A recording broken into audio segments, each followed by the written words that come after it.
ಭಗವತೆ ವಾಸುದೇವಾಯ. ಓಂ ನಮೋ ಭಗವತೆ ವಾಸುದೇವಾಯ. ಓಂ ನಮೋ ಭಗವತೆ ವಾಸುದೇವಾಯ. ಈಗ ಮಂಗಳಚರಣದೊಂದಿಗೆ ನಾವು ಇವತ್ತಿನ ವಿಶೇಷ ಅಧಿವೇಶನವನ್ನು ಪ್ರಾರಂಭ ಮಾಡೋಣ. ಎಲ್ಲರೂ ಸಹ ನನ್ನೊಟ್ಟಿಗೆ ಕೈ ಜೋಡಿಸಿ ಮಂಗಳಚರಣವನ್ನು ಹಾಡ್ಬೇಕಂತ ಹೇಳಿ ಕೇಳ್ಕೊಳ್ತೇನೆ. ಓಂ ಅಜ್ಞಾನತಿಮಿರಾಂಧಸ್ಯ ಜ್ಞಾನಾಂಜನಶಲಾಕಯ ಚಕ್ಷುರುನ್ಮಿಲಿತಂ ಯೇನ ತಸ್ಮೈ ಶ್ರೀಗುರವೇ ನಮಃ. ಶ್ರೀಚೈತನ್ಯಮನೋಭೀಷ್ಟಂ ಸ್ಥಾಪಿತಂ ಯೇನ ಭೂತಲೆ ಸ್ವಯಂ ರೂಪಕದಾ ಮಹ್ಯಂ ದದಾತಿ ಸ್ವಪದಾಂತಿಕಂ. ವಂದೇಹಂ ಶ್ರೀಗುರು ಶ್ರೀಯುತಪದಕಮಲಂ ಶ್ರೀಗುರುನ್ ವೈಷ್ಣವಾಂಶ್ಚ ಶ್ರೀರೂಪಂ ಸಾಗ್ರಜಾತಂ ಸಹಗಣ ರಘುನಾಥಾನ್ವಿತಂ ತಂ ಸಜೀವಂ ಸಾದ್ವೈತಂ ಸಾವಧೂತಂ ಪರಿಜನ ಸಹಿತಂ ಶ್ರೀಕೃಷ್ಣ ಚೈತನ್ಯ ದೇವಂ ಶ್ರೀರಾಧಾ ಕೃಷ್ಣ ಪಾದಾನ್ ಸಹಗಣ ಲಲಿತಾ ಶ್ರೀ ವಿಶಾಖಾನ್ವಿತಾಂಶ್ಚ. ಹೇ ಕೃಷ್ಣ ಕರುಣಾ ಸಿಂಧೋ ದೀನಬಂಧೋ ಜಗತ್ಪತೆ ಗೋಪೇಶ ಗೋಪಿಕಾ ಕಾಂತ ರಾಧಾ ಕಾಂತ ನಮೋಸ್ತುತೆ. ತಪ್ತ ಕಾಂಚನ ಗೌರಂಗಿ ರಾಧೆ ವೃಂದಾವನೇಶ್ವರಿ ವೃಷಭಾನುಸುತೆ ದೇವಿ ಪ್ರಣಮಾಮಿ ಹರಿಪ್ರಿಯೆ. ವಾಂಚಾಕಲ್ಪತರುಭ್ಯಶ್ಚ ಕೃಪಾ ಸಿಂಧುಭ್ಯ ಏವ ಚ ಪತಿತನಾಂ ಪಾವನೇಭ್ಯೋ ವೈಷ್ಣವೇಭ್ಯೋ ನಮೋ ನಮಃ. ನಮೋ ಓಂ ವಿಷ್ಣುಪಾದಾಯ ಕೃಷ್ಣಪ್ರೇಷ್ಠಾಯ ಭೂತಲೆ ಶ್ರೀಮತೆ ಭಕ್ತಿವೇದಾಂತ ಸ್ವಾಮಿ ಇತಿ ನಾಮಿನೇ.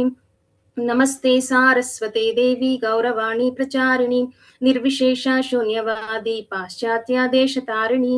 ಜಯ ಶ್ರೀ ಕೃಷ್ಣ ಚೈತನ್ಯ ಪ್ರಭು ನಿತ್ಯಾನಂದ ಶ್ರೀ ಅದ್ವೈತ ಗದಾಧಾರ ಶ್ರೀವಾಸಾದಿ ಗೌರ ಭಕ್ತವೃಂದ. ಹರೇ ಕೃಷ್ಣ ಕೃಷ್ಣ ಕೃಷ್ಣ ಹರೇ ಹರೇ ಹರೇ ರಾಮ ರಾಮ ರಾಮ ಹರೇ ಹರೇ. ನಾರಾಯಣಂ ನಮಸ್ಕೃತ್ಯಂ ನರಂ ಚೈವ ನರೋತ್ತಮಂ ದೇವೀಂ ಸರಸ್ವತಿಂ ವ್ಯಾಸಂ ತತೋ ಜಯಮುದೀರಯೇತ್. ಮೂಕಂ ಕರೋತಿ ವಾಚಲಂ ಪಂಗುಂ ಲಂಘಯತೆ ಗಿರಿಂ ಯತ್ಕೃಪಾತಮಹಂ ವಂದೇ ಪರಮಾನಂದಂ ಮಾಧವಂ. ಶ್ರೀ ಶ್ರೀ ಶ್ರೀ ಶ್ರೀಲ ಪ್ರಭುಪಾದರ ಚರಣಾರವಿಂದಗಳಿಗೆ ವಂದಿಸುತ್ತಾ ಶ್ರೀ ಶ್ರೀ ಶ್ರೀ ರಾಧಾ ಕೃಷ್ಣರ ಹಾಗೂ ಗುರುಕೃಷ್ಣರ ಕೃಪಾಶೀರ್ವಾದವನ್ನು ಬೇಡುತ್ತಾ ಶ್ರೀ ಶ್ರೀ ಲಕ್ಷ್ಮೀ ನರಸಿಂಹ ಭಗವಾನ್ ಕಿ ಜೈ. ಶ್ರೀ ಜಗನ್ನಾಥ ಸುಭದ್ರ ಬಲದೇವ್ ಕಿ ಜೈ. ಶ್ರೀ ಚೈತನ್ಯ ಮಹಾಪ್ರಭು ಕಿ ಜೈ. ಶ್ರೀ ನಿತ್ಯಾನಂದ ಮಹಾಪ್ರಭು ಕಿ ಜೈ. ನಾಮಾಚಾರ್ಯರಾದ ಹರಿದಾಸ್ ಠಾಕೂರ್ ಕಿ ಜೈ. ಇಸ್ಕಾನ್ ಸಂಸ್ಥೆಯ ಸಂಸ್ಥಾಪಕಾಚಾರ್ಯರು ಹಾಗೂ ವಿಶ್ವ ಗುರುಗಳಾದಂತಹ ಶ್ರೀಲ ಪ್ರಭುಪಾದರ ಚರಣಾರವಿಂದಗಳಿಗೆ ವಂದಿಸುತ್ತಾ ಶ್ರೀಲ ಪ್ರಭುಪಾದ ಕಿ ಜೈ. ಹಾಗೆ ನಮ್ಮೆಲ್ಲರ ಗೌರವಾನ್ವಿತ ಶಿಕ್ಷಾ ಗುರುಗಳಾದ ಸುರನಾಥ ಪ್ರಭುಗಳಿಗೆ ವಂದಿಸುತ್ತಾ ಇವತ್ತಿನ ಅಧಿವೇಶನದಲ್ಲಿ ಭಾಗವಹಿಸಿರುವಂತಹ ಎಲ್ಲ ಶ್ರೀ ವೈಷ್ಣವರಿಗೂ ಪ್ರಣಾಮಗಳನ್ನು ಸಲ್ಲಿಸುತ್ತಾ ಇವತ್ತಿನ ಒಂದು ವಿಶೇಷದ ಅಧಿವೇಶನವನ್ನು ಪ್ರಾರಂಭ ಮಾಡೋಣ. ಎಲ್ಲರಿಗೂ ಮತ್ತೊಮ್ಮೆ ಹರೇ ಕೃಷ್ಣ, ಸ್ವಾಗತ ಸುಸ್ವಾಗತ. ಇವತ್ತು ನಾನು ಆಯ್ಕೆ ಮಾಡಿಕೊಂಡಿರುವಂತಹ ವಿಷಯ ನವವಿಧ ಭಕ್ತಿ. ನವವಿಧ ಭಕ್ತಿ ಈ ಒಂದು ವಿಷಯವನ್ನ ನಾನು ಭಾಗವತಂ ಶ್ರೀಮದ್ ಭಾಗವತಂನ 7ನೇ ಸ್ಕಂದ 5ನೇ ಅಧ್ಯಾಯ 23 ಮತ್ತೆ 24ನೇ ಶ್ಲೋಕದಲ್ಲಿ ಈ ಒಂದು ವಿಷಯದ ಬಗ್ಗೆ ಉಲ್ಲೇಖ ಅನ್ನುವಂಥದ್ದು ಇರುವಂತದ್ದು. ಇದನ್ನ ಹೇಳಿರುವಂತದ್ದು ಪ್ರಹ್ಲಾದ್ ಮಹಾರಾಜರು. ಯಾವ ರೀತಿ ಭಕ್ತಿಯನ್ನ ಮಾಡಬೇಕು, ಈ ಒಂದು 9 ವಿಧದಲ್ಲಿ, ಈ 9 ಪ್ರಕ್ರಿಯೆಗಳಲ್ಲಿ ನಾವು ಯಾವ ರೀತಿ ಭಕ್ತಿಯನ್ನ ಮಾಡ್ಬೇಕು ಅಂತ ಹೇಳಿ ಪ್ರಹ್ಲಾದ ಮಹಾರಾಜರು ನಮಗೆ ಇದರ ಬಗ್ಗೆ ತಿಳಿಸ್ಕೊಟ್ಟಿದ್ದಾರೆ. ಸೊ ಅದರಲ್ಲಿ ನಾನು ಪ್ರಭುಪಾದರು ಏನೆಲ್ಲ ನಮಗೆ ಭಾವಾರ್ಥದಲ್ಲಿ ತಿಳಿಸ್ಕೊಟ್ಟಿದ್ದಾರೆ ಅದನ್ನ ತಗೊಂಡು ನಾನಿವತ್ತು ಈ ಒಂದು ವಿಶೇಷವಾದಂತಹ ಅಧಿವೇಶನದಲ್ಲಿ ಈ ವಿಷಯವನ್ನ ತಗೊಂಡಿದ್ದೀನಿ. ಯಾಕೆ ಅಂತ ಹೇಳಿದ್ರೆ ನಮ್ಮ ಭಕ್ತಿ ಅನ್ನುವಂಥದ್ದು ಮುಂದುವರಿಬೇಕಂತ ಹೇಳಿದ್ರೆ ನಾವು ಒಂದೊಂದೇ ಹಂತದಲ್ಲಿ ಮೆಟ್ಟಿಲಿನ ರೀತಿ ಹತ್ತಬೇಕು. ಸೊ ಅದರಲ್ಲಿ ಒಂದು ಪ್ರಕ್ರಿಯೆಯನ್ನ ಮಾಡಿದ್ರು ಸಾಕು, ನಾವು ಈ 9 ವಿಧದಲ್ಲಿ ನಾವು ಆ ಒಂದು ಭಗವಂತನ ಪ್ರೀತಿಗೆ ಪಾತ್ರರಾಗಬಹುದು, ನಮ್ಮ ಆಧ್ಯಾತ್ಮಿಕ ಪ್ರಗತಿಯನ್ನ ಸಾಧಿಸಬಹುದು. ಆದ್ರಿಂದ ನಾವು ಯಾವ್ಯಾವ ರೀತಿಯಲ್ಲಿ ಯಾವ ಪ್ರಕ್ರಿಯೆಯಲ್ಲಿ ಭಕ್ತಿಯನ್ನ ಮಾಡ್ಬೇಕು, ನಾವು ಒಂದನ್ನ ಮಾಡಿದ್ರು ಸಾಕು, 9 ವಿಧದಲ್ಲೂ ಮಾಡಿಲ್ಲ ಅಂತ ಹೇಳಿದ್ರು ಒಂದು ವಿಧದಲ್ಲಿ ನಾವು ಈ ಒಂದು ಭಕ್ತಿಯನ್ನ ಮಾಡಿದ್ರು ಸಾಕು, ನಾವು ಭಗವತ್ ಪ್ರೀತಿಗೆ ಪಾತ್ರರಾಗಬಹುದು. ಸೊ ಅದನ್ನ ನಾವಿವತ್ತು ತಿಳ್ಕೊಳ್ತಾ ಇರುವಂತದ್ದು. ಸೊ ಇಲ್ಲಿ ಮೊದಲಿಗೆ ಭಕ್ತಿ ಅಂತ ಹೇಳಿದ್ರೆ ಏನು, ಭಕ್ತಿಗೆ ಹಲವಾರು ವ್ಯಾಖ್ಯಾನಗಳು ಅನ್ನೋದನ್ನ ನಾವು ಹಲವಾರು ಕಡೆ ನೋಡಿರ್ತೀವಿ. ಭಕ್ತಿ ಅಂತ ಹೇಳಿದ್ರೆ ಇಲ್ಲಿ ಪ್ರಹ್ಲಾದ್ ಮಹಾರಾಜರು ಏನ್ ಹಬ್ಬ ಹೇಳ್ತಿದಾರೆ ಅಂತ ಹೇಳಿದ್ರೆ, ಭಕ್ತಿ ಸೇವೆ ಅಂತ ಹೇಳಿದ್ರೆ ಈ 9 ಪ್ರಕ್ರಿಯೆಗಳೇನಿದೆಯಲ್ವಾ ನವವಿಧ ಭಕ್ತಿ ಅಂತ ಹೇಳ್ಬಿಟ್ಟು ಅದನ್ನ ಆಚರಿಸಲು ಮಾಡುವ ಶ್ರದ್ಧಾಮಯ ಪ್ರಯತ್ನವೇ ಶಾಸ್ತ್ರೀಯವಾಗಿ ಭಕ್ತಿ ಎನಿಸುತ್ತದೆ. ಸೊ ಈ ಒಂದು 9 ಪ್ರಕ್ರಿಯೆಗಳನ್ನ ಮಾಡೋದಕ್ಕೋಸ್ಕರ ನಾವು ಶ್ರದ್ಧೆಯಿಂದ ಪ್ರಯತ್ನವನ್ನ ಮಾಡ್ತೀವಲ್ವಾ, ಆ ಒಂದು ಪ್ರಕ್ರಿಯೆನೇ ಭಕ್ತಿ ಅನಿಸ್ಕೊಳ್ಳುತ್ತೆ ಅಂತ ಹೇಳುವಂಥದ್ದು. ಅಂತ ಹೇಳಿದ್ರೆ ಇದಕ್ಕೆ ಇನ್ನೊಂದು ಶ್ಲೋಕವನ್ನ ಸಹ ಕೋಟ್ ಮಾಡಬಹುದು. ಇದನ್ನ ಚೈತನ್ಯ ಚರಿತಾಮೃತದಲ್ಲಿ ನಾವು ನೋಡ್ಬೋದು, ಭಕ್ತಿ ರಸಾಮೃತ ಸಿಂಧುವಲ್ಲೂ ಸಹ ನಾವು ನೋಡ್ಬೋದು. ಅನ್ಯಾಭಿಲಾಷಿತಾ ಶೂನ್ಯಂ ಜ್ಞಾನ ಕರ್ಮಾದಿ ಅನಾವೃತಂ ಆನುಕೂಲ್ಯನ ಕೃಷ್ಣಾನುಶೀಲನಂ ಭಕ್ತಿರುತ್ತಮ. ಹಾಗಂತ ಹೇಳಿದ್ರೆ ಈ ಮನುಷ್ಯನು ಏನಿರ್ತಾನೆ, ಅವನ ಭಕ್ತಿ ಸೇವೆ ಅಭಿವೃದ್ಧಿ ಹೊಂದಬೇಕು ಅಂದಾಗ, ಅವನ ಅಭಿವೃದ್ಧಿ ಹೊಂದಿದೆ ಅವನ ಭಕ್ತಿ ಸೇವೆ ಅಂದಾಗ, ಒಬ್ಬ ವ್ಯಕ್ತಿಯು ಎಲ್ಲಾ ಭೌತಿಕ ಆಸೆಗಳಿಂದ, ಅದ್ವೈತ ತತ್ವಶಾಸ್ತ್ರದಿಂದ ಪಡೆದ ಜ್ಞಾನದಿಂದ ಮತ್ತು ಫಲಪ್ರದ ಕ್ರಿಯೆಯಿಂದ ದೂರವಿರಬೇಕು. ಸೊ ಅವನು ಯಾವ ರೀತಿ ಇರಬೇಕು, ಅವನು ಭಕ್ತಿ ಜೀವನದಲ್ಲಿ ಮುಂದುವರುತ್ತಿದ್ದಾನೆ, ಡೆವಲಪ್ ಆಗ್ತಿದ್ದಾನೆ, ಅಭಿವೃದ್ಧಿ ಹೊಂದ್ತಾ ಇದ್ದಾನೆ ಅಂದಾಗ ಅವನು ಯಾವ ರೀತಿ ಇರ್ಬೇಕು ಅಂತ ಹೇಳಿದ್ರೆ, ಅವನು ಏನೇ ಕೆಲಸವನ್ನ ಮಾಡ್ಲಿ, ಆ ಭಕ್ತನು ಕೃಷ್ಣನಿಗೆ ಬಯಸಿದಂತೆ ನಿರಂತರವಾಗಿ ಕೃಷ್ಣನಿಗೆ ಅನುಕೂಲಕರವಾಗಿ ಸೇವೆಯನ್ನ ಸಲ್ಲಿಸಬೇಕು. ಅದೇ ನಿಜವಾದಂತಹ ಭಕ್ತಿ ಅಂತ ಹೇಳ್ಬಿಟ್ಟು ಈ ಒಂದು ಶ್ಲೋಕದಲ್ಲಿ ಹೇಳಿರುವಂತದ್ದು. ನಾವೇನೇ ಒಂದು ಮಾಡಿದ್ರು ಸಹ ಆ ಒಂದು ಕೃಷ್ಣನ ಒಂದು ಸೇವೆಗೆ ಅನುಕೂಲವಾಗುವಂತಹ ಕೆಲಸವನ್ನ ಮಾಡುವುದೇ ನಿಜವಾದಂತಹ ಭಕ್ತಿ. ಸೊ ಅದನ್ನ ಇಲ್ಲಿ ಹೇಳ್ತಾ ಇರುವಂತದ್ದು. ನೆಕ್ಸ್ಟ್ ಭಕ್ತಿ ಅಂತ ಹೇಳಿದ್ರೆ ಇನ್ನೊಂದು ಅದರಲ್ಲೇ ಹೇಳಿರುವಂತದ್ದು ಭಾವಾರ್ಥದಲ್ಲಿ, ಭಕ್ತಿ ಎಂದರೆ ದೇವೋತ್ತಮ ಪರಮ ಪುರುಷನ ಭಕ್ತಿ ಸೇವೆಯಲ್ಲಿ ತೊಡಗಿರುವುದೇ ಹೊರತು ಬೇರೆ ಯಾರದೋ ಸೇವೆಯನ್ನು ಮಾಡುವುದಲ್ಲ ಎಂದು ಗೋಪಾಲ ತಾಪನಿ ಉಪನಿಷತ್ತು ಹೇಳುತ್ತದೆ. ಸೊ ಹಲವಾರು ಉಲ್ಲೇಖಗಳನ್ನ ಇಲ್ಲಿ ಪ್ರಭುಪಾದರು ಅವರ ಭಾವಾರ್ಥದಲ್ಲಿ ಕೋಟ್ ಮಾಡಿದ್ದಾರೆ. ಸೊ ಭಕ್ತಿ ಅಂತ ಹೇಳಿದ್ರೆ ಬೇರೆ ಯಾರ್ಯಾರ್ದೋ ಸೇವೆಯಲ್ಲಿ ತೊಡಗೋದಲ್ಲ, ಅಖಿಲಾಂಡ ಕೋಟಿ ಬ್ರಹ್ಮಾಂಡ ನಾಯಕ ದೇವೋತ್ತಮ ಪರಮ ಪುರುಷನ ಸೇವೆಯಲ್ಲಿ ತೊಡಗುವಂಥದ್ದು, ಅದೇ ನಿಜವಾದಂತಹ ಭಕ್ತಿ ಅಂತ ಹೇಳ್ಬಿಟ್ಟು ಹೇಳ್ತಿರುವಂಥದ್ದು. ಯಾವ ಲೌಕಿಕ ಲಾಭಕ್ಕೂ ಆಸೆ ಪಡದೆ ಕೇವಲ ಪರಮ ಪ್ರಭುವಿನ ತೃಪ್ತಿಗಾಗಿ ಮಾಡಿದ ಕೆಲಸವೇ ಭಕ್ತಿ. ಇಲ್ಲಿ ಯಾವುದಕ್ಕೂ ಜೀವನದಲ್ಲಿ ನಮ್ಮ ಲೌಕಿಕ ಆಸೆಗಳನ್ನು ಎಲ್ಲವನ್ನ ಪಕ್ಕಕ್ಕಿಡಬೇಕು. ಸೊ ನಮ್ಮ ಗುರಿ ಏನಾಗಿರ್ಬೇಕು, ಭಗವಂತನ ಪರಮ ಪ್ರಭುವಿನ ಒಂದು ತೃಪ್ತಿಗಾಗಿ ಕೆಲಸವನ್ನ ಮಾಡುವಂಥದ್ದು, ಅದೇ ಭಕ್ತಿ ಅನಿಸ್ಕೊಳ್ಳುತ್ತೆ ಅಂತ ಹೇಳಿ ಈ ಒಂದು ಪ್ರಭುಪಾದರು ಹೇಳ್ತಾ ಇರುವಂತದ್ದು.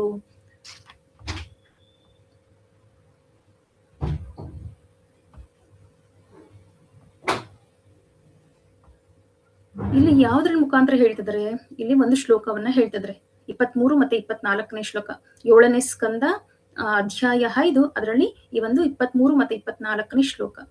ಇದನ್ನ ಪ್ರಹ್ಲಾದರು ಹೇಳ್ತಾ ಇರುವಂತದ್ದು. ಶ್ರೀ ಪ್ರಹ್ಲಾದು ವಾಚ ಶ್ರವಣಂ ಕೀರ್ತನಂ ವಿಷ್ಣು ಸ್ಮರಣಂ ಪಾದ ಸೇವನಂ ಅರ್ಚನಂ ವಂದನಂ ದಾಸ್ಯಂ ಸಖ್ಯಂ ಆತ್ಮನಿವೇದನಂ ಇತಿ ಪುಂಸಾರ್ಪಿತಾ ವಿಷ್ಣು ಭಕ್ತಿಶ್ಚೇನವಲಕ್ಷಣ ಕ್ರಿಯೇತ್ ಭಗವತ್ಯದ್ಧಾತಾನ್ ಮನ್ಯೇಧೀತಂ ಉತ್ತಮಂ. ಎಷ್ಟು ಅದ್ಭುತವಾದ ಶ್ಲೋಕ. ಇದರ ಅನುವಾದವನ್ನ ಈ ಒಂದು ಅಧಿವೇಶನದ ಕೊನೆಯಲ್ಲಿ ಓದ್ತೀನಿ. ಯಾಕೆ ಅಂತ ಹೇಳಿದ್ರೆ ಆವಾಗ ನಾವು ಈ ಒಂದು 9 ಪ್ರಕ್ರಿಯೆಗಳ ಬಗ್ಗೆ ತಿಳ್ಕೊಂಡಿರ್ತೀವಿ. ಆವಾಗ ಈ ಅನುವಾದ ನಮಗೆ ತುಂಬಾ ಚೆನ್ನಾಗಿ ಅರ್ಥ ಆಗುತ್ತೆ. ಸೊ ಅದರಿಂದ ಇದರ ಅನುವಾದವನ್ನ ನಾನು ಕೊನೆಯಲ್ಲಿ ಹೇಳ್ತೀನಿ. ಸೊ ಇಲ್ಲಿ ಏನಾಗುತ್ತೆ ಅಂತ ಹೇಳಿದ್ರೆ, ಹಿರಣ್ಯಕಶಿಪು ತನ್ನ ಮಗ ಪ್ರಹ್ಲಾದ 5 ವರ್ಷದ ಮಗ, ಸೊ ಅವರನ್ನ ಗುರುಕುಲಕ್ಕೆ ಸೇರ್ತಿರ್ತಾರೆ. ಗುರುಕುಲದಲ್ಲಿ ವಿದ್ಯೆಯನ್ನ ಕಲಿತಾ ಇರ್ತಾರೆ. ಯಾರ ಹತ್ರ ಕಲಿತಾ ಇರ್ತಾರೆ, ಅವರ ಗುರು ಯಾರಪ್ಪ ಅಂತ ಹೇಳಿದ್ರೆ, ಅಲ್ಲಿ ಯಾರನ್ನ ಗುರುಗಳಾಗಿ ನೇಮಿಸಿರ್ತಾರೆ ಅಂದ್ರೆ ಶುಕ್ರಾಚಾರ್ಯರು, ಅಸುರ ಗುರು ಅಂತ ಹೇಳ್ಬಿಟ್ಟು ಕರಿತೀವಿ. ಶುಕ್ರಾಚಾರ್ಯರ ಪುತ್ರರು ಷಂಡ ಮತ್ತೆ ಅಮರ್ಕರು. ಸೊ ಅವರ ಹತ್ರ ಗುರುಕುಲದಲ್ಲಿ ವಿದ್ಯೆಯನ್ನ ಕಲಿಯೋದಕ್ಕೆ ಈ ಒಂದು ಪ್ರಹ್ಲಾದರನ್ನ ಅವರು ಗುರುಕುಲಕ್ಕೆ ಕಳಿಸಿರ್ತಾರೆ. ಸೊ ಫಸ್ಟ್ ಒಂದ್ಸರಿ ಅವರು ಮನೆಗೆ ಬಂದಾಗ ಏನ್ ಹೇಳ್ತಾರೆ, ತಂದೆ ನೀನು ನಿನ್ನ ಒಂದು ಗುರುಗಳಿಂದ ಏನ್ ಕಲ್ತಿದ್ಯಾ, ಅತ್ಯುತ್ತಮ ಶಿಕ್ಷಣ ಯಾವುದು ಅಂತ ಹೇಳಿದಾಗ ಪ್ರಹ್ಲಾದರು ಈ ಒಂದು ದೇಹ ಅನ್ನುವಂಥದ್ದು ಜಡವಸ್ತು, ಇದು ನಾಶ ಆಗುವಂಥದ್ದು, ಅನಿತ್ಯವಾದಂಥದ್ದು. ಸೊ ನಾವೆಲ್ಲ ಗೃಹಸ್ಥರಾದಂಥವರು ಭಕ್ತಿ ಸೇವೆಯನ್ನ ಮಾಡ್ಬೇಕು, ವೃಂದಾವನಕ್ಕೆ ಹೋಗ್ಬೇಕು, ದೇವೋತ್ತಮ ಪರಮ ಪುರುಷನ ಸೇವೆಯನ್ನ ಮಾಡ್ಬೇಕು ಅಂತ ಹೇಳೋದಕ್ಕೆ ಪ್ರಾರಂಭ ಮಾಡ್ತಾರೆ. ಹಿರಣ್ಯಕಶಿಪಿಗೆ ತುಂಬಾನೇ ಕೋಪ ಬರುತ್ತೆ. ಷಂಡ ಅಮರ್ಕರನ್ನ ಕರೆಸಿ ಹೇಳ್ತಾರೆ, ಏನ್ ನೀವು ವಿದ್ಯೆಯನ್ನ ಕಲಿಸ್ತಾ ಇದ್ದೀರಾ ಅಂತ ಹೇಳ್ಬಿಟ್ಟು. ಸೊ ಅದಾದಾಗ ಇವ್ರಿಗೆ ಅರ್ಥ ಆಗೋದಿಲ್ಲ, ನಾವು ಎಲ್ಲ ಏನ್ ವಿದ್ಯೆ ಕಲಿಸ್ತಾ ಇದೀವಿ ಅಂತ ಹೇಳಿದ್ರೆ, ನೋಡಿ ಇಲ್ಲಿ ರಾಜಕೀಯ, ರಾಜತಾಂತ್ರಿಕತೆ, ಪ್ರಾಪಂಚಿಕ ವಿದ್ಯೆ, ಇವರು ನನ್ನ ಶತ್ರ, ಇವರು ನನ್ನ ಮಿತ್ರು, ಇವ್ರು ನನ್ನ ಎನಿಮೀಸ್, ಇವ್ರು ನನ್ನ ಫ್ರೆಂಡ್ಸ್ ಅಂತ ಹೇಳಿ ಅಲ್ಲಿ ಪಾರ್ಶಿಯಾಲಿಟಿಯನ್ನ ಮಾಡುವಂಥದ್ದು. ಮತ್ ನೆಕ್ಸ್ಟ್ ಭೌತಿಕ ಇಂದ್ರಿಯ ತೃಪ್ತಿಗಾಗಿ ಕೆಲಸವನ್ನ ಮಾಡುವಂಥದ್ದು, ಇದರ ಬಗ್ಗೆ ವಿದ್ಯೆಯನ್ನ ಕಲಿಸ್ತಾ ಇರ್ತಾರೆ ಯಾರು, ಷಂಡ ಮತ್ತೆ ಅಮರ್ಕರು. ಬಟ್ ಪ್ರಹ್ಲಾದರು ಯಾವ ರೀತಿ ಇದನ್ನೆಲ್ಲ ಹೇಳ್ತಾ ಇದಾರೆ, ನಾವು ಒಂದಿನೂ ಇದನ್ನ ಕಲಿಸ್ಲೇ ಇಲ್ವಲ್ಲ ಪ್ರಹ್ಲಾದರಿಗೆ ಅಂತ ಹೇಳಿ ಅವ್ರಿಗೆ ಕನ್ಫ್ಯೂಷನ್ ಆಗ್ಬಿಡುತ್ತೆ. ಅವ್ರು ಹೇಳ್ತಾರೆ, ನಾವ್ ಯಾವತ್ತು ಈ ಎಲ್ಲ ವಿದ್ಯೆಗಳನ್ನ ನಾವ್ ಯಾವತ್ತು ಹೇಳ್ಕೊಟ್ಟೇ ಇಲ್ಲ ಅಂತ ಹೇಳ್ಬಿಟ್ಟು. ಆದ್ರೆ ಪ್ರಹ್ಲಾದರು ಅವರ ಆಧ್ಯಾತ್ಮಿಕ ಗುರುವಿನ ಇದನ್ನೆಲ್ಲ ಕಲ್ತಿರುವಂತದ್ದು ಯಾವಾಗಪ್ಪ ಅಂತ ಹೇಳಿದ್ರೆ, ಅವರ ತಾಯಿಯ ಗರ್ಭದಲ್ಲಿ ಇದ್ದಾಗ್ಲೇ ಈ ಒಂದು ಆಧ್ಯಾತ್ಮಿಕ ಶಿಕ್ಷಣವನ್ನ ಯಾರಿಂದ ಪಡೆದ್ರಪ್ಪ ಅಂತ ಹೇಳಿದ್ರೆ, ನಾರದ ಮುನಿಗಳಿಂದ. ಸೊ ನಾರದ ಮುನಿಗಳು ಅವರ ಆಧ್ಯಾತ್ಮಿಕ ಗುರುಗಳಾಗಿರ್ತಾರೆ. ಸೊ ಅಲ್ಲಿ ಸಂಪೂರ್ಣ ಈ ಒಂದು ಭಾಗವತ ಕಥಾಶ್ರವಣವನ್ನ ಮಾಡಿರ್ತಾರೆ ಪ್ರಹ್ಲಾದರು. ಸೊ ಅಲ್ಲಿ ಎಲ್ಲವನ್ನ ತಿಳ್ಕೊಂಡಿರ್ತಾರೆ ಅವರು. ಆಧ್ಯಾತ್ಮಿಕ ಶಿಕ್ಷಣವನ್ನ ಸಂಪೂರ್ಣವಾಗಿ ಒಂದು ನಾರದ ಮಹರ್ಷಿಗಳು ಅವ್ರಿಗೆ ಬೋಧನೆಯನ್ನ ಮಾಡಿರ್ತಾರೆ. ಇದೇ ಅತ್ಯುತ್ತಮವಾದ ಶಿಕ್ಷಣ ಅನ್ಸುತ್ತೆ ಪ್ರಹ್ಲಾದ್ ಮಹಾರಾಜರಿಗೆ. ಸೊ ಇದರಿಂದ ಹಿರಣ್ಯಕಶಿಪಿಗೆ ತುಂಬಾ ಕೋಪ ಬರುತ್ತೆ. ಸೊ ಅವ್ರ ಏನ್ ಮಾಡ್ತಾರೆ, ಯಾರೋ ನನ್ನ ಮಗನ ಹೃದಯವನ್ನ ಕಲುಷಿತ ಮಾಡ್ತಾ ಇದ್ರೆ, ಹುಷಾರಾಗಿ ನೋಡ್ಕೊಳ್ಳಿ. ಅಲ್ಲಿ ಯಾರಾದ್ರೂ ವೈಷ್ಣವರು ಇಲ್ಲ ಯಾರಾದ್ರೂ ಒಂದು ವೈಷ್ಣವ ನಾರದ ಮಹರ್ಷಿಗಳ ರೀತಿ ಯಾರಾದ್ರೂ ಬಂದ್ರೆ ಅವ್ರನ್ನೆಲ್ಲ ಸೇರಿಸ್ಬಿಡಿ ಅಂತ ಹೇಳ್ಬಿಟ್ಟು ಮತ್ತೆ ವಾಪಸ್ ಕೋಪದಿಂದ ಗುರುಕುಲಕ್ಕೆ ಕಳಿಸ್ಬಿಡ್ತಾರೆ. ಸೊ ಒಂದ್ಸಲಿ ಷಂಡ ಮತ್ತೆ ಅಮರ್ಕರ್ ಕೇಳ್ತಾರೆ, ನಿಮ್ಗೆ ಈ ವಿದ್ಯೆಯನ್ನ ಯಾರು ಹೇಳ್ಕೊಟ್ಟಿದ್ದು ಅಂತ ಹೇಳಿ ಅವ್ರ ಪ್ರೀತಿಯಿಂದ ಎಲ್ಲ ಕೇಳಿದ್ರು ಸಹ ಅವ್ರು ಹೇಳ್ತಾರೆ, ನಾರದ ಮಹರ್ಷಿಗಳ ಬಗ್ಗೆ ಹೇಳ್ತಾರೆ, ನಾನು ಆಲ್ರೆಡಿ ಅವ್ರನ್ನ ಗುರುವಾಗಿ ಸ್ವೀಕಾರ ಮಾಡಿದ್ದಾಗೋಗಿದೆ. ಅವ್ರು ನನ್ನ ಗುರುಗಳು. ನಾವು ಯಾವತ್ತು ವಿಷ್ಣುವನ್ನ ಶತ್ರು ಅಂತ ಹೇಳಿ ನೋಡ್ಬಾರ್ದು. ಅವರು ನನ್ನ ಎಲ್ಲರಿಗೂ ಅಷ್ಟೇ, ಪ್ರತಿ ಜೀವಿಗಳಿಗೂ ಅವ್ರಿಗೂ ಸಖ. ಅವರು ಪ್ರತಿಯೊಬ್ಬರ ಹೃದಯದಲ್ಲೂ ಪರಮಾತ್ಮನಾಗಿ ವಾಸ ಮಾಡ್ತಾ ಇದ್ದಾರೆ.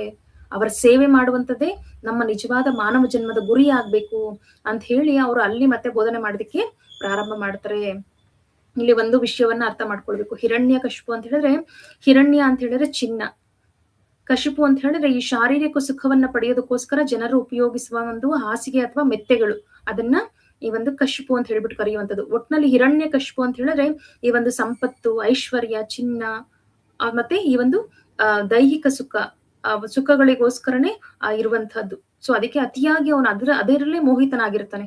ಸೊ ಅಂತವ್ರನ್ನ ಹಿರಣ್ಯ ಕಶಿಪು ಅಂತ ಹೇಳಿ ಆ ಒಂದು ಪದದ ಅರ್ಥ. ಇನ್ನ ಪ್ರಹ್ಲಾದ ಅಂತ ಹೇಳಿದ್ರೆ ಅವನೇನಪ್ಪಾ ಅಂತ ಹೇಳಿದ್ರೆ, ಪ್ರಹ್ಲಾದ ಅಂತ ಹೇಳಿದ್ರೆ ಸದಾ ಸಂತೋಷದಲ್ಲಿ ಇರುವನು, ಬ್ರಹ್ಮಭೂತ ಪ್ರಸನ್ನಾತ್ಮ, ಯಾವಾಗ್ಲೂ ಆನಂದದಿಂದ ಇರುವವನು. ಯಾಕೆ? ಅವನು ತನ್ನ ಹೃದಯದಲ್ಲೇ ಯಾವಾಗ್ಲೂ ಭಗವಂತನಿಗೆ ಆ ಒಂದು ಸೇವೆಯನ್ನು ಸಲ್ಲಿಸ್ತಾ ಇರ್ತಾನೆ, ಭಗವಂತನ ಸ್ಮರಣೆಯಲ್ಲೇ ಇರ್ತಾನೆ. ಸೊ ಅವನು ಯಾವಾಗ್ಲೂ ಸಂತೋಷದಲ್ಲಿ ಇರುವವನು ಪ್ರಹ್ಲಾದ. ಆಹ್ಲಾದ ಅಂದ್ರೆ ಗೊತ್ತು ನಮ್ಗೆ, ಸಂತೋಷ ಅಂತ ಹೇಳ್ಬಿಟ್ಟು. ಸೊ ಆ ಪ್ರಹ್ಲಾದ ಅಂದ್ರೆ ಅದೇ ಅರ್ಥ, ಯಾವಾಗ್ಲೂ ಸಹ ಸಂತೋಷದಲ್ಲಿ ಇರುವಂತಹದ್ದು. ಇನ್ನ ಶುಕ್ರಾಚಾರ್ಯರು, ಅವರು ಬ್ರಾಹ್ಮಣರು. ಆಕ್ಚುಲ್ ಆಗಿ ಈ ತರ ನಾಸ್ತಿಕರಿಗೆ ಅವ್ರ ಗುರುಗಳೆಲ್ಲ ಆಗ್ಬಾರ್ದು, ಆದ್ರೆ ಅವರು ಅಲ್ಲಿ ಪುರೋಹಿತರಾಗಿರ್ತಾರೆ. ಈ ಒಂದು ಅಸುರರು ಏನು ಯಜ್ಞಗಳನ್ನ ಆಚರಣೆ ಮಾಡ್ತಾರೆ, ಅಲ್ಲೆಲ್ಲ ಸಹ ಯಜ್ಞಗಳನ್ನ ಮಾಡುವಂಥದ್ದು, ಅವ್ರಿಗೆಲ್ಲ ಏನು ಮಾರ್ಗದರ್ಶನ ಕೊಡುವಂಥದ್ದು ಎಲ್ಲ ಸಹ ಶುಕ್ರಾಚಾರ್ಯರು ಮಾಡ್ತಾ ಇರ್ತಾರೆ. ಆದ್ರೆ ಒಬ್ಬ ಬ್ರಾಹ್ಮಣನ ಕರ್ತವ್ಯ ಏನಪ್ಪಾ ಅಂತ ಹೇಳಿದ್ರೆ, ದೇವೋತ್ತಮ ಪರಮ ಪುರುಷನನ್ನ ವಿಷ್ಣುವನ್ನ ಸಂತೃಪ್ತಿಗೊಳಿಸುವಂಥದ್ದು. ಆದ್ರೆ ಶುಕ್ರಾಚಾರ್ಯರು ಆತರ ಮಾಡೋದಿಲ್ಲ. ಅವರು ಏನ್ ಮಾಡ್ತಾ ಇರ್ತಾರೆ, ಅಸುರರವರು ಒಂದು ಪೌರೋಹಿತ್ಯವನ್ನ ಮಾಡ್ತಾ ಇರ್ತಾರೆ. ಹೇಗೋ ಹಣ ಸಂಪಾದಿಸಿ ತನ್ನ ಮಕ್ಕಳು ಮತ್ತು ವಂಶಜರಿಗೆ ಲಾಭವನ್ನ ಪಡೆಯಲು ಆಗಿರ್ತಾರೆ. ಯಾರಪ್ಪ ಅಂದ್ರೆ ಶುಕ್ಲಾಚಾರ್ಯರು. ಇನ್ನು ಅವರ ಮಕ್ಕಳು ಈ ಒಂದು ಷಂಡ ಮತ್ತೆ ಅಮರ್ಕ, ಅಲ್ಲೇ ಅರಮನೆ ಪಕ್ಕದಲ್ಲಿ ಗುರುಕುಲ ಇರುತ್ತೆ. ಅವರು ಈ ಒಂದು ಅಸುರರ ಮಕ್ಕಳಿಗೆ ವಿದ್ಯೆಯನ್ನ ಹೇಳ್ಕೊಡ್ತಾ ಇರ್ತಾರೆ. ಸೊ ಅವರು ಎಂತ ಶಿಕ್ಷಣವನ್ನ ಕೊಡ್ತಾ ಇರ್ತಾರೆ, ಆಗ್ಲೇ ನಾನು ಹೇಳಿದಾಗ ರಾಜಕೀಯ ನೀತಿ, ರಾಜತಾಂತ್ರಿಕತೆ, ಅರ್ಥಶಾಸ್ತ್ರ, ಪ್ರಾಪಂಚಿಕ ವಿದ್ಯೆಗಳನ್ನ ಹೇಳ್ಕೊಡುವಂಥದ್ದು. ಇವರು ನನ್ನ ಮಿತ್ರ, ಇವರು ನನ್ನ ಶತ್ರು ಆತರ ಹೇಳುವಂಥದ್ದು, ಇದು ನನ್ನದು, ಇದು ಇತರರದು, ಈ ತರ ಒಂದು ಭೇದ ಭಾವ ಮಾಡುವಂತ ಒಂದು ವಿದ್ಯೆ. ಭೌತಿಕ ಇಂದ್ರಿಯ ತೃಪ್ತಿಗಾಗಿಯೇ ಕೆಲಸ ಮಾಡ್ಬೇಕು, ನಾವ್ ಯಾವ ರೀತಿ ಅದನ್ನ ಮಾಡ್ಬೇಕು, ಈ ತರ ವಿದ್ಯೆಗಳನ್ನ ಅವರು ಗುರುಕುಲದಲ್ಲಿ ಬೋಧನೆಯನ್ನ ಮಾಡ್ತಾ ಇರ್ತಾರೆ. ಆದ್ರೆ ನಾರದ ಮಹರ್ಷಿಗಳಿಂದ ಏನ್ ತಿಳ್ಕೊಂಡ್ರು ಪ್ರಹ್ಲಾದ್ ಮಹಾರಾಜರು ಅಂದ್ರೆ, ಭಗವಂತನಿಗೆ ನೇರ ಸಮರ್ಪಣೆ. ಆದ್ಧ ಅಂತ ಹೇಳಿ ಆ ಶ್ಲೋಕದಲ್ಲಿ ಒಂದು ಪದ ಬರುತ್ತೆ. ಆದ್ಧ ಅಂತ ಹೇಳಿದ್ರೆ ಭಗವಂತನಿಗೆ ನೇರವಾಗಿ ಸಮರ್ಪಣೆಯನ್ನ ಮಾಡುವಂಥದ್ದು, ಭಕ್ತಿಯನ್ನ ಮಾಡುವಂಥದ್ದು. ನಮ್ಮ ಕಾಯ ವಾಚ ಮನಸ್ಸ ಎಲ್ಲವನ್ನ ಭಗವಂತನಿಗೆ ಸಮರ್ಪಿಸುವುದೇ ನಿಜವಾದಂತಹ ಭಕ್ತಿ. ಅದನ್ನ ತಿಳ್ಕೊಳ್ಳುವಂಥದ್ದು.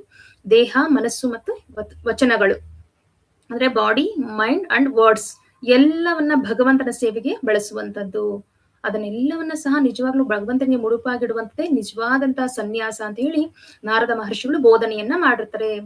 ಮತ್ತೆ ಈ ಭಕ್ತಿನ ಯಾರು ಬೇಕಾದ್ರೂ ಮಾಡ್ಬೋದು, ಇಂಥವ್ರೇ ಮಾಡ್ಬೇಕು ಅಂತ ಹೇಳಿ ಇಲ್ಲ. ಸ್ತ್ರೀ ಆಗಿರ್ಬೋದು, ಶೂದ್ರ ಆಗಿರ್ಬೋದು, ಅಥವಾ ಯಾವುದೇ ಭೇದವಿಲ್ಲದೆ ಎಲ್ಲರಿಗೂ ಮುಕ್ತವಾಗಿರುವಂತದ್ದು ಈ ಒಂದು ಭಕ್ತಿ ಸೇವೆ. ಎಲ್ಲರೂ ಸಹ ಮಾಡ್ಬೋದು.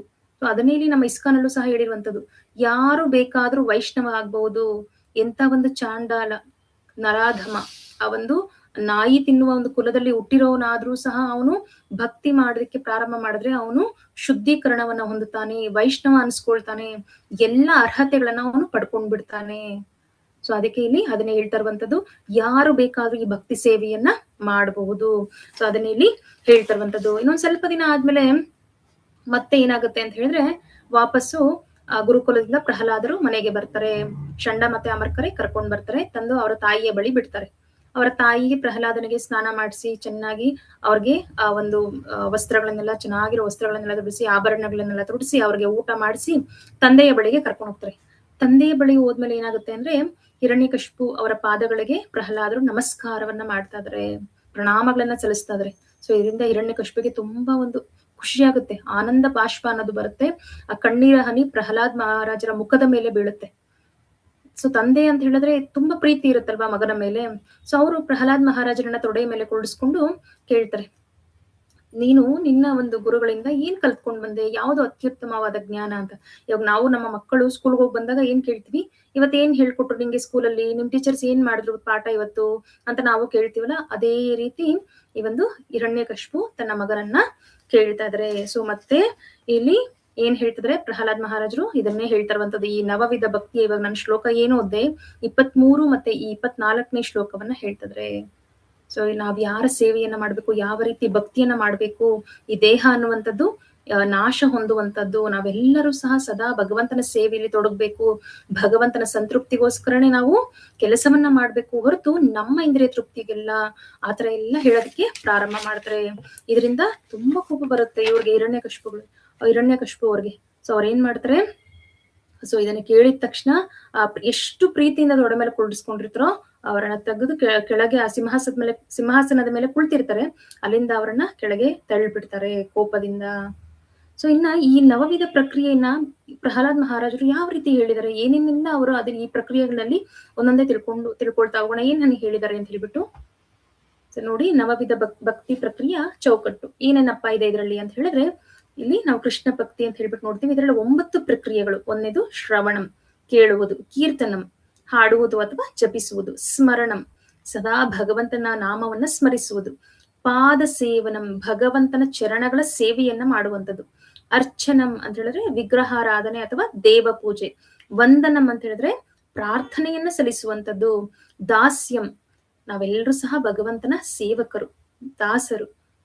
ಸೊ ಆ ಒಂದು ಭಾವ ನಮ್ಗೆ ಆ ಒಂದು, ಯಾಕಂದ್ರೆ ನಮ್ಮ ಸ್ವರೂಪ ನಾವು ತಿಳ್ಕೊಳ್ಬೇಕು, ಜೀವರ ಸ್ವರೂಪ ಹೈ ಕೃಷ್ಣೇರ ನಿತ್ಯ ದಾಸ. ಸೊ ನಮ್ಮ ಒಂದು ಸ್ವರೂಪ ಏನು, ದಾಸ್ಯ. ಯಾರ ದಾಸ ಅನ್ನುವಂಥದ್ದು ತುಂಬಾ ಮುಖ್ಯ, ಭಗವಂತನ ದಾಸರು ನಾವೆಲ್ಲರೂ ಸಹ. ನೆಕ್ಸ್ಟ್ 8ನೇ ಪ್ರಕ್ರಿಯೆ ಸಖ್ಯಂ ಅಂದ್ರೆ ಸ್ನೇಹ, ಆತ್ಮ ನಿವೇದನಂ. ಕೊನೆಯ ಒಂದು ಪ್ರಕ್ರಿಯೆ ಯಾವ್ದಪ್ಪ ಅಂತ ಹೇಳಿದ್ರೆ ಸಂಪೂರ್ಣ ಶರಣಾಗತಿ, ಆತ್ಮ ನಿವೇದನಂ, ದೇಹ ಮತ್ತು ಆತ್ಮ ಎರಡನ್ನೂ ಸಹ ಭಗವಂತನಿಗೆ ಅರ್ಪಿಸುವಂಥದ್ದು. ಸೊ ಬರೀ ದೈಹಿಕವಾಗಿ ಸೇವೆಗಳನ್ನ ಮಾಡೋದಲ್ಲ, ಆತ್ಮವನ್ನು ಸಹ ಭಗವಂತನಿಗೆ ಅರ್ಪಿಸುವಂಥದ್ದು, ಸಂಪೂರ್ಣ ಶರಣಾಗತಿ, ಕಂಪ್ಲೀಟ್ ಸರೆಂಡರ್ ಇದೆ ಈ ಒಂದು ನವವಿಧ ಭಕ್ತಿಯ 9 ಪ್ರಕ್ರಿಯೆಗಳು. ಇದರಲ್ಲಿ ಮೊಟ್ಟ ಮೊದಲನೇದು ಯಾವ್ದಪ್ಪ ಅಂತ ಹೇಳಿದ್ರೆ ಶ್ರವಣಂ, ಭಗವಂತನ ಮಹಿಮೆಗಳನ್ನ ಕೇಳುವಂಥದ್ದು. ಭಕ್ತಿ ಜೀವನದ ಮೊದಲನೆಯ ಮೆಟ್ಟಿಲು ಯಾವ್ದಪ್ಪ ಅಂತ ಹೇಳಿದ್ರೆ ಈ ಒಂದು ಶ್ರವಣಂ. ಸೊ ಇನ್ನೇನ್ ಸೋಮವಾರದಿಂದ 18 ದಿನಗಳ ಅಧಿವೇಶನ ಪ್ರಾರಂಭ ಆಗ್ತದೆ.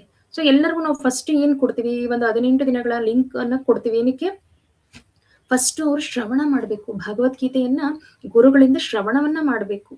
ಸೊ ಆ ಭಕ್ತಿ ಜೀವನ ಅನ್ನುವಂಥದ್ದು ಪ್ರಾರಂಭ ಆಗೋದೇ ಅಲ್ಲಿಂದ.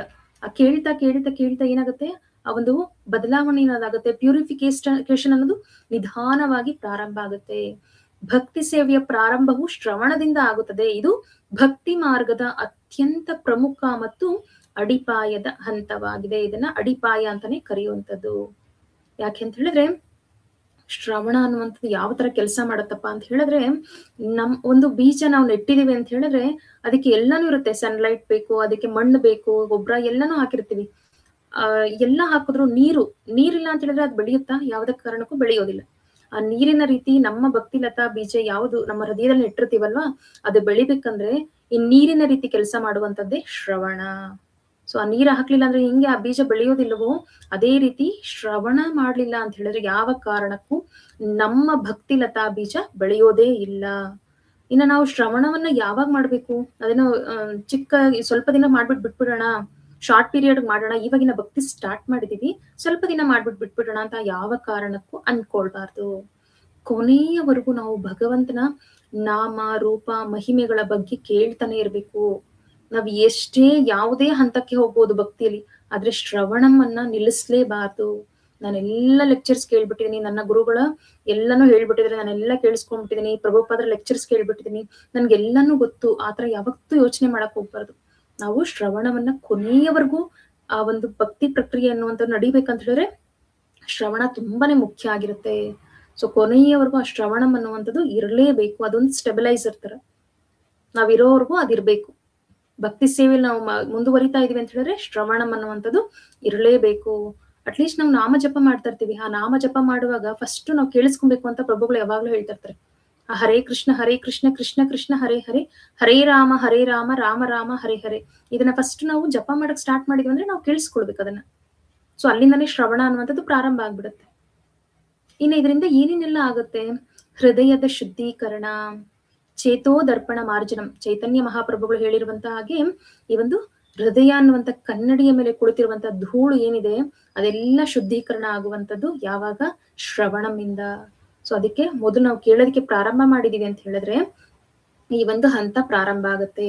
ಭಗವಂತನ ಪವಿತ್ರ ನಾಮವನ್ನು ಕೇಳುವುದರಿಂದ ಪ್ರಾಪಂಚಿಕ ಕಲ್ಮಶಗಳಿಂದ ಆವೃತವಾದ ನಮ್ಮ ಹೃದಯವು ಶುದ್ಧಿಯಾಗುತ್ತದೆ. ಆಲ್ರೆಡಿ ನಮ್ಮ ಹೃದಯದಲ್ಲಿ ಆ ಒಂದು ಹೃದಯ ಅನ್ನುವಂತ ಕನ್ನಡಿಯ ಮೇಲೆ ತುಂಬಾ ಕಲ್ಮಶಗಳು ಧೂಳು ಕುತ್ಕೊಂಡ್ಬಿಟ್ಟಿದೆ. ಅಷ್ಟು ಸುಲಭವಾಗಿ ಅದು ಶುದ್ಧಿ ಆಗುವಂತದ್ದಲ್ಲ. ಸೊ ಅದಕ್ಕೆ ಮಾರ್ಜನ ಮಾಡಿಸ್ಬೇಕು. ಯಾವುದರಿಂದ? ಈ ಒಂದು ನಾಮ ಜಪದಿಂದ. ಚೇತೋ ದರ್ಪಣ ಮಾರ್ಜನಂ. ಸೊ ಮಾರ್ಜನ ಅಂದ್ರೆ ಶುದ್ಧೀಕರಣ ಮಾಡಿಸ್ಬೇಕು, ಅದಕ್ಕೆ ಸ್ನಾನವನ್ನ ಮಾಡಿಸ್ಬೇಕು. ಯಾವ್ದ್ರಿಂದ ಮಾಡಿಸ್ಬೇಕು? ಆ ಪವಿತ್ರ ನಾಮವನ್ನ ಕೇಳ್ತಾ ಕೇಳ್ತಾ ಕೇಳ್ತಾ ನಮ್ಮ ಹೃದಯ ಅನ್ನುವಂತ ಕನ್ನಡಿ ನಿಧಾನವಾಗಿ ಶುದ್ಧ ಆಗೋದಕ್ಕೆ ಪ್ರಾರಂಭ ಆಗುತ್ತೆ. ನಾವ್ ಏನನ್ನ ಕೇಳ್ತೀವಿ? ಸಾಕ್ಷಾತ್ಕಾರದ ಹಂತಗಳು. ನಾಮವನ್ನ ಕೇಳುವುದರಿಂದ ಆರಂಭವಾಗಿ ಭಗವಂತನ ರೂಪ, ಗುಣಗಳು ಮತ್ತು ಲೀಲೆಗಳನ್ನ ಅರ್ಥ ಮಾಡಿಕೊಳ್ಳುವ ಹಂತಕ್ಕೆ ಭಕ್ತನು ಬೆಳೆಯುತ್ತಾನೆ. ಫಸ್ಟ್ ನಾವು ಕೇಳುವಂತದ್ದು ಯಾವುದು? ನಾಮ ಜಪ ಮಾಡುವಾಗ ಹರಿನಾಮವನ್ನ ಕೇಳ್ತಾ ಇರ್ತೀವಿ. ಅದಾದ್ಮೇಲೆ ನೆಕ್ಸ್ಟ್ ಏನ್ ಕೇಳ್ತೀವಿ? ಭಗವಂತನ ರೂಪ, ಗುಣಗಳ ಬಗ್ಗೆ, ಭಗವಂತನ ಲೀಲೆಗಳ ಬಗ್ಗೆ. ಎಷ್ಟೊಂದು ಲೀಲೆಗಳಿವೆ. ಗೋವರ್ಧನ ಲೀಲೆ ಆಗಿರ್ಬೋದು, ದಾಮೋದರ ಲೀಲೆ ಆಗಿರ್ಬೋದು. ಭಗವಂತ ಎಷ್ಟೊಂದ್ ಜನ ಈ ಒಂದು ಅಸುರರನ್ನ ಸಂಹಾರ ಮಾಡಿದ್ರೆ ಅದನ್ನ ಆಗಿರ್ಬೋದು. ಈ ತರ ಆ ಲೀಲೆಗಳನ್ನ ಕೇಳೋದಕ್ಕೆ ಪ್ರಾರಂಭ ಮಾಡ್ತೀವಿ. ಸೊ ಹಾಗೆ ಹಂತ ಹಂತವಾಗಿ ನಾವು ಆಧ್ಯಾತ್ಮಿಕವಾಗಿ ಬೆಳೆಯೋದಕ್ಕೆ ಪ್ರಾರಂಭ ಆಗುತ್ತೆ. ಇನ್ನ ಇದನ್ನ ಯಾರಿಂದ ಕೇಳ್ಬೇಕು ನಾವು? ಯಾರ ಹತ್ರ ಅಂದ್ರೆ ಅವ್ರ ಹತ್ರದಿಂದ ಕೇಳಕ್ಕಾಗತ್ತಾ? ಖಂಡಿತವಾಗ್ಲೂ ಆಗೋದಿಲ್ಲ. ಸೊ ಅದಕ್ಕೆ ಸನಾತನ ಗೋಸ್ವಾಮಿಗಳು ಎಚ್ಚರಿಕೆಯನ್ನ ನೀಡ್ತಾ ಇದಾರೆ.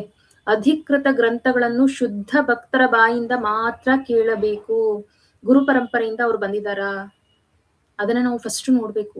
ಅವರ ಆಚಾರ್ಯರಿಗೆ ಎಷ್ಟು ಶರಣಾಗತಿಯನ್ನ ಹೊಂದಿದ್ದಾರೆ, ಗುರು ಪರಂಪರೆಯಿಂದ ಬಂದಿದಾರಾ? ಸೊ ಅದನ್ನೆಲ್ಲ ಸಹ ನಾವು ನೋಡ್ಕೊಳ್ಬೇಕು. ಆಗ ಮಾತ್ರ ನಾವು ಶ್ರವಣ ಅನ್ನುವಂಥದ್ದು ಕೆಲಸವನ್ನ ಮಾಡುತ್ತೆ ನಮ್ಮ ಒಂದು ಆಧ್ಯಾತ್ಮಿಕ ಜೀವನದಲ್ಲಿ. ಇಲ್ಲ ಅಂತ ಹೇಳಿದ್ರೆ ನಾವು ಯಾರಿಂದ ಅವರಿಂದ ಕೇಳ್ತೀವಿ ಅಂದ್ರೆ ಏನು ಸಹ ಅದು ಪ್ರಭಾವ ಅನ್ನುವಂಥದ್ದು ಬೀರೋದಿಲ್ಲ. ಅಭಕ್ತರ ಬಾಯಿಯಿಂದ ಕೇಳುವುದನ್ನ ಕಟ್ಟುನಿಟ್ಟಾಗಿ ನಿಷೇಧಿಸಲಾಗಿದೆ. ಇನ್ನ ಈ ಒಂದು ಶ್ರವಣದ ಆಚಾರ್ಯರು ಯಾರಪ್ಪ ಅಂತ ಹೇಳಿದ್ರೆ, ಶ್ರವಣ ಮಾತ್ರದಿಂದಲೇ ಭಗವತ್ ಪ್ರೀತಿಯನ್ನ ಸಂಪಾದನೆ ಮಾಡಿ ಭಗವತ್ ಧಾಮಕ್ಕೆ ಹೋಗಿರುವಂತವ್ರು ಪರೀಕ್ಷಿತ ಮಹಾರಾಜರು.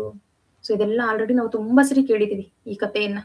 ಪರೀಕ್ಷಿತ ಮಹಾರಾಜರು ಒಂದು ಬಾರಿ ಕಾಡಿಗೆ ಹೋದಾಗ ಅವ್ರಿಗೆ ತುಂಬಾ ನೀರಿನ ದಾಹ ಆಗ್ತಾ ಇರುತ್ತೆ. ಅಲ್ಲಿ ಶಮಿಕ ಋಷಿಗಳ ಆಶ್ರಮ ಕಾಣಿಸುತ್ತೆ.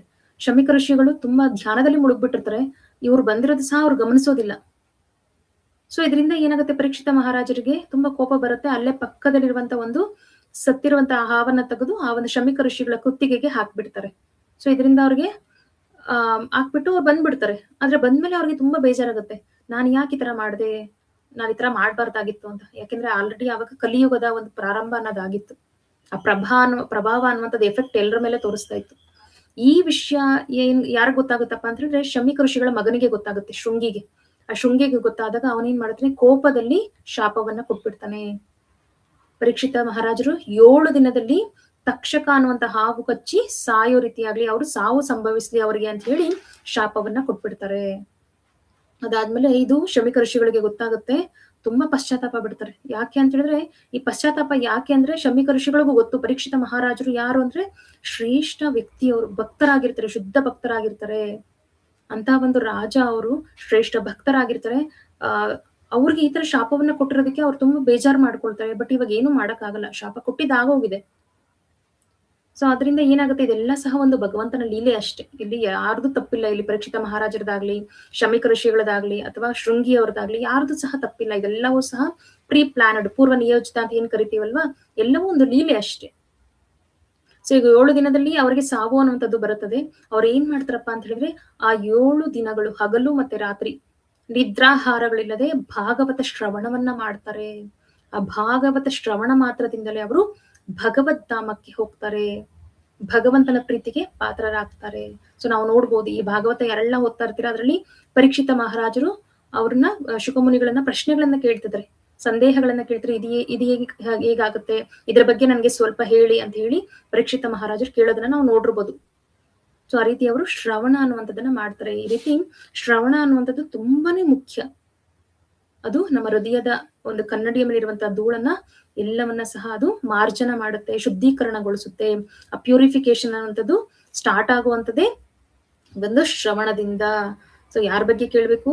ಈಶ್ವರ ಪರಮ ಕೃಷ್ಣ ಸಚ್ಚಿದಾನಂದ ವಿಗ್ರಹ, ಭಗವಂತನ ಬಗ್ಗೆ, ದೇವೋತ್ತಮ ಪರಮ ಪುರುಷನ ರೂಪ ನಮ್ಮ ಹೃದಯದಲ್ಲಿ ನಾವು ಸಾಕ್ಷಾತ್ಕಾರ ಮಾಡ್ಕೊಳ್ಬೇಕಂದ್ರೆ ಭಗವಂತನ ನಾಮ, ರೂಪ, ಗುಣ, ಲೀಲೆಗಳು, ಭಗವಂತನ ಪರಿಕರಗಳು ಎಲ್ಲದರ ಬಗ್ಗೆನೂ ಶ್ರವಣವನ್ನ ಮಾಡ್ಬೇಕು. ಇದು ಭಕ್ತಿ ಸೇವೆಯ ಮೊದಲನೇ ಒಂದು ಹಂತ ಆಗಿರುತ್ತೆ. ಇನ್ನು ಎರಡನೇದು ಏನಪ್ಪಾ ಅಂತ ಹೇಳಿದ್ರೆ ಕೀರ್ತನಂ. ಕೀರ್ತನಂ ಅಂತ ಹೇಳಿದ್ರೆ ನಾವಿವತ್ತು ತಾನೇ ಪ್ರಭುಗಳು ನರಸಿಂಹ ಕೀರ್ತನೆ ಹಾಡಿದ್ರು. ಆ ಕೀರ್ತನಂ ಅಂತ ಹೇಳಿದ್ರೆ ಈ ಒಂದು ಪವಿತ್ರ ನಾಮವನ್ನ ಜಪಿಸುವುದು ಅಂತ ಹೇಳಿದ್ರೆ ಕೀರ್ತನೆ ಅಂತ ಹೇಳಿದ್ರೆ ಹಾಡು ಸಹ ಆಗುತ್ತೆ. ಇವಾಗ ಎಷ್ಟು ಅದ್ಭುತವಾಗಿ ಆ ನರಸಿಂಹ ಕೀರ್ತನೆಯನ್ನ ಎಲ್ಲರೂ ಸಹ ಕೇಳಿಸ್ಕೊಂಡ್ವಿ. ಅಂದ್ರೆ ಕೀರ್ತನೆ ಅಂತ ಹೇಳಿದ್ರೆ ಮುಖ್ಯವಾಗಿ ಪವಿತ್ರ ನಾಮವನ್ನ ಜಪಿಸುವುದು. ನಾವು ನೋಡ್ಬೋದು ಈ ನಗರ ಸಂಕೀರ್ತನೆ ನಡೀತಾ ಇದೆ ಅಂದಾಗ ಅಲ್ಲಿ ದಾರಿಯಲ್ಲಿ ಹೋಗ್ತಾ ಇರುವಂತವ್ರು ಬೇರೆ ಜನಗಳೆಲ್ಲ ಸಹ ಅಟ್ರಾಕ್ಟ್ ಆಗ್ತಾ ಇರ್ತಾರೆ. ಈ ಒಂದು ಹೌಸ್ ಪ್ರೋಗ್ರಾಮ್ ಮಾಡಿದಾಗ ಆಗಿರ್ಬೋದು, ಅಥವಾ ಸತ್ಸಂಗಗಳು ಮಾಡಿದಾಗ ಆಗಿರ್ಬೋದು, ಒನ್ ಡೇ ಟ್ರಿಪ್ ಅಲ್ಲಿ ಆಗಿರ್ಬೋದು, ಆ ಕೀರ್ತನೆ ಅನ್ನೋದು ನಡೀತಾ ಇದ್ರೆ ನಾವು ನಮ್ಮನ್ನೇ ನಾವು ಮರ್ತ್ ಬಿಟ್ಟಿರ್ತೀವಿ. ಆ ತರ ಇರುತ್ತೆ ಕೀರ್ತನೆ ಅಂತ ಹೇಳಿದ್ರೆ. ಅದರ ಪ್ರಭಾವ ತುಂಬಾನೇ ಜಾಸ್ತಿ ಇರುತ್ತೆ. ಸಂಕೀರ್ತನೆಯಿಂದಲೇ ವ್ಯಕ್ತಿಯು ಮುಕ್ತನಾಗಿ ಭಗವತ್ ಧಾಮಕ್ಕೆ ಹಿಂದಿರುಗುತ್ತಾನೆ. ಸೊ ಈ ಸಂಕೀರ್ತನೆ ಮಾಡಿದ ಮಾತ್ರದಿಂದಲೇ ಒಬ್ಬ ವ್ಯಕ್ತಿ ಮುಕ್ತಿನ ಹೊಂದಿ ಭಗವತ್ ಧಾಮಕ್ಕೆ ಹಿಂದಿರುಗ್ತಾನೆ. ಕೀರ್ತನ ಭಗವಂತನ ನಾಮ, ರೂಪ, ಗುಣಗಳ ಬಗ್ಗೆ ನಾವು ಏನು ಕೇಳಿರುತ್ತೇವೆಯೋ ಅದನ್ನ ನಮ್ಮ ಹೃದಯದಲ್ಲಿ ಹೃದ್ಗತ ಮಾಡಿಕೊಂಡು ಅದನ್ನ ಪುನರುಚ್ಚಾರ ಮಾಡಬೇಕು. ಇವಾಗ ಶ್ರವಣಮಲ್ಲಿ ನಾವು ಇದನ್ನೆಲ್ಲ ಮಾಡಿದ್ವಿ. ಭಗವಂತನ ನಾಮ, ರೂಪ, ಗುಣಗಳು, ಲೀಲೆಗಳು, ಪರಿಕರಗಳ ಬಗ್ಗೆ ಎಲ್ಲ ಕೇಳಿದ್ವಿ. ಅದನ್ನೆಲ್ಲ ನಮ್ಮ ಹೃದಯದಲ್ಲಿ ಹೃದ್ಗತ ಮಾಡಿಕೊಂಡು ಅದನ್ನ ಪುನರುಚ್ಚಾರ ಮಾಡುವಂತದ್ದು ಇದೇ ಒಂದು ಕೀರ್ತನೆ. ಕೀರ್ತನೆ ಅನ್ನೋದಕ್ಕೆ ಇನ್ನೊಂದು ಅರ್ಥ ಭಗವಂತನ ಬಗ್ಗೆ ಹೇಳುವಂಥದ್ದು, ಪ್ರಚಾರವನ್ನ ಮಾಡುವಂಥದ್ದು, ಇನ್ನೊಬ್ಬರಿಗೆ ಹೇಳುವಂಥದ್ದು. ನಾವೇನ್ ಕೇಳಿಸ್ಕೊಂಡಿದೀವಿ ಅದನ್ನ ಇನ್ನೊಬ್ಬರಿಗೆ ಹೇಳುವಂಥದ್ದು ಕೀರ್ತನ ಅನಿಸ್ಕೊಳ್ಳುತ್ತೆ. ಸೊ ಇದು ಇನ್ನೊಂದು ಅರ್ಥದಲ್ಲಿ. ಸೊ ಈ ರೀತಿ ನಾವು ಕೀರ್ತನೆ ಮಾಡೋದ್ರಿಂದ ಏನಾಗ್ತೀವಿ? ಕೀರ್ತನಾ ದೇವ ಕೃಷ್ಣಸ್ಯ ಮುಕ್ತ ಸಂಘ ಪರಂ ವ್ರಜೇತ್. ನಾವೆಲ್ಲರೂ ಸಹ ಈ ಒಂದು ಸಂಕೀರ್ತನ ಮಾಡೋ ಮಾತ್ರದಿಂದಲೇ ಮುಕ್ತಿಯನ್ನು ಹೊಂದಿ ಭಗವದ್ ಧಾಮಕ್ಕೆ ಹೋಗ್ತೀವಿ. ಜಸ್ಟ್ ನಾವು ಭಗವಂತನ ಪವಿತ್ರ ನಾಮವನ್ನ ಸಂಕೀರ್ತನ ಮಾಡಿದ್ರೆ ಸಾಕು, ನಾವು ಭಗವದ್ ಧಾಮಕ್ಕೆ ಹೋಗ್ತೀವಿ. ಭಕ್ತಿ ಸೇವೆಯ ಬೇರೆ ವಿಧಾನಗಳನ್ನು ಆಚರಿಸಲು ಶಕ್ತನಾಗಿದ್ದರೂ ಕೂಡ ಮಾನವನು ಪವಿತ್ರ ನಾಮ ಸಂಕೀರ್ತನೆಯನ್ನೇ ಆಧ್ಯಾತ್ಮಿಕ ಜೀವನದಲ್ಲಿ ಮುಖ್ಯ ಮಾರ್ಗವಾಗಿ ಆಶ್ರಯಿಸಬೇಕು. ಸೊ ನಾನು ಎಲ್ಲವನ್ನ ಮಾಡ್ತೀನಿ, ಬೇರೆ ಪ್ರಕ್ರಿಯೆಗಳೆಲ್ಲ ನಂಗೆ ತುಂಬಾ ಚೆನ್ನಾಗಿ ಬರುತ್ತೆ ಅಂದ್ರೂ ಸಹ ಈ ಒಂದು ಕೀರ್ತನೆಯನ್ನ, ಸಂಕೀರ್ತನೆ ಮಾಡೋದನ್ನ ಒಬ್ಬ ಭಕ್ತನಾದಂತವನು ಅವನ ಜೀವನದಲ್ಲಿ ಅಳವಡಿಸ್ಕೊಳ್ಬೇಕು. ಅದರ ಒಂದು ಆಶ್ರಯವನ್ನ ಪಡೆದುಕೊಳ್ಬೇಕು. ಅದಾದ್ಮೇಲೆ ಶ್ರುತಿಗಳಲ್ಲಿ ಅಂದ್ರೆ ಏನು ಶಾಸ್ತ್ರಗಳು ಹೇಳಿದರೆ, ಸೂಚಿಸಿದರೆ ಆ ಪವಿತ್ರ ನಾಮದ ಸಂಕೀರ್ತನೆಯನ್ನ ಗಂಭೀರವಾಗಿ ಅನುಸರಿಸಬೇಕು. ಅಂದ್ರೆ ಹರೇ ಕೃಷ್ಣ ಕೃಷ್ಣ ಕೃಷ್ಣ ಹರೇ ಹರೇ, ಹರೇ ರಾಮ ರಾಮ ರಾಮ ಹರೇ ಹರೇ. ನೆಕ್ಸ್ಟ್, ಯಾವುದೇ ಕಾರಣಕ್ಕೂ ಈ ಒಂದು ಸಂಕೀರ್ತನೆಯನ್ನ ಯಾರು ಬೇಕಾದ್ರೂ ಮಾಡ್ಬೋದು. ಇಂಥವರೇ ಮಾಡ್ಬೇಕು, ಇಂಥ ಅರ್ಹತೆನೇ ಇರ್ಬೇಕು, ಆತರ ಎಲ್ಲ ಏನೂ ಇಲ್ಲ. ಯಾಕೆ ಮಾಡ್ಬೇಕು? ಇದಕ್ಕೆ ಏನ್ ಕಾರಣ? ಕಲಿಯುಗದ ಯುಗ ಧರ್ಮ. ಚೈತನ್ಯ ಮಹಾಪ್ರಭುಗಳು ಹೇಳ್ತಾರಲ್ವಾ, ಯುಗ ಧರ್ಮ. ಹರೇರ್ನಾಮ ಹರೇರ್ನಾಮ ಇವ ಕೇವಲಂ ಕಲೌ ನಾಸ್ತ್ಯೈವ ಗತಿರ್ ಅನ್ಯಥಾ. ಈ ಜಗಳ ಮತ್ತೆ ಬೂಟಾಟಿಕೆಗಳೇ ತುಂಬಿರುವಂತ ಈ ಒಂದು ಕಲಿಯುಗದಲ್ಲಿ ನಮ್ಮನ್ನ ನಾವು ರಕ್ಷಿಸ್ಕೊಳ್ಬೇಕು. ಇದರಿಂದ ಆಚೆ ಬರೋದಕ್ಕೆ ಇರುವಂತ ಒಂದೇ ಒಂದು ದಾರಿ ಈ ಒಂದು ಹರಿನಾಮ ಸಂಕೀರ್ತನೆ. ಕಲಿಯುಗದಲ್ಲಿ ಯಜ್ಞ, ದಾನ ಅಥವಾ ಕಠಿಣ ತಪಸ್ಸುಗಳು ಸಾಧ್ಯವಿಲ್ಲ. ನಮ್ಮೆಲ್ರಿಗೂ ಆಯುಸ್ಸು ತುಂಬಾನೇ ಕಮ್ಮಿ ಇದೆ ಅಲ್ವಾ? ಸೊ ಒಂದು ಸತ್ಯಯುಗ ಆಗಿರ್ಬೋದು, ತ್ರೇತಾಯುಗ ಆಗಿರ್ಬೋದು, ದ್ವಾಪರ ಯುಗ, ಇದರೆಲ್ಲ ಕಂಪೇರ್ ಮಾಡಿದ್ರೆ ನಮ್ಗೆ ತುಂಬಾನೇ ಕಮ್ಮಿ ಆಯಸ್ಸು ಅನ್ನುವಂಥದ್ದು. 100 ವರ್ಷ ರೀಚ್ ಆಗುವಂಥದ್ದು ತುಂಬಾ ರೇರ್ ಆಗ್ಬಿಟ್ಟಿದೆ. ಸೊ ಯಜ್ಞ ಅನ್ನುವಂಥದ್ದು ತ್ರೇತಾಯುಗಕ್ಕೆ. ಇವಾಗ ನಾವು ಅಷ್ಟೊಂದೆಲ್ಲ ಒಂದು ಯಜ್ಞಕ್ಕೆ ಬೇಕಾದಂತದನ್ನೆಲ್ಲ ಸಂಗ್ರಹಣೆ ಮಾಡಿ, ಆ ದ್ರವ್ಯಗಳಾಗಿರ್ಬೋದು, ಹಣ ಆಗಿರ್ಬೋದು ಸಂಗ್ರಹಣೆ ಮಾಡಿ ಅಂತ ಒಂದು ಶುದ್ಧ ಮಂತ್ರೋಚ್ಚಾರಣೆ ಮಾಡುವಂತಹ ಬ್ರಾಹ್ಮಣರನ್ನ ಕರೆಸಿ ಯಜ್ಞ ಮಾಡುವಂಥದ್ದು ಕಷ್ಟ. ಇನ್ನು ದಾನನೂ ಅಷ್ಟೇ, ತುಂಬಾ ಕಷ್ಟ. ಅಥವಾ ನಾನು ತಪಸ್ ಮಾಡ್ಬಿಡ್ತೀನಿ ಅಂದ್ರೆ ನಮ್ಮ ಆಯಸ್ ತುಂಬಾ ಕಮ್ಮಿ, ನಮ್ಗೇನು ತುಂಬಾ ವರ್ಷಗಳಿಲ್ಲ. ಸತ್ಯಯುಗದಲ್ಲಿ 1,00,000 ವರ್ಷಗಳಿರ್ತಾ ಇತ್ತು. ಅವ್ರು ಸಾವಿರಾರು ವರ್ಷಗಳ ಕಾಲ ತಪಸ್ಸುಗಳನ್ನ ಆಚರಿಸಿದ್ರು. ಆದ್ರೆ ನಮ್ಗೆ ಅಷ್ಟೊಂದು ಟೈಮ್ ಎಲ್ಲ ಇಲ್ಲ. ನಾವು ಇರುವಂತದ್ದು ಈ ಭೌತಿಕ ಪ್ರಪಂಚದಲ್ಲಿ, ಕಲಿಯುಗದಲ್ಲಿ ನಮ್ಗೆ ಸಮಯ ಅನ್ನೋದಿಲ್ಲ. ಅದಕ್ಕೆ ನಾವೇನ್ ಮಾಡ್ಬೇಕು? ಹರಿನಾಮ ಸಂಕೀರ್ತನೆಯನ್ನ ಆರಿಸ್ಕೊಳ್ಬೇಕು. ಅದೇ ಅತ್ಯುತ್ತಮವಾದ ಮಾರ್ಗ ಮತ್ತೆ ಸುಲಭವಾದಂತಹ ಮಾರ್ಗ. ಈಸಿ, ಇದಕ್ಕೇನ್ ಕಷ್ಟಪಡ್ಬೇಕಾಗಿಲ್ಲ, ಸುಲಭವಾದಂತಹ ಮಾರ್ಗ. ಅಗತ್ಯವಿರುವ ಅರ್ಹತೆ: ಹುಲ್ಲಿಗಿಂತಲೂ ವಿನೀತನಾಗಿ ಮರಕ್ಕಿಂತಲೂ ಸಹಿಷ್ಣು ಆಗಿ ತನಗೆ ಗೌರವವನ್ನು ಅಪೇಕ್ಷಿಸದೆ ಇತರರಿಗೆ ಗೌರವವನ್ನ ನೀಡುವವನು ಸದಾ ಹರಿನಾಮವನ್ನ ಜಪಿಸಬಹುದು. ಯಾರು ಈ ಕೀರ್ತನೆಯನ್ನ ಮಾಡಬಹುದು, ಹರಿನಾಮವನ್ನ ಜಪಿಸಬಹುದು? ತೃಣಾದಪಿ ಸುನೀಚನ ತರೋಪಿ ಸಹಿಷ್ಣುನ ಅಮಾನಿನ ಮಾನದಿನ ಕೀರ್ತನೀಯ ಸದಾ ಹರಿಹಿ. ಚೈತನ್ಯ ಮಹಾಪ್ರಭುಗಳು ಹೇಳಿದ್ರಲ್ವಾ, ಈ ಒಂದು ಹುಲ್ಲಿಗಿಂತಲೂ ವಿನೀತನಾಗಿ, ನಮ್ರತೆ ಅನ್ನುವಂಥದ್ದು ಬರುತ್ತೆ, ಮರಕ್ಕಿಂತಲೂ ಸಹಿಷ್ಣುವಾಗಿ. ಸೊ ಮರ ಎಷ್ಟು ಸಹಿಷ್ಣುತೆಯನ್ನ ಹೊಂದಿದೆ, ಯಾರು ಏನೇ ಮಾಡಿದ್ರು, ಏನೇ ತೊಂದರೆ ಕೊಟ್ಟರು, ಆ ಒಂದು ಕೊಡಲಿನ ಎತ್ಕೊಂಡ್ಬಂದು ಅದನ್ನ ಕಡಿತಾ ಇದ್ರು ಸಹ ಅದೇನು ಮಾಡಿದ್ರೆ ಅಷ್ಟು ಸಹಿಷ್ಣುವಾಗಿ ನಿಂತ್ಕೊಂಡಿರುತ್ತೆ, ಮಳೆ ಗಾಳಿ ಬಿಸಿಲು ಎಲ್ಲ ಸಮಯದಲ್ಲೂ ಸಹ. ಮತ್ತೆ ಒಬ್ಬ ಭಕ್ತನಾದಂಥವನು ಬೇರೆಯವ್ರಿಗೆಲ್ಲರಿಗೂ ಸಹ ಗೌರವವನ್ನ ಕೊಡ್ತಾನೆ, ಆದ್ರೆ ಯಾರ ಕಡೆಯಿಂದಲೂ ಅವನು ಗೌರವವನ್ನ ಅಪೇಕ್ಷಿಸೋದಿಲ್ಲ. ಸೊ ಅಂತ ಒಂದು ಅರ್ಹತೆಯನ್ನ ಹೊಂದಿರೋರು ಈ ಒಂದು ಕೀರ್ತನೆಯನ್ನ ಮಾಡ್ತಾರೆ, ಹರಿನಾಮವನ್ನ ಜಪಿಸಬಹುದು. ಸೊ ಅದನ್ನ ಚೈತನ್ಯ ಮಹಾಪ್ರಭುಗಳ ಒಂದು ಶಿಕ್ಷಾಷ್ಟಕಮಲ್ಲಿ ಬರುವಂತಹ ಈ ಒಂದು ಶ್ಲೋಕವನ್ನ ಇದಕ್ಕೆ ಕೋಟ್ ಮಾಡಿರುವಂತದ್ದು. ಇನ್ನ ಇದಕ್ಕೆ ಹೇಳಿದ್ನಲ್ಲವ ನಾನಾಗ್ಲೇ, ಯಾವುದೇ ಒಂದು ಭೌತಿಕ ಅರ್ಹತೆಗಳಿಲ್ಲ. ಅವ್ರು ಒಂದು ಒಳ್ಳೆ ಫ್ಯಾಮಿಲಿಯಲ್ಲಿ ಜನ್ಮವನ್ನ ಪಡ್ಕೊಂಡಿರ್ಬೇಕು, ಐಶ್ವರ್ಯ ಇರಬೇಕು, ಶ್ರೀಮಂತರಾಗಿರ್ಬೇಕು, ಅಥವಾ ನೋಡೋಕೆ ಸುಂದರವಾಗಿರ್ಬೇಕು ಅಂತವ್ರು ಮಾತ್ರ ಈ ಒಂದು ಪವಿತ್ರ ನಾಮ ಜಪ ಮಾಡ್ಬೇಕು ಅಂತ ಹೇಳಿ ಯಾವುದೇ ಒಂದು ರೆಸ್ಟ್ರಿಕ್ಷನ್ಸ್ ಅನ್ನೋದು, ರೂಲ್ಸ್ ಅನ್ನುವಂಥದ್ದು ಇಲ್ಲ. ಯಾರು ಬೇಕಾದ್ರೂ ಮಾಡಬಹುದು, ಎಲ್ಲರಿಗೂ ಸಹ ಈ ಒಂದು ಅವಕಾಶ ಅನ್ನುವಂಥದ್ದು ಇದೆ. ಜನ್ಮೈಶ್ವರ್ಯ ಶ್ರುತ ಶ್ರೀ ಅಂತ ಕರಿತೀವಿ. ಒಳ್ಳೆ ಕುಟುಂಬದಲ್ಲಿ ಜನ್ಮ ಪಡ್ಕೊಂಡಿಲ್ಲ ಅಂದ್ರೂ ಪರವಾಗಿಲ್ಲ, ಐಶ್ವರ್ಯ ಇಲ್ಲ ಅಂದ್ರೂ ಪರವಾಗಿಲ್ಲ, ಎಜುಕೇಶನ್ ನಾನು ಏನು ಓದೇ ಇಲ್ಲ, ನನ್ ವಿದ್ಯೆನೇ ಇಲ್ಲ ಅಂದ್ರೂ ಪರವಾಗಿಲ್ಲ, ಅಥವಾ ಸೌಂದರ್ಯ ನೋಡೋಕೆ ಸುಂದರವಾಗಿಲ್ಲ, ಅವ್ರ ಪಾಪ ಸೌಂದರ್ಯನೇ ಇಲ್ಲ ಅಂತ ಹೇಳಿದ್ರು ಅಂತವ್ರು ಸಹ ಮಾಡ್ಬೋದು. ಪ್ರತಿಯೊಬ್ರು ಸಹ ಈ ಒಂದು ನಾಮ ಜಪವನ್ನ ಕೀರ್ತನೆಯನ್ನ ಮಾಡ್ಬೋದು. ಇದು ಒಂದು ಅರ್ಹತೆ. ಸೊ ಅದನ್ನ ಇಲ್ಲಿ ನಾವು ನೋಡ್ಬೋದು. ಒಂದು ಬಾರಿ ಈ ಕಥೆನ ನಾನು ಆಲ್ರೆಡಿ ಹೇಳಿದೆ, ನೀವು ಎಷ್ಟೊಂದ್ ಜನ ಕೇಳಿಸ್ಕೊಂಡಿರ್ತೀರ ಭೀಮಸೇನನ ಬಗ್ಗೆ. ಆ ಭೀಮಸೇನ ಏನ್ ಮಾಡ್ತಾರಪ್ಪ ಅಂತ ಹೇಳಿದ್ರೆ, ಯಾವಾಗ್ಲೂ ಅರ್ಜುನನ ಕಂಡ್ರೆ ಕೃಷ್ಣನ್ ತುಂಬಾ ಇಷ್ಟ. ನಾನು ಸಹ ಕೃಷ್ಣನಿಗೆ ಖುಷಿ ಕೊಡುವಂತ ಕೆಲಸವನ್ನ ಮಾಡ್ಬೇಕು, ಏನಾದ್ರೂ ಒಂದು ಕೆಲಸ ಖುಷಿ ಪಡೋ ಕೆಲಸವನ್ನ ಮಾಡಿ ಕೃಷ್ಣನಿಂದ ಬೇಷ್ ಅನ್ಸ್ಕೊಳ್ಬೇಕು, ಕೃಷ್ಣನಿಗೆ ಖುಷಿ ಕೊಡ್ಬೇಕು ಅಂತ ಹೇಳಿ ಒಂದು ಬಾರಿ ಅವ್ರು ಏನ್ ಮಾಡ್ಬೇಕು ಅಂತ ಹೇಳಿದ್ರೆ, ಏನ್ ಮಾಡ್ತಾರೆ ಅಂತ ಹೇಳಿದ್ರೆ, ಸಂಗೀತ ಅಭ್ಯಾಸವನ್ನ ಮಾಡ್ತಾ ಇರ್ತಾರೆ. ಸೊ ಒಂದು ಹಾಡನ್ನ ಕಲಿತು ಅದನ್ನ ಕೃಷ್ಣನ ಮುಂದೆ ಹೇಳಿ ಕೃಷ್ಣನ್ಗೆ ಖುಷಿ ಪಡಿಸ್ಬೇಕು ಅಂತ ಹೇಳ್ಬಿಟ್ಟು.